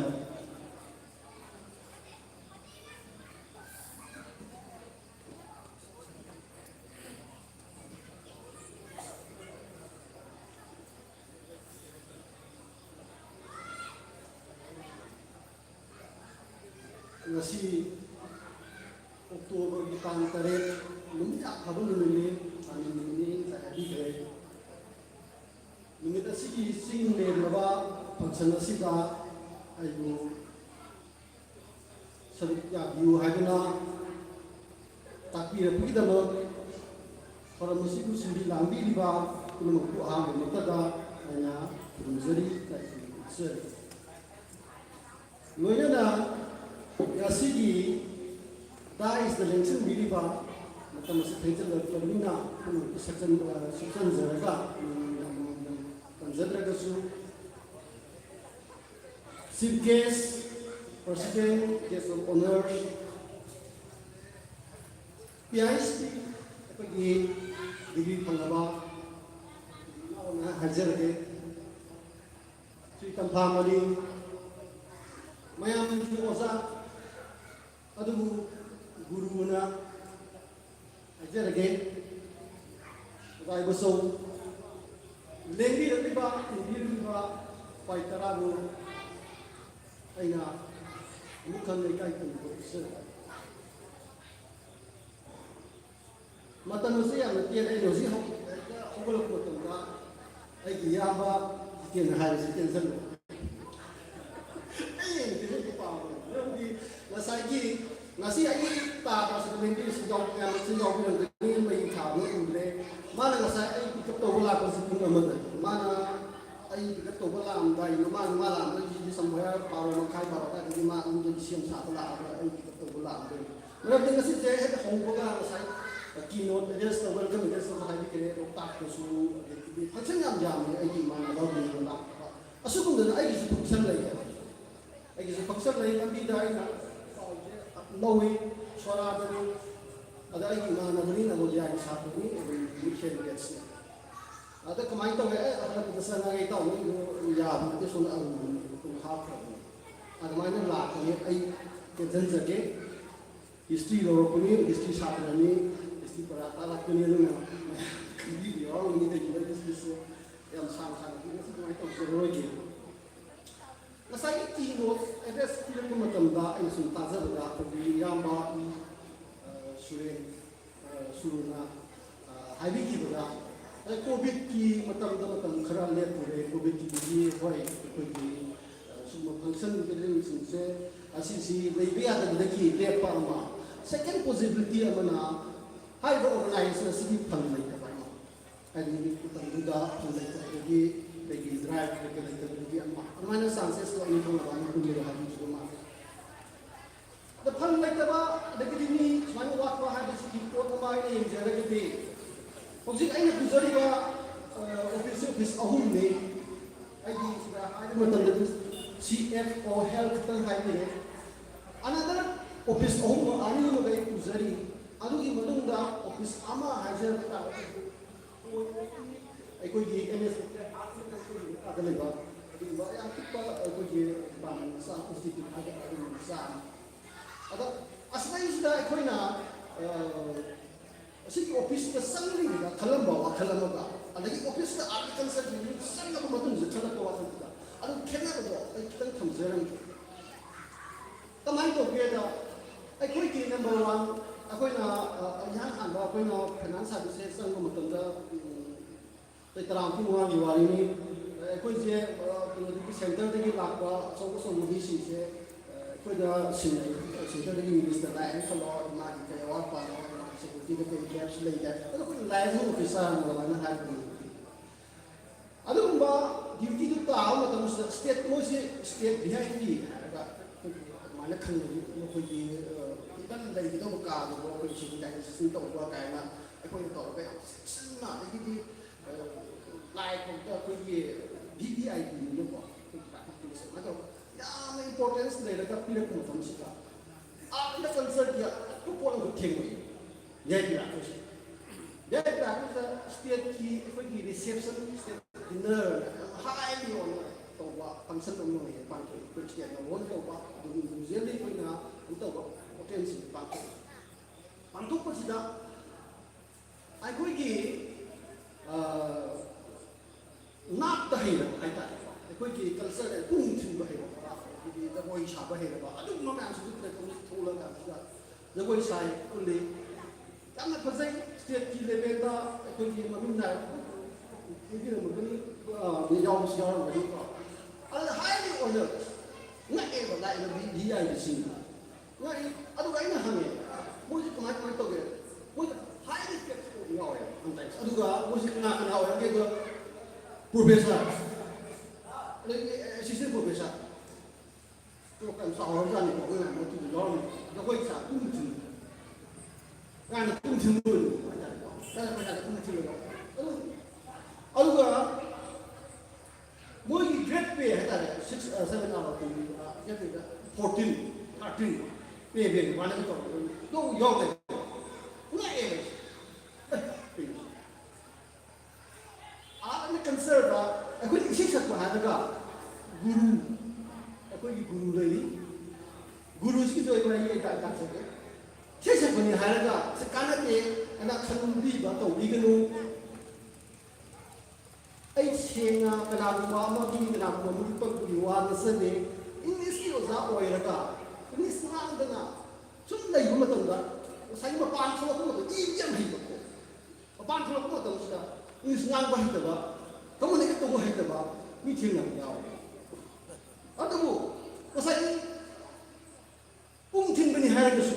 ꯖꯒꯣꯏ ꯁꯥꯕꯅꯤ ꯍꯥꯏꯔꯒꯁꯨ ꯖꯄꯥꯟꯗ ꯋꯦꯁꯇ ꯑꯩꯈꯣꯏ ꯁꯦꯂꯦꯛꯁꯟ ꯇꯧꯔꯤ ꯑꯥꯔꯠ ꯑꯦꯟ ꯀꯜꯆꯔꯒꯤ ꯁꯦꯂꯦꯛꯁꯟ ꯇꯧꯔꯤ ꯆꯍꯤ ꯈꯨꯗꯤꯡꯒꯤ ꯆꯠꯂꯤꯕ ꯅꯣꯃꯤꯅꯤꯁꯤꯡ ꯑꯗ ꯃꯣꯏꯒꯤ ꯉꯥꯡꯊꯣꯔꯛꯄ ꯐ꯭ꯂꯨꯋꯦꯟꯁꯤ ꯃꯣꯏꯒꯤ ꯑꯦꯁꯦꯟꯁ ꯃꯣꯏꯅ ꯉꯥꯡꯂꯛꯏꯕ ꯇꯣꯟ ꯉꯁꯥꯏꯒꯤ ꯏꯪꯂꯤꯁꯀꯤ ꯑꯣꯖꯥꯅ ꯂꯩꯔꯤꯕ ꯏꯪꯂꯤꯁꯀꯤ ꯁꯩꯔꯦꯡ ꯇꯥꯛꯏꯕ ꯏꯪꯂꯤꯁꯀꯤ ꯁꯩꯔꯦꯡ ꯌꯦꯡꯉꯤꯕ ꯑꯗꯨꯗꯒꯤ ꯍꯦꯟꯅ ꯍꯥꯏꯂꯤ ꯏꯝꯄ꯭ꯔꯨꯞ ꯑꯣꯏ ꯀꯝꯃꯨꯅꯤꯀꯦꯁꯟ ꯑꯍꯥꯟꯕ ꯄꯨꯡ ꯊꯤꯟꯕ ꯍꯧꯕ ꯃꯇꯝꯗꯣ ꯑꯗꯨ ꯈꯛꯇꯅꯦꯕ ꯃꯥꯒꯤ ꯏꯟꯇꯔꯦꯛꯁꯦ ꯂꯥꯏꯔꯤꯛꯇ ꯇꯝꯕꯤꯗꯣ ꯑꯗꯨ ꯈꯛꯇ ꯅꯠꯇꯦꯕ ꯂꯥꯏꯔꯤꯛꯇ ꯇꯝꯕꯗꯨꯗꯤ ꯉꯥꯡ ꯏꯪꯂꯤꯁ ꯈꯛꯇꯒꯤ ꯑꯦꯛꯖꯥꯝꯄꯜ ꯑꯣꯏꯅ ꯄꯤꯖꯕꯅꯤꯀꯣ ꯑꯇꯣꯞꯄ ꯃꯌꯥꯝꯁꯨ ꯂꯩꯕꯅꯤ ꯃꯇꯝꯁꯤ ꯇꯦꯟꯕꯅꯤ ꯍꯥꯏꯖꯔꯣꯏ ꯑꯦꯛꯖꯥꯝꯄꯜ ꯑꯃ ꯑꯣꯏꯅ ꯑꯥꯔꯠ ꯑꯦꯟ ꯀꯜꯆꯔꯒꯤ ꯀꯥꯟꯅꯕ ꯑꯩꯅ ꯎꯕ ꯑꯁꯤꯒꯤ ꯉꯁꯥꯏꯒꯤ ꯑꯩꯅ ꯊꯦꯡꯅꯖꯔꯨꯕ ꯑꯦꯂꯣ ꯑꯣꯏꯕ ꯑꯗꯨꯒꯤ ꯑꯦꯛꯁꯄꯤꯔꯤꯌꯦꯟꯁꯇꯨꯅꯤ ꯃꯌꯥꯝꯅ ꯁꯤꯌꯥꯔ ꯇꯧꯖꯕꯁꯦ ꯑꯩ ꯌꯥꯝ ꯀꯟꯅ ꯁꯥꯡꯅ ꯂꯧꯖꯔꯣꯏ ꯃꯌꯥꯝꯅ ꯄꯨꯡ ꯊꯤꯟꯕꯅꯤ ꯍꯥꯏꯔꯀꯥꯟꯗ ꯑꯗꯨꯃꯥꯏꯅ ꯋꯥꯈꯜꯗ ꯌꯥꯝ ꯂꯤꯃꯤꯇꯦꯠ ꯑꯣꯏꯕ ꯄꯣꯠꯇ ꯁ꯭ꯀꯣꯞꯇꯨ ꯄꯨꯁꯟꯕꯤꯒꯅꯨ ꯃꯔꯝꯗꯤ ꯉꯁꯤꯗꯒꯤ ꯆꯍꯤ 10-20 ꯃꯃꯥꯡꯗ ꯑꯣꯏꯔꯝꯕ ꯑꯩꯈꯣꯏꯒꯤ ꯁꯣꯁꯥꯏꯇꯤꯒꯤ ꯐꯤꯕꯝꯗꯨ ꯉꯁꯤ ꯌꯥꯝ ꯊꯤꯅ ꯈꯦꯠꯅꯔꯕꯅꯤ ꯑꯥꯔꯅꯤꯡꯒꯤ ꯃꯦꯊꯣꯠ ꯈꯦꯠꯅꯒꯅꯤ ꯋꯦ ꯑꯣꯐ ꯑꯥꯔꯅꯤꯡ ꯈꯦꯠꯅꯒꯅꯤ ꯄꯥꯔꯁꯣꯅꯦꯂꯤꯇꯤ ꯈꯦꯠꯅꯒꯅꯤ ꯍꯥꯏꯕꯗꯤ ꯗꯥꯏꯔꯦꯛꯂꯤ ꯏꯟꯇꯔꯦꯛꯁꯟ ꯊꯦꯡꯅꯔꯦꯅꯤ ꯑꯃꯦꯔꯤꯀꯥ ꯀꯃꯥꯏꯅ ꯃꯅꯤꯄꯨꯔꯗ ꯍꯦꯛꯇ ꯆꯥꯛꯆꯥ ꯑꯩ ꯁꯤ ꯍꯣꯇꯦꯜꯗ ꯆꯥꯛ ꯐꯪꯕ꯭ꯔꯥ ꯀꯃꯥꯏꯅ ꯍꯥꯏꯔꯨꯗꯣꯏꯅꯣ somehow he has to learn English ꯑꯗꯨ ꯉꯁꯥꯏꯒꯤ ꯑꯥꯔꯠ ꯀꯜꯆꯔꯁꯤꯗ ꯂꯩꯔꯤꯕ ꯑꯩꯈꯣꯏꯒꯤ ꯃꯤꯁꯤꯡꯁꯦ ꯇꯝꯕꯤꯔꯤꯕ ꯃꯤꯁꯤꯡꯁꯦ ꯑꯗꯩ ꯐꯨꯠꯕꯣꯜ ꯁꯥꯟꯅꯕ ꯃꯤꯅ ꯊꯦꯡꯅꯕꯤꯔꯝꯕꯅꯤ ꯐꯨꯠꯕꯣꯜ ꯁꯥꯟꯅꯕ ꯃꯤ ꯑꯃꯅ ꯑꯥꯗ ꯅꯣꯡꯃꯒ ꯍꯦꯛꯇ ꯁꯥꯏꯟ ꯅꯥꯏꯟ ꯇꯝꯃꯒ ꯆꯠꯈ꯭ꯔꯀꯥꯟꯗ ꯄꯩꯁꯥ ꯃꯌꯥꯝ ꯄꯥꯏꯔꯒ ꯂꯥꯛꯀꯅꯤ ꯑꯗꯒꯤ ꯏꯪꯂꯤꯁꯇ ꯑꯩꯈꯣꯏꯗꯤ ꯉꯥꯡꯕ ꯐꯖꯅ ꯍꯩꯒꯅꯤ ꯇꯦꯂꯦꯟꯇꯦꯠ ꯆꯠꯄ ꯈꯣꯠꯄ ꯑꯗꯒꯤꯗꯤ ꯃꯦꯇ꯭ꯔꯣ ꯇꯣꯡꯕ ꯑꯗꯒꯤꯗꯤ ꯃꯐꯝ ꯑꯃ ꯆꯠꯄ ꯑꯩꯈꯣꯏꯗꯤ ꯈꯪꯕ ꯃꯌꯥꯝ ꯍꯦꯟꯒꯅꯦꯕ ꯑꯦꯛꯁꯄꯣꯖꯔ ꯍꯦꯜꯂꯦꯕ ꯑꯗꯨꯅ ꯉꯁꯥꯏ ꯑꯩꯈꯣꯏꯒꯤ ꯀꯤꯅꯣꯃꯦꯇꯦꯁꯇꯨꯗ ꯑꯃꯨꯛ ꯂꯥꯛꯆꯒꯦ ꯑꯩꯈꯣꯏꯒꯤ ꯏꯁꯩꯒ ꯀꯣꯚꯤꯗꯅ ꯃꯔꯝ ꯑꯣꯏꯔꯀꯥꯟꯗ ꯑꯩꯈꯣꯏ ꯁꯤꯙꯔꯛꯑꯦ ꯃꯌꯥꯝꯒꯤ ꯋꯥꯠꯄ ꯈꯣꯠꯄꯗꯣ ꯏꯟꯇꯔꯦꯁ ꯂꯩꯕꯗꯣ ꯍꯟꯊꯕꯤꯒꯅꯨ ꯑꯍꯥꯟꯕ ꯆꯪꯕ ꯃꯇꯝꯁꯤꯗ ꯉꯁꯥꯏ ꯍꯥꯏꯖꯔꯛꯑꯦ ꯑꯣꯖꯥꯁꯦ ꯉꯁꯤꯃꯛꯇꯤ ꯒꯥꯅꯥꯒꯤ ꯃꯁꯛ ꯈꯪꯕꯤꯗꯕ ꯑꯩꯁꯦ ꯀ꯭ꯂꯥꯁ 6ꯇꯒꯤ ꯅꯃꯣꯗꯤꯌꯥ ꯇꯝꯃꯛꯄ ꯑꯃꯗ ꯃꯔꯝ ꯑꯣꯏꯔꯀꯥꯟꯗ ꯑꯣꯖꯥꯒꯤ ꯄꯨꯡ ꯊꯤꯟꯕꯒꯤ ꯂꯣꯏ ꯍꯩꯕꯅꯤ ꯑꯣꯖꯥ ꯄꯨꯡ ꯊꯤꯟꯕꯁꯨ ꯍꯩꯕꯅꯤ ꯍꯥꯟꯅ ꯍꯩꯕꯅꯤ ꯑꯗꯨꯃꯥꯏꯅ ꯇꯧꯗꯅ ꯑꯩꯈꯣꯏ ꯑꯦꯀꯤꯂꯦꯕꯤꯌꯥ ꯍꯥꯏꯕ ꯀꯩꯅꯣ ꯑꯣꯖꯥ ꯑꯗꯨꯃꯥꯏꯅ ꯇꯧꯗꯅ ꯑꯩ ꯄꯨꯡ ꯊꯤꯟꯕꯒꯤ ꯑꯩꯒꯤ ꯐꯦꯚꯣꯔꯥꯏꯠ ꯍꯣꯕꯤꯁꯤꯡꯗꯨ ꯊꯤꯜꯂꯛꯑꯦ ꯑꯗꯣ ꯑꯣꯖꯥꯒꯤ ꯁꯥꯇ꯭ꯔ ꯃꯈꯜ ꯑꯃꯅꯤ ꯑꯩꯁꯨ ꯑꯗꯨꯝ ꯄꯨꯟꯁꯤꯟꯖꯩ ꯀꯃꯥꯏꯅ ꯇꯧꯒꯦꯗ ꯑꯩꯅ ꯃꯇꯝꯗꯨꯗ ꯏꯟꯚꯥꯏꯔꯣꯟꯃꯦꯟꯇ ꯂꯩꯕ ꯃꯥꯜꯂꯦ ꯏꯟꯚꯥꯏꯔꯣꯟꯃꯦꯟꯒꯤ ꯀꯩꯅꯣꯁꯦ ACS ꯌꯥꯝ ꯆꯥꯎꯕ ꯃꯃꯤꯡ MS ꯈꯥꯟ ꯀꯧꯋꯦ ꯏꯃꯥꯟꯅꯕꯁꯨ ꯇꯝꯕꯗ MS ꯈꯥꯟꯗꯨꯅ ꯍꯥꯏ ꯋꯥꯏꯈꯣꯡꯗꯣ ꯑꯗꯨꯝ ꯀꯥꯏꯗꯣꯏꯅꯣ ꯑꯗꯨꯒꯤ ꯏꯃꯥꯟꯅꯕ ꯑꯩ ꯁꯨꯃꯥꯏꯅ ꯋꯥ ꯀꯥꯏꯗꯣꯏꯅꯣ ꯄꯨꯁꯄꯥꯔꯥꯅꯤ ꯀꯥꯏꯗꯣꯏꯅꯣ Pusparani lagi mana Pusparani tu bising ya Pusparani kalau kita terus tuan assistant hire tu hire ni lah support saya tahu ini saya jangan just example Pusparani saya example nama ini orang di hire ni talent orang ada like kerana ke orang di talent Manipur juga yang malu, tinggal ba, orang yang lagi Manipur dah sih siapa. Apa kita kita, yang doi nam, ni pernah tu dana, pernah atau dana high tu lepas ni, dana kena apa, apa macam ni. Asina, aku ini masai kini address tak, high number, adugi aku ini Saya lumai sebenarnya karena bagi mau terjadi berdua masih di piro mengenai ini aja di sini. Oke, PhD hari PhD hari saya lagi ada untuk yang bio, nak video. Aina hang bersama kita sekali sama kami kita ni yang kena tahu rumah film ni film ini misi jadi tapi dong dia sekali. Asal siapa nak ada ini kau yang ada ni. Ada ini yang sampai kami hilang. Aduga, mungkin enggak kuat, kuat personality. Si mat PhD tu bakal logo untuk kaji. Magi hak pakai ni, lagi campur ni. Hilang nambah ada gini, saya sempat kaji dah. Kita mungkin berkaji dah. Kita tahu dah terpan berdetik. Lagi bahawa magi ini nambah. Hilang nambah kaji dah. Hero kita kemarin nambah. Ada yang main dalam mati, galeri itu yang legal ni. Asyik ni agensi orang tu tak ada di dunia ni, mana kami yang macam Nazaré, kami kemudian kami examination, kami thamba civil service se 0.05% na high pass percentage, successful rate se, ay tanggung yang semua sumber high riwani. Yang difficult oiba exam sing oi adugi mahutta akoi gi talent tu lairagadi siri ko tamdas aduga ki thawpa sen get relevance oi gani yang international PDC aduga ko gi sei tamba architecture se another second thing in a hydrogen environment ngasai ki IDC betul mau hari wan ke aina su architecture da lagi benina hari di ngai buat kamu buat mereka terkesu jadi saya hari ba organize si pergi saya atau kita kota atau kota mau era ana hari ba financial ni saya hari sudah di makta ta boy na no su yang kamu di ni hajar dia sampai nama su hai kre orang dia dia orang kita tahu kalau kota aduna wah orang tu state tu khas ada kota mau kre ada state ki family na selalu ki yang Cina tawa ada di yang pergi jesi ke orang tu orang orang semua mereka state tax yang tahu orang state tax yang adu mupu aku dia art culture di specially center di direct kogi ai mai jari ba phan issue to yaw e mana chai di su tang ki tak na re dum lai be yaw fra ai ni sin do ko sin do biske ki no ko ra ni ga pun taw ko ni si ta ni si dari kumba center de ki skin mo ke dum lai be yaw fra ko ni ko ni do ko fa ha do ko ꯀꯣꯅꯨꯡ ꯃꯃꯥꯡꯒꯤ ꯂꯥꯛꯄꯤꯔꯀꯥꯟꯗ ꯇꯥꯟꯅꯕ ꯌꯥꯒꯅꯤ ꯃꯗꯥꯏꯗ ꯊꯝꯖꯒꯦ ꯑꯗꯨꯒ ꯉꯁꯥꯏꯒꯤ ꯂꯣꯏꯁꯤꯜꯂꯛꯄꯁꯤꯗ ꯋꯥꯔꯤꯁꯦ ꯇꯦꯜꯂꯨ ꯍꯥꯏꯕꯗ ꯏꯪꯂꯤ ꯃꯉꯥ ꯊꯣꯛꯈ꯭ꯔ ꯃꯥꯜꯂꯦ ꯂꯣꯏꯁꯤꯜꯂꯛꯄꯁꯤꯗ ꯑꯩ ꯃꯌꯥꯝꯗ ꯌꯥꯝ ꯊꯥꯒꯠ ꯊꯥꯒꯠꯆꯕ ꯑꯩꯒꯤ ꯁꯤꯗ ꯄꯥꯛꯅ ꯇꯧꯕꯤꯔꯗꯨꯅ ꯑꯁꯤꯒꯨꯝꯕ ꯅꯨꯡꯁꯤꯔꯕ ꯐꯪꯁꯟ ꯑꯁꯦ ꯌꯥꯎꯍꯟꯕꯒꯤꯗꯃꯛꯇ ꯑꯩ ꯊꯥꯒꯠꯆꯒꯦ ꯑꯗꯨꯒ ꯑꯩꯁꯨ ꯑꯗꯨꯒꯨꯝꯕ ꯂꯨꯄꯥ 5,000 ꯈꯛꯇꯪ ꯑꯩ ꯁꯤꯟꯖꯔꯛꯄꯁꯤꯗ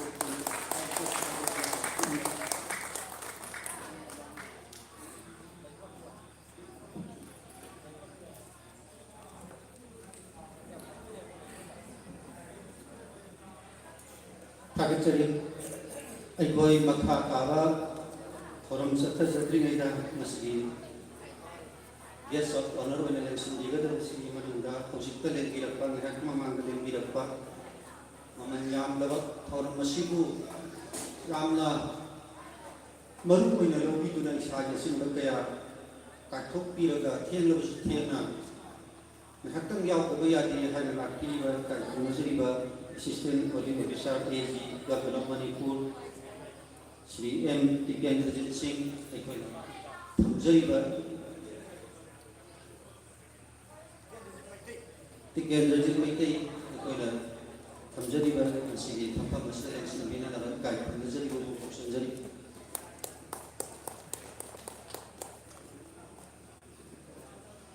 ꯃꯈꯥ ꯇꯥꯔꯛꯄꯁꯤꯗꯤ ꯑꯩꯈꯣꯏꯒꯤ ꯃꯩꯇꯩ ꯑꯁꯣꯝꯗ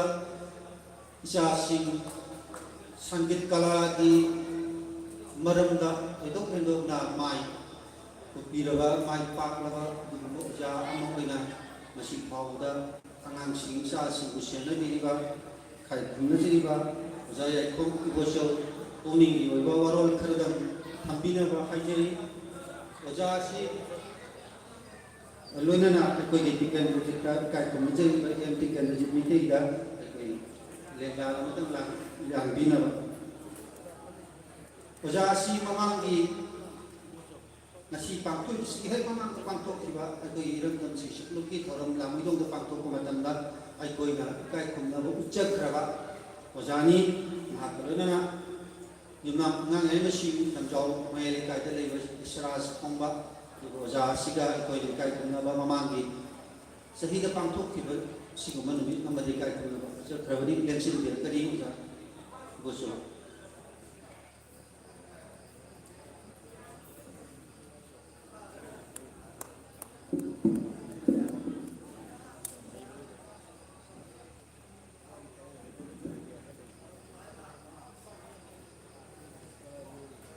매장은 진비가 사실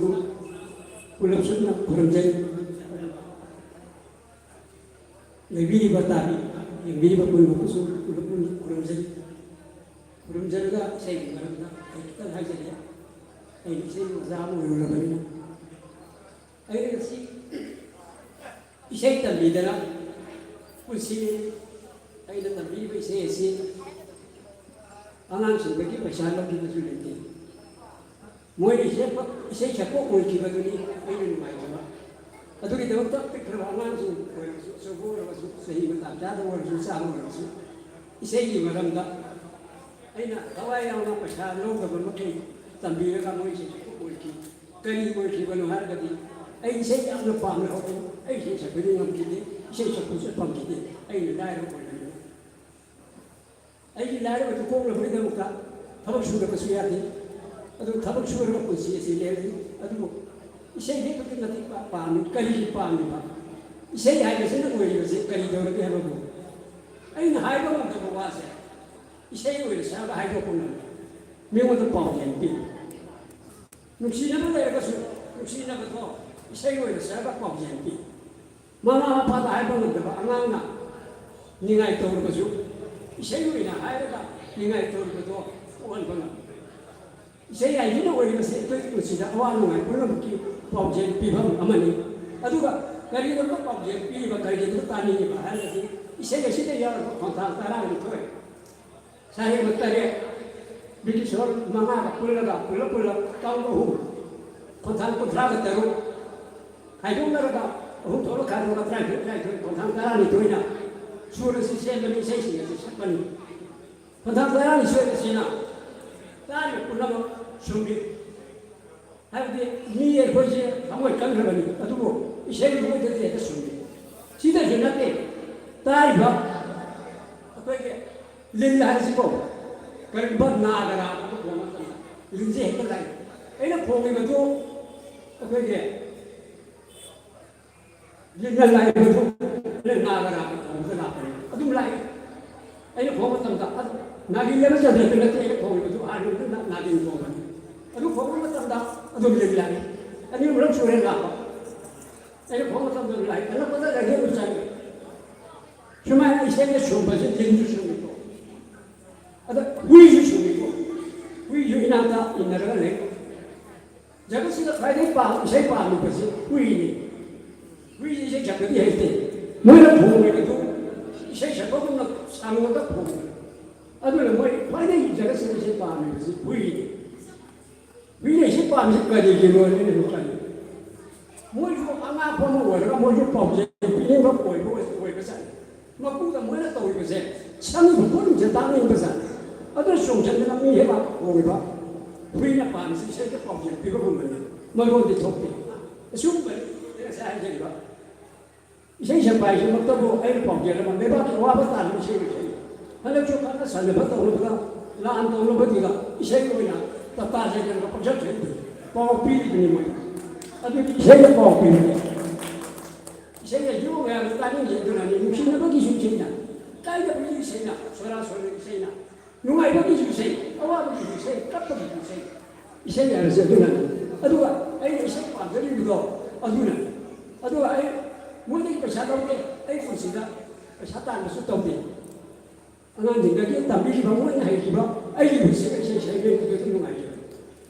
ไอ้มันได้ให้จะเป็นสิ่งที่เนี่ยอันนี้ก็ช่วยได้一些人是买不能把美丽的一些的房间，一个呢，一些人把安个多人呢，一些人把钱个多人呢，这种当然也是挺正的。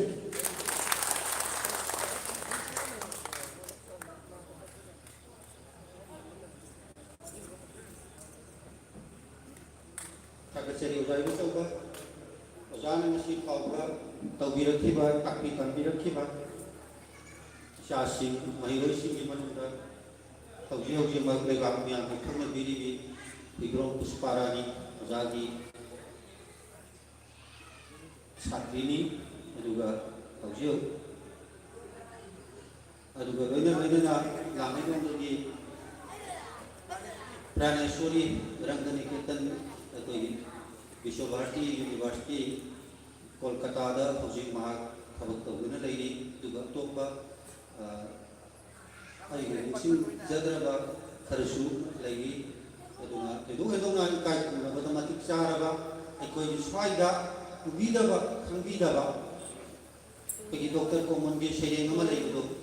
नारक के साथ पर ले रहा हूँ vi đó là lấy cái ना अरिय के दंगान को या के दंगान को मनी ना không vi ना या के ना अरिय के दंगान को hai cái gồm ना ai coi gì mai cái xong đó sụp sigumba mating lay mathuna leba mioi kya leiramba asido tokjaba chawjaba ama oina tharau jaba numai jabadu mayan punam kisya tawjige hauji ai koi ngasi ni na de kuram de khasitang kai raga ai koi ngasi gi geski pham na to oina sin gi ga ge kai khona je ga amoke kumar wai kadang haidi nana ba oksinjai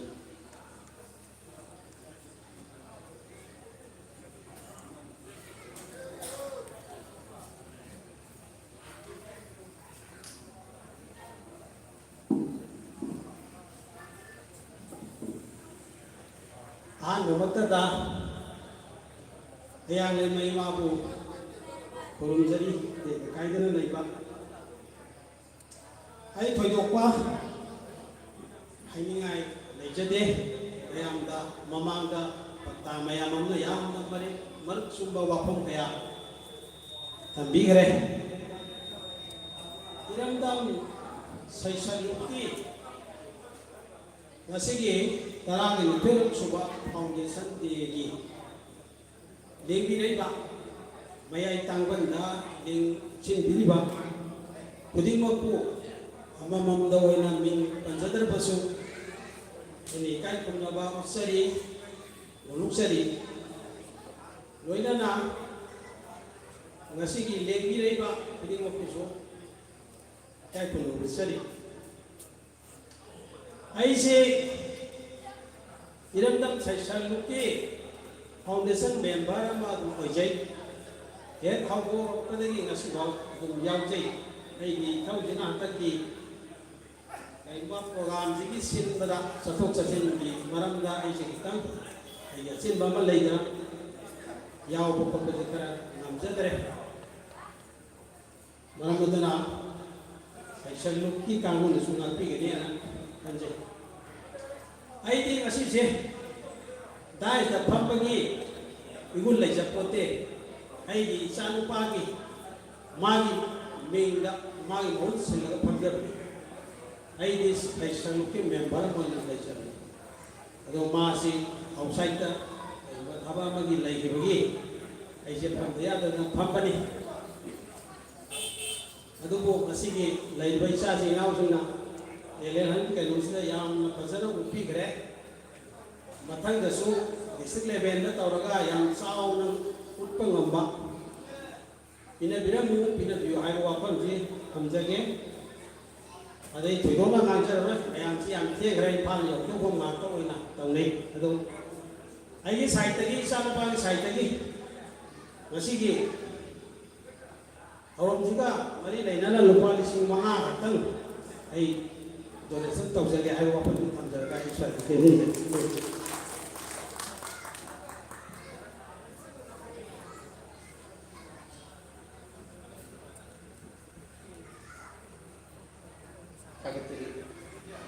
kumar maka ngasi dia koi presidential speech ki mango nana ngahak ki mamang election direct riba bukai riba assistant audit officer AG government of Manipur MT Canada Mekai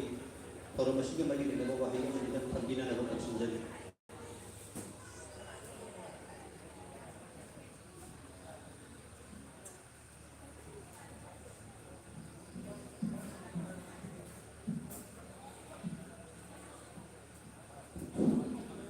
इरमदम सेक्सक्यो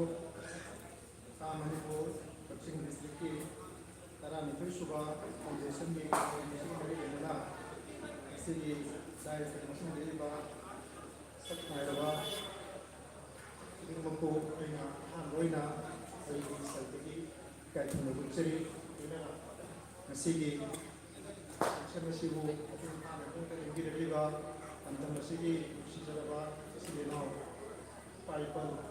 nylo से partner को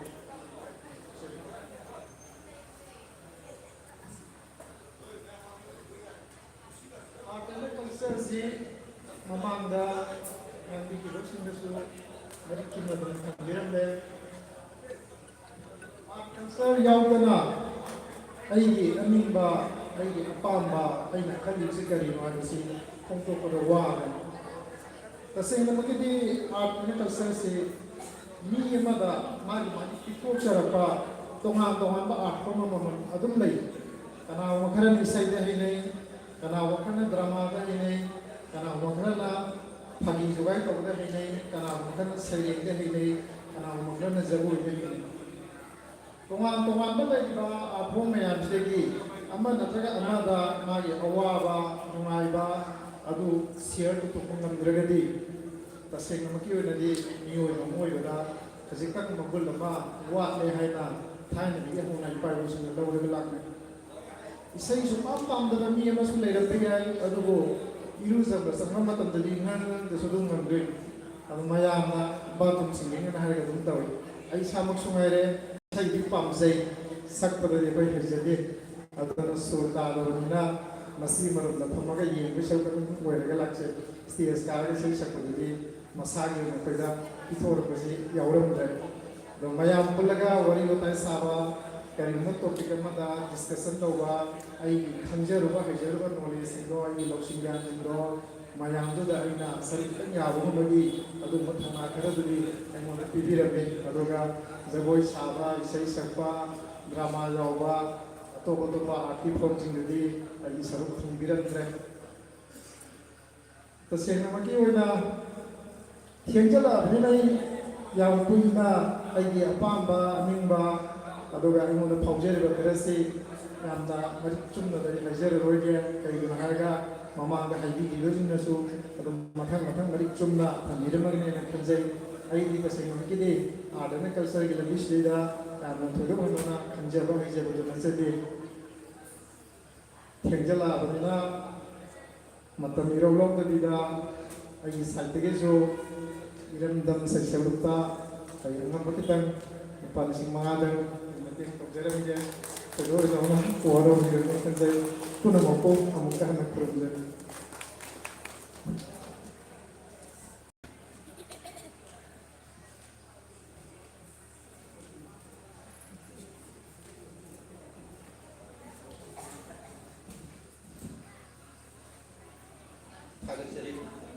em dipendent meeting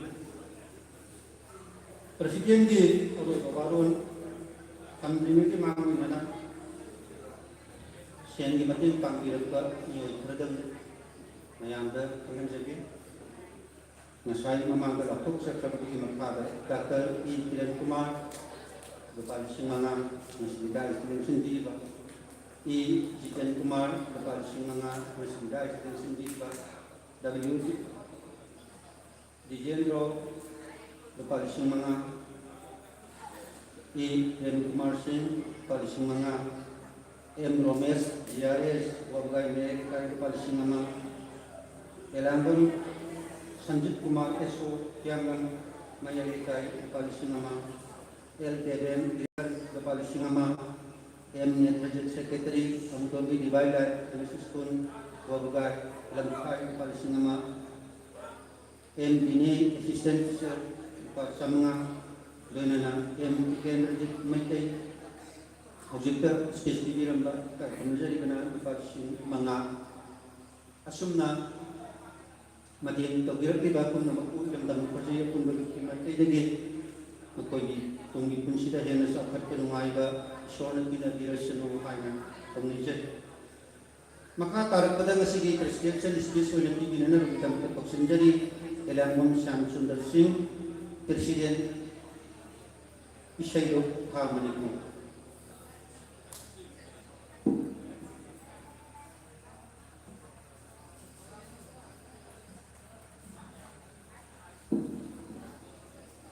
Ahal bermakna jadi kaisipu kumbiri bau imai firma jadi mang dalam desain konsensori kurumsori. Karena Gasi kita selection pilih pau tidak mendapat asumsi itu ni nona yang sekitar ni ayo ina sebut udah single pilih pau minggu ina amam tahulah sampai kesu kudi mampu kuno kurung zari kerana gasi kita orang gasi tu mampu paham bina pau selalu yang melipir ni pau teman-teman mampu lagi kaksin lagi kini pun lagi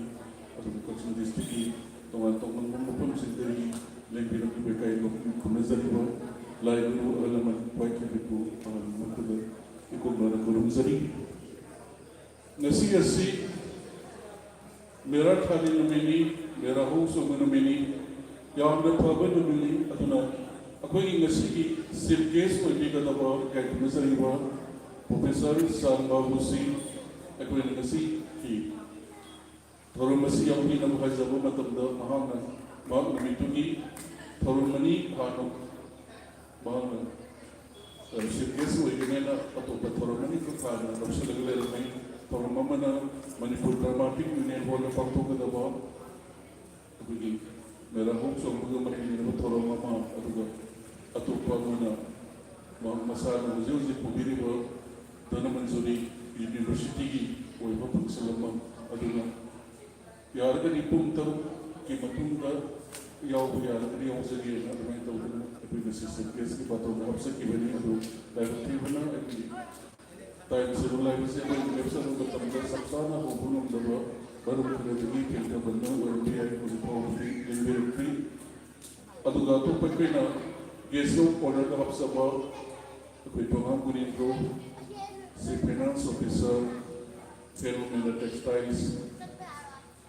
मार्क्सु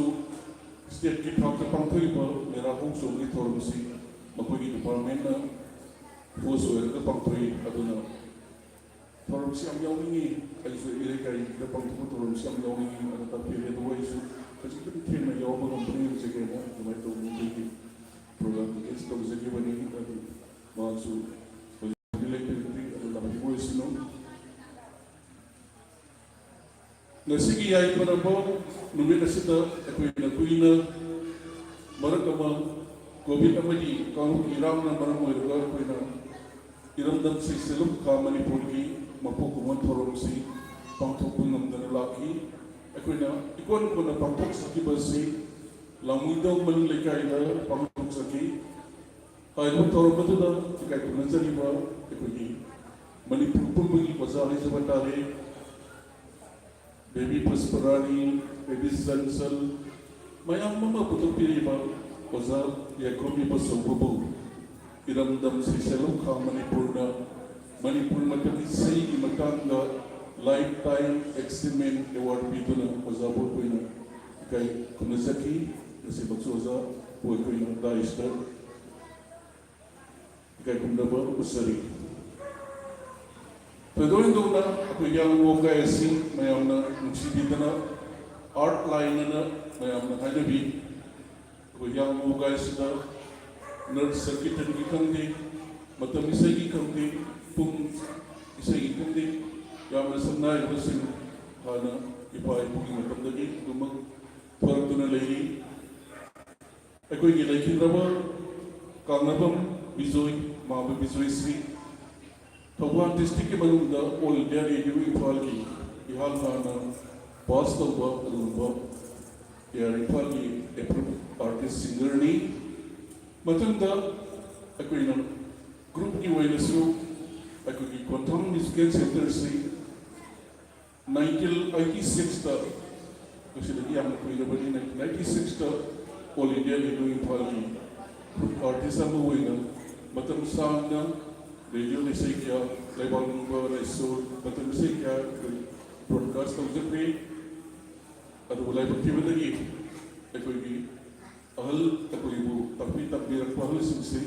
कोई माम जोइना कला पहाड़ वजाओ इधर के बाद अदु की कोई वजाई पर समझो माकी सिंफनी मतलब मम्मा कोई बेबी सेंसर का इसे निभाएगी नर्सिंग की प्रैक्टिकल सब मतलब लगी अदगे कोई याब सेमाइजिन राजेंद्र में हम कना बिबा मणिपुर आर्टिस्ट की से ले ओबी रबा याब असिन सिकले की दबा अदगे कोई तबला ये पता प्रोजेक्ट लगी दबा प्राइवेट कुंबा तेरो की ता बेसिकली की दबा मैं हम से मर बोलता को प्रोग्राम म्यूजिक सेंटर से कोई ना कोई मखाता ना कोई प्रेजेंट मंगम दे लंदन में सुंदर इपाई को सिंगारी को तंदगी तंदिरम की बात सुनबा ग्रुप आर्टिस्ट से मसी अपने ना मतोकर तो नोकर यो किसी के है सिकी पंदम मका दे कोई ना इरमदम से सिलोक का मणिपुर है बसे कोई ना निकस की बनी अबदी कोई पंदम दी इरमदम शब्द की थोड़ी बार याना नाव रिबो तेरेल रिबो नाव से नसीबो नियम बांध पुतोकना मयाम कदिन बदुनी Pandam Singh, aduna akoina Amik Kaksin Center da Amik Kaksin district ki Amik sida akoi Uzuzima ayama Elambum Surendra Zina General Secretary ki Pampubiri Ayisa Magna Treasurer ki Pampubiri adagi akoi Lamzao Makale kai lagi Sisakpa Thonawzum Sina Dogbana Vice President ki Pampuzami Tumai ka udana akoina Tian keraba Thoban district ki Thoban district dari bergi Kaksin district lakugi Tian keraba badam sudah Amik Kaksin district na state kita ketang tu per base of Amik third position हम लोग से करी नोनी बला ꯑꯩꯈꯣꯏ ꯏꯔꯝꯗꯝ ꯌꯥꯝꯅ ꯃꯈꯥ ꯂꯩꯀꯥꯏꯗꯒꯤ ꯑꯩꯈꯣꯏꯒꯤ ꯈꯨꯅꯨꯡ ꯏꯁꯩ ꯁꯛꯄ ꯑꯩꯈꯣꯏꯒꯤ ꯒꯣꯁꯦꯒꯤ ꯁꯥꯇ꯭ꯔ ꯀꯛꯆꯤꯡꯗ ꯍꯧꯖꯤꯛ ꯍꯧꯖꯤꯛ ꯂꯩꯔꯤꯕꯁꯤꯒꯤ ꯃꯆꯥꯅꯨꯄꯤꯅ ꯊꯥꯔ ꯄꯣꯖꯤꯁꯟ ꯂꯧꯈꯤ ꯑꯗꯨꯒ ꯃꯊꯪꯒꯤ ꯑꯃꯨꯛ ꯄꯥꯡꯊꯣꯛꯄ ꯕꯦꯁ ꯑꯣꯐ ꯀꯃꯤꯛꯇ ꯑꯩꯈꯣꯏ ꯋꯥꯏꯈꯣꯡꯗꯒꯤ ꯅꯨꯡꯁꯤꯔꯕ ꯏꯆꯥꯅꯨꯄꯥ ꯁꯨꯔꯖꯤꯠꯅ ꯃꯅꯤꯄꯨꯔ ꯄꯨꯝꯕꯒꯤ ꯁꯦꯀꯦꯟ ꯄꯣꯖꯤꯁꯟ ꯂꯧꯈꯤ ꯑꯗꯨꯒ ꯍꯟꯗꯛꯀꯤ ꯃꯃꯥꯡ ꯏꯔꯥꯡ ꯑꯁꯤꯒꯤ ꯃꯃꯥꯡꯗ ꯄꯥꯡꯊꯣꯛꯈꯤꯕ ꯕꯦꯁ ꯑꯣꯐ ꯀꯃꯤꯛꯇꯅ ꯑꯩꯈꯣꯏ ꯂꯝꯖꯥꯎ ꯃꯈꯥ ꯂꯩꯀꯥꯏꯗꯒꯤ ꯑꯩꯈꯣꯏ ꯃꯌꯦꯡ ꯑꯃꯟꯇꯣꯝꯕꯤꯒꯤ ꯃꯆꯥꯅꯨꯄꯤ ꯃꯌꯦꯡꯕꯝ ꯑꯅꯨꯔꯦꯈꯥꯅ ꯑꯩꯈꯣꯏꯒꯤ ꯑꯣꯜ ꯃꯅꯤꯄꯨꯔꯒꯤ ꯑꯣꯏꯅ ꯕꯦꯁ ꯑꯣꯐ ꯀꯃꯤꯛꯀꯤ ꯁꯦꯀꯦꯟ ꯂꯧꯈꯤ ꯑꯗꯨꯅ ꯑꯩꯈꯣꯏꯒꯤ ꯂꯝꯗꯝ ꯁꯣꯝꯗꯒꯤ ꯌꯥꯝꯅ ꯇꯦꯂꯦꯟ ꯂꯩꯔꯕ ꯑꯅꯧ ꯑꯅꯧꯕ ꯑꯥꯔꯇꯤꯁꯁꯤꯡ ꯌꯥꯝꯅ ꯊꯣꯔꯛꯏ ꯍꯥꯏꯕ ꯑꯥꯔꯇꯤꯁꯁꯤꯡ ꯑꯁꯤꯕꯨ ꯑꯩꯈꯣꯏꯅ ꯃꯌꯥꯝꯒꯤ ꯃꯃꯥꯡꯗ ꯄꯨꯊꯣꯛꯑꯒ ꯃꯈꯣꯏꯕꯨ ꯁꯛ ꯇꯥꯛꯑꯒ ꯃꯈꯣꯏꯕꯨ ꯑꯥꯔꯇꯤꯁ ꯑꯃ ꯑꯣꯏꯅ ꯃꯌꯥꯝꯅ ꯁꯛꯈꯪꯅꯕ ꯑꯥꯔꯇꯤꯁ ꯑꯃ ꯑꯣꯏꯅ ꯇꯨꯡꯒꯤ ꯄꯨꯟꯁꯤꯗ ꯃꯈꯣꯏꯒꯤ ꯄ꯭ꯔꯣꯐꯦꯁꯅꯦꯜ ꯑꯣꯏꯁꯅꯨ ꯅꯟ ꯄ꯭ꯔꯣꯐꯦꯁꯅꯦꯜ ꯑꯣꯏꯁꯅꯨ ꯃꯌꯥꯝꯗ ꯏꯁꯩ ꯅꯣꯡꯃꯥꯏꯒꯤ ꯈꯨꯗꯣꯜ ꯇꯝꯕꯗꯨꯅꯤ ꯑꯩꯈꯣꯏꯅ ꯏꯔꯝꯗꯝ ꯁꯤꯁꯤꯂꯨꯒꯤ ꯃꯄꯨꯡ ꯑꯣꯏꯕ ꯄꯥꯟꯗꯝꯗꯤ ꯑꯗꯨꯅ ꯉꯁꯤꯒꯤ ꯑꯁꯨꯝꯂꯕ ꯊꯧꯔꯝ ꯑꯁꯤꯗ ꯏꯀꯥꯏ ꯈꯨꯝꯅꯖꯔꯤꯕ ꯑꯩꯒꯤ ꯏꯌꯥꯝꯕ ꯑꯁꯦꯝ ꯑꯃꯔꯖꯤꯠ ꯂꯦꯡꯕꯤꯔꯝꯃꯤ ꯑꯗꯨꯒ ꯑꯣꯜ ꯏꯟꯗꯤꯌꯥ ꯔꯦꯗꯤꯑꯣ ꯏꯝꯐꯥꯜꯒꯤ ꯅꯧꯅ ꯃꯌꯥꯝꯅ ꯌꯥꯝꯅ ꯄꯥꯝꯅꯅ ꯇꯥꯕꯤꯔꯤꯕ ꯋꯥꯔꯦꯞ ꯀꯨꯃꯥꯔ ꯈꯨꯃꯟꯆꯥ ꯂꯦꯡꯕꯤꯔꯝꯃꯤ ꯂꯣꯏꯅꯅ ꯑꯩꯒꯤ ꯅꯨꯡꯁꯤꯔꯕ ꯑꯣꯜ ꯏꯟꯗꯤꯌꯥ ꯔꯦꯗꯤꯑꯣ ꯏꯝꯐꯥꯜꯒꯤ ꯂꯤꯔꯤꯁꯤꯁ ꯑꯉꯣꯝꯆꯥ ꯆꯤꯡꯈꯩ ꯂꯦꯡꯕꯤꯔꯝꯃꯤ ꯂꯣꯏꯅ ꯉꯁꯤꯒꯤ ꯑꯁꯨꯕ ꯄ꯭ꯔꯣꯒ꯭ꯔꯥꯝ ꯑꯁꯤꯕꯨ ꯃꯦꯗꯤꯌꯥꯗ ꯀꯣꯚꯔꯦꯖ ꯇꯧꯕꯤ ꯉꯁꯥꯏꯗꯒꯤ ꯀꯣꯚꯔꯦꯖ ꯇꯧꯕꯤꯔꯝꯕ ꯍꯨꯌꯦꯜ ꯑꯟꯄꯥꯎꯒꯤ ꯅꯥꯎꯔꯦꯝ ꯀꯦꯅꯟ ꯑꯗꯨꯒ ꯏꯝꯄꯦꯛ ꯇꯤꯚꯤꯒꯤ ꯖꯣꯏꯆꯟꯗ꯭ꯔ ꯁꯔꯃ ꯀꯟꯅꯅ ꯂꯦꯡꯕꯤꯔꯛꯇꯨꯅ ꯊꯧꯔꯝꯁꯤ ꯇꯧꯕꯤꯔꯕꯒꯤꯗ ꯀꯟꯅꯅ ꯊꯥꯒꯠꯆꯔꯤ ꯂꯣꯏꯅꯅ ꯑꯩꯒꯤ ꯀꯛꯆꯤꯡꯗꯒꯤ ꯄ꯭ꯔꯣꯐꯦꯁꯔ ꯖꯣꯏꯀꯨꯃꯥꯔ ꯑꯗꯨꯒ ꯍꯧꯖꯤꯛ ꯏꯕꯣꯝꯆꯥ ꯑꯗꯒꯤ ꯏꯔꯦꯡꯕꯜꯗꯒꯤ ꯑꯣꯖꯥ ꯗꯦꯕꯤꯠ ꯌꯥꯝꯅ ꯊꯥꯞꯅ ꯂꯦꯡꯕꯤꯔꯛꯇꯨꯅ ꯑꯁꯨꯝꯕ ꯏꯔꯝꯗꯝ ꯁꯩꯁꯜꯂꯨꯒꯤ ꯍꯣꯠꯅꯖꯔꯤꯕ ꯈꯔ ꯑꯁꯤꯕꯨ ꯁꯛꯈꯪꯕꯤꯕ ꯑꯣꯏꯅ ꯊꯧꯔꯝ ꯑꯁꯤ ꯃꯄꯨꯡ ꯐꯥꯍꯟꯕꯤꯕꯒꯤꯗꯃꯛ ꯀꯟꯅꯅ ꯊꯥꯒꯠꯆꯔꯤ ꯂꯣꯏꯅ ꯑꯩꯈꯣꯏꯅ ꯉꯁꯤ ꯉꯁꯥꯏ ꯄꯥꯡꯊꯣꯛꯆꯈꯤꯕ ꯇꯦꯂꯦꯟ ꯍꯨꯟꯀꯤ ꯊꯧꯔꯝꯗꯨꯗ ꯑꯩꯈꯣꯏꯅ ꯈꯪꯒꯠꯆꯔꯕ ꯑꯗꯨꯒꯨꯝꯕ ꯁꯩꯁꯛꯄꯤꯁꯤꯡ ꯑꯗꯨ ꯑꯩꯈꯣꯏꯅ ꯁꯣꯏꯗꯅ ꯍꯟꯗꯛ ꯄꯥꯡꯊꯣꯛꯀꯗꯕ ꯕꯦꯁ ꯑꯣꯐ ꯀꯃꯤꯛꯇ ꯑꯩꯈꯣꯏꯅ ꯃꯈꯣꯏꯕꯨ ꯃꯥꯏ ꯄꯥꯛꯅ ꯁꯔꯨꯛ ꯌꯥꯅꯕ ꯑꯩꯈꯣꯏꯅ ꯁꯣꯏꯗꯅ ꯒꯥꯏꯗ ꯇꯧꯖꯒꯅꯤ ꯑꯃꯝꯕ ꯃꯇꯦꯡ ꯄꯥꯡꯖꯒꯅꯤ ꯂꯣꯏꯅꯅ ꯉꯁꯤꯒꯤ ꯌꯥꯝꯅ ꯁꯦꯡꯂꯕ ꯃꯦꯔꯥꯍꯧ ꯆꯣꯡꯃꯟꯅꯤ ꯃꯅꯤꯄꯨꯔꯗ ꯂꯩꯕꯤꯔꯤꯕ ꯆꯤꯡꯃꯤ ꯇꯝꯃꯤ ꯃꯁꯤꯗ ꯑꯣꯏꯕꯒꯤ ꯌꯥꯝꯅ ꯅꯨꯡꯁꯤ ꯃꯔꯤ ꯅꯤꯡꯁꯤꯡꯕ ꯅꯨꯃꯤꯠ ꯑꯁꯤꯕ ꯌꯥꯏꯐꯔꯕ ꯅꯨꯃꯤꯠ ꯑꯁꯤꯗ ꯑꯩꯈꯣꯏꯅ ꯍꯥꯏꯖꯔꯨꯕ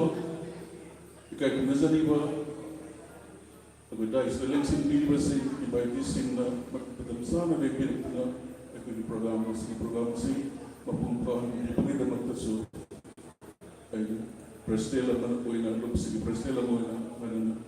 ꯏꯀꯣꯛꯅꯧꯅ ꯏꯀꯥꯏ ꯈꯨꯝꯅꯕꯨꯠꯆꯔꯤ ꯑꯗꯨꯒ ꯇꯨꯡꯒꯤ ꯄꯨꯟꯁꯤꯗꯁꯨ ꯍꯦꯟꯅ ꯏꯔꯝꯗꯝ ꯑꯁꯣꯝꯗ ꯏꯁꯩ ꯅꯣꯡꯃꯥꯏꯒꯤ ꯊꯕꯛꯁꯤ ꯃꯌꯥꯝꯒꯤ ꯃꯄꯨꯡ ꯐꯥꯕ ꯃꯇꯦꯡꯒ ꯂꯣꯏꯅꯅ ꯍꯦꯟꯅ ꯆꯥꯎꯈꯠꯄ ꯄꯤꯔꯛꯄꯤꯁꯅꯨ ꯍꯥꯏꯕ ꯋꯥꯐꯝꯁꯤ ꯊꯝꯖꯔꯒ ꯄꯨꯝꯅꯃꯛꯄꯨ ꯈꯨꯔꯨꯝꯖꯔꯤ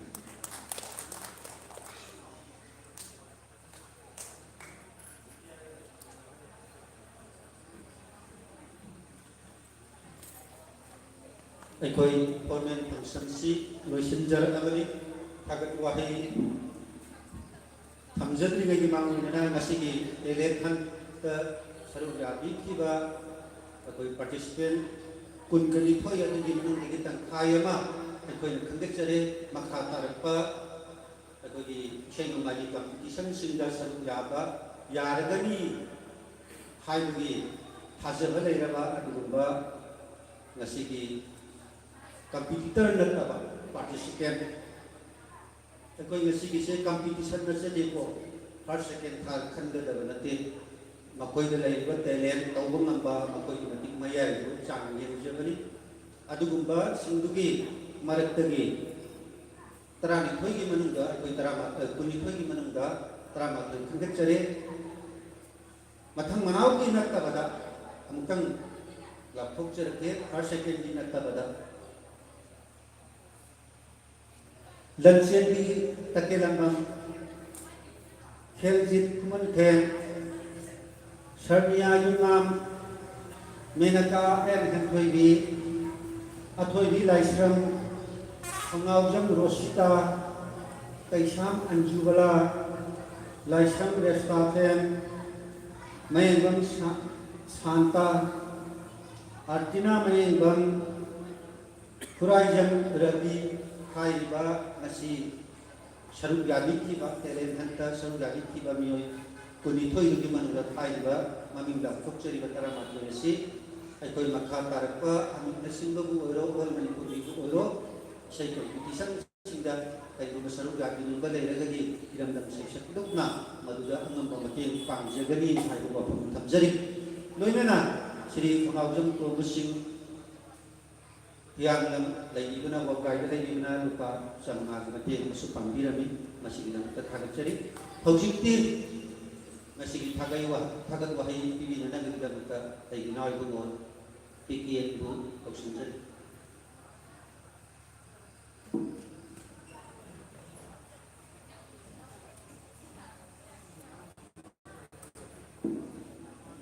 ꯃꯌꯥꯝꯅ ꯍꯧꯖꯤꯛ ꯉꯥꯏꯕꯤꯔꯤꯕꯁꯤ ꯊꯥꯒꯠ ꯋꯥꯍꯩꯁꯨ ꯑꯣꯏꯔꯝꯃꯣꯏ ꯍꯣꯔꯦꯟ ꯅꯨꯡꯉꯥꯏꯕ ꯏꯁꯩ ꯑꯐꯥꯎꯕ ꯀꯂꯥꯀꯥꯔ ꯃꯌꯥꯝ ꯑꯃ ꯔꯦꯗꯤꯑꯣꯒꯤ ꯑꯥꯔꯇꯤꯁ ꯃꯌꯥꯝ ꯑꯃ ꯂꯦꯡꯕꯤꯔꯤꯕ ꯃꯌꯥꯝꯁꯤꯒꯤ ꯏꯁꯩꯁꯦ ꯇꯥꯅꯤꯡꯕ ꯑꯣꯏꯔꯝꯒꯅꯤ ꯍꯥꯏꯕꯁꯤꯗꯤ ꯈꯪꯉꯦ ꯑꯗꯨꯕꯨ ꯄ꯭ꯔꯣꯒ꯭ꯔꯥꯝꯒꯤ ꯃꯇꯨꯡ ꯏꯟꯅ ꯊꯥꯒꯠ ꯋꯥꯍꯩ ꯃꯇꯦꯛ ꯑꯃꯇꯪ ꯑꯩꯈꯣꯏꯒꯤ ꯅꯤꯌꯣꯝ ꯍꯥꯏꯇꯥꯔꯦ ꯆꯠꯅ ꯀꯥꯡꯂꯣꯟ ꯑꯃꯈꯛ ꯂꯩꯕꯅꯤꯅ ꯍꯦꯛ ꯊꯨꯒꯥꯏꯖꯕꯁꯨ ꯅꯨꯡꯉꯥꯏꯇꯗꯅ ꯊꯥꯒꯠ ꯋꯥꯍꯩ ꯃꯇꯦꯛ ꯑꯃꯇꯪ ꯊꯝꯖꯒꯦ ꯑꯍꯥꯟꯕꯃꯛꯇꯗ ꯏꯔꯝꯗꯝ ꯑꯁꯤꯕꯨ ꯀꯣꯜꯂꯤꯕ ꯏꯃꯥ ꯑꯌꯥꯡ ꯉꯕꯣꯏ ꯊꯥꯅꯨꯡꯗ ꯆꯦꯠꯅ ꯊꯧꯒꯠꯅꯖꯔꯒ ꯏꯃꯥ ꯏꯕꯦꯝꯒꯤ ꯃꯐꯝꯗ ꯅꯣꯛꯆꯔꯒ ꯉꯁꯤꯒꯤ इरमदम सेक्शन की तारा गणित सुबह मपो कुमोन नमित असि यामना कोई ऐतिहासिक मणिपुर की अदुगुमलबा असि नमित असि मेरा हाउ सोंग बहायरगा मणिपुर सिन थुंगा मतमदुदि मेरा हाउ सोंग बसि मणिपुर की मनुंगदा कोई हियांगमना इहान हाना तौकिबुगुम आइना अंगांग ओइजबगी मतमदा अंगांग याम ओइबुदि नत्रे अदुबु मतमदुदा थिंगाव लेंगाव लेंगे मतमदा कोई सेदोना इहाना मेरा हौसुम से हुकिब ओइरमगद्रा हाय आई वाखंद थाजब अमखक लय अदुगी मतुंदगी मथंग मथंग आहाना पिन्न तोरमसु फाइ सॉन्ग तो बुझे सेदोना तो बुझे ओइने ताली अदु मथंग मथंग सखरगा माना हुजिकती स्टेट गवर्नमेंट अबु मेरा हौसुम से फजना अदुम तो ग्राय तारे आसिक दमुतदि अखोय यांग वबगा साथोक सने आय होब मतांग मा लैब्रगा सिम फमोइद सुम लैजबगिनी फरे आई याम टेंशन निंग मतम मयाम टेंशन नो मतम सै न वाखोय सु लैदोरे अदुना आई थागत वाही रोम द सेक्शन जरगे नसी दाइ त फम्बिरि बपुम नमक तोहिमन खंबु चबगल लोइना थागत सब फंगदुक चरी लोइना लेंबिरि बक वाई पुनमक थागत सब फंगदुक चरी नसी के असिकुम लबा इरमदम सेक्शन की तारा गनि कोइ सुबा फाउंडेशन डे नमित असिदा अखोइना नसी चीफ गेस्ट अमदि प्रेसिडेंट अदुगा गेस्ट ऑफ ऑनर सिंह ओइननबा हाइजरुबदा लेबाकी लुरब तांफम यामना सिल्लब मतम सिदा इसागे असिनब कया बुतुंगोइना पिरमलगा असिनब कया दुतगे नेहत रुसु काइथोगेरम दम सेक्चलुके असिनब थोरमसिबु सरुक यादब यादि हाइना लेंबिरलिबा इकाइ खुमनजरिबा एलांगम अमित कुमार जी डॉक्टर एलांगम अमित कुमार जी मुहु सिल्लगा लेंबिरलिबा मपाइबुमो एलांगम प्रेम कुमार अमदी एलांगम श्याम सुंदर प्रेसिडेंट सेक्शन का मणिपुर कॉलेज का Manipur section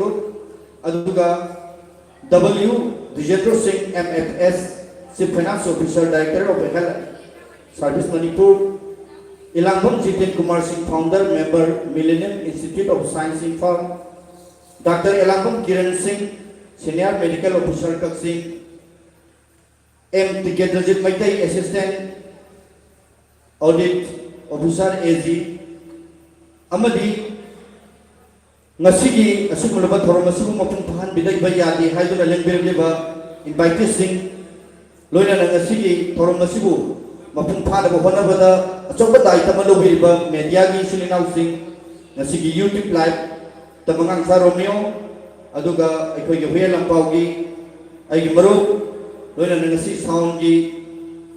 dai tapuna maglobiba amadi mai gi dai talobiba stage gi koi gi aduga ATCTL की नुक्सीजरबा थोंगुइसिंग नमतेंग अचौबमा पांगबिबा YBC ना पांगबिबा ABC ना पांगबिबा लोइना नंगसी के अखोई अचंबा अखोई टैलेंट हंट के प्रोग्राम असु सरुक याबा लेंबिरगलिबा पुंगनमक सुचनजरगा सिथा नांदबगी पुंगनमक अदु मतम सिना यादबनि नमरम वरगा मयाम पुंगनमक सिथा नांदबलेरगसु वारो बिरोय पुंगनमकपु अमुक्तम ओइना अइना थमोइ सेंगा इरमदम सेक्शन की माइकेदगी थागत वाही अदु थमजरी सिथौबसिंग मिंग पलक्ति हाइदना मफमदा थमजरी आई थागत वाही मतांग सै टेंशन जके पुनमक थागजरी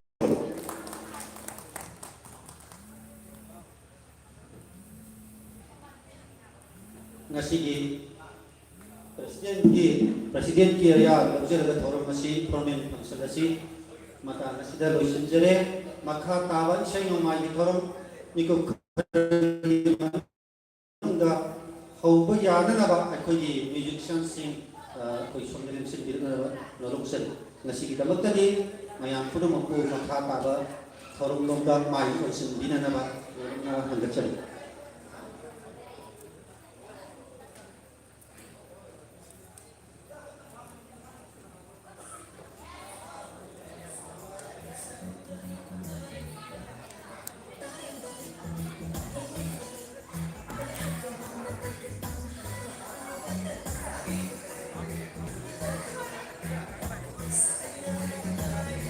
Hãy subscribe cho kênh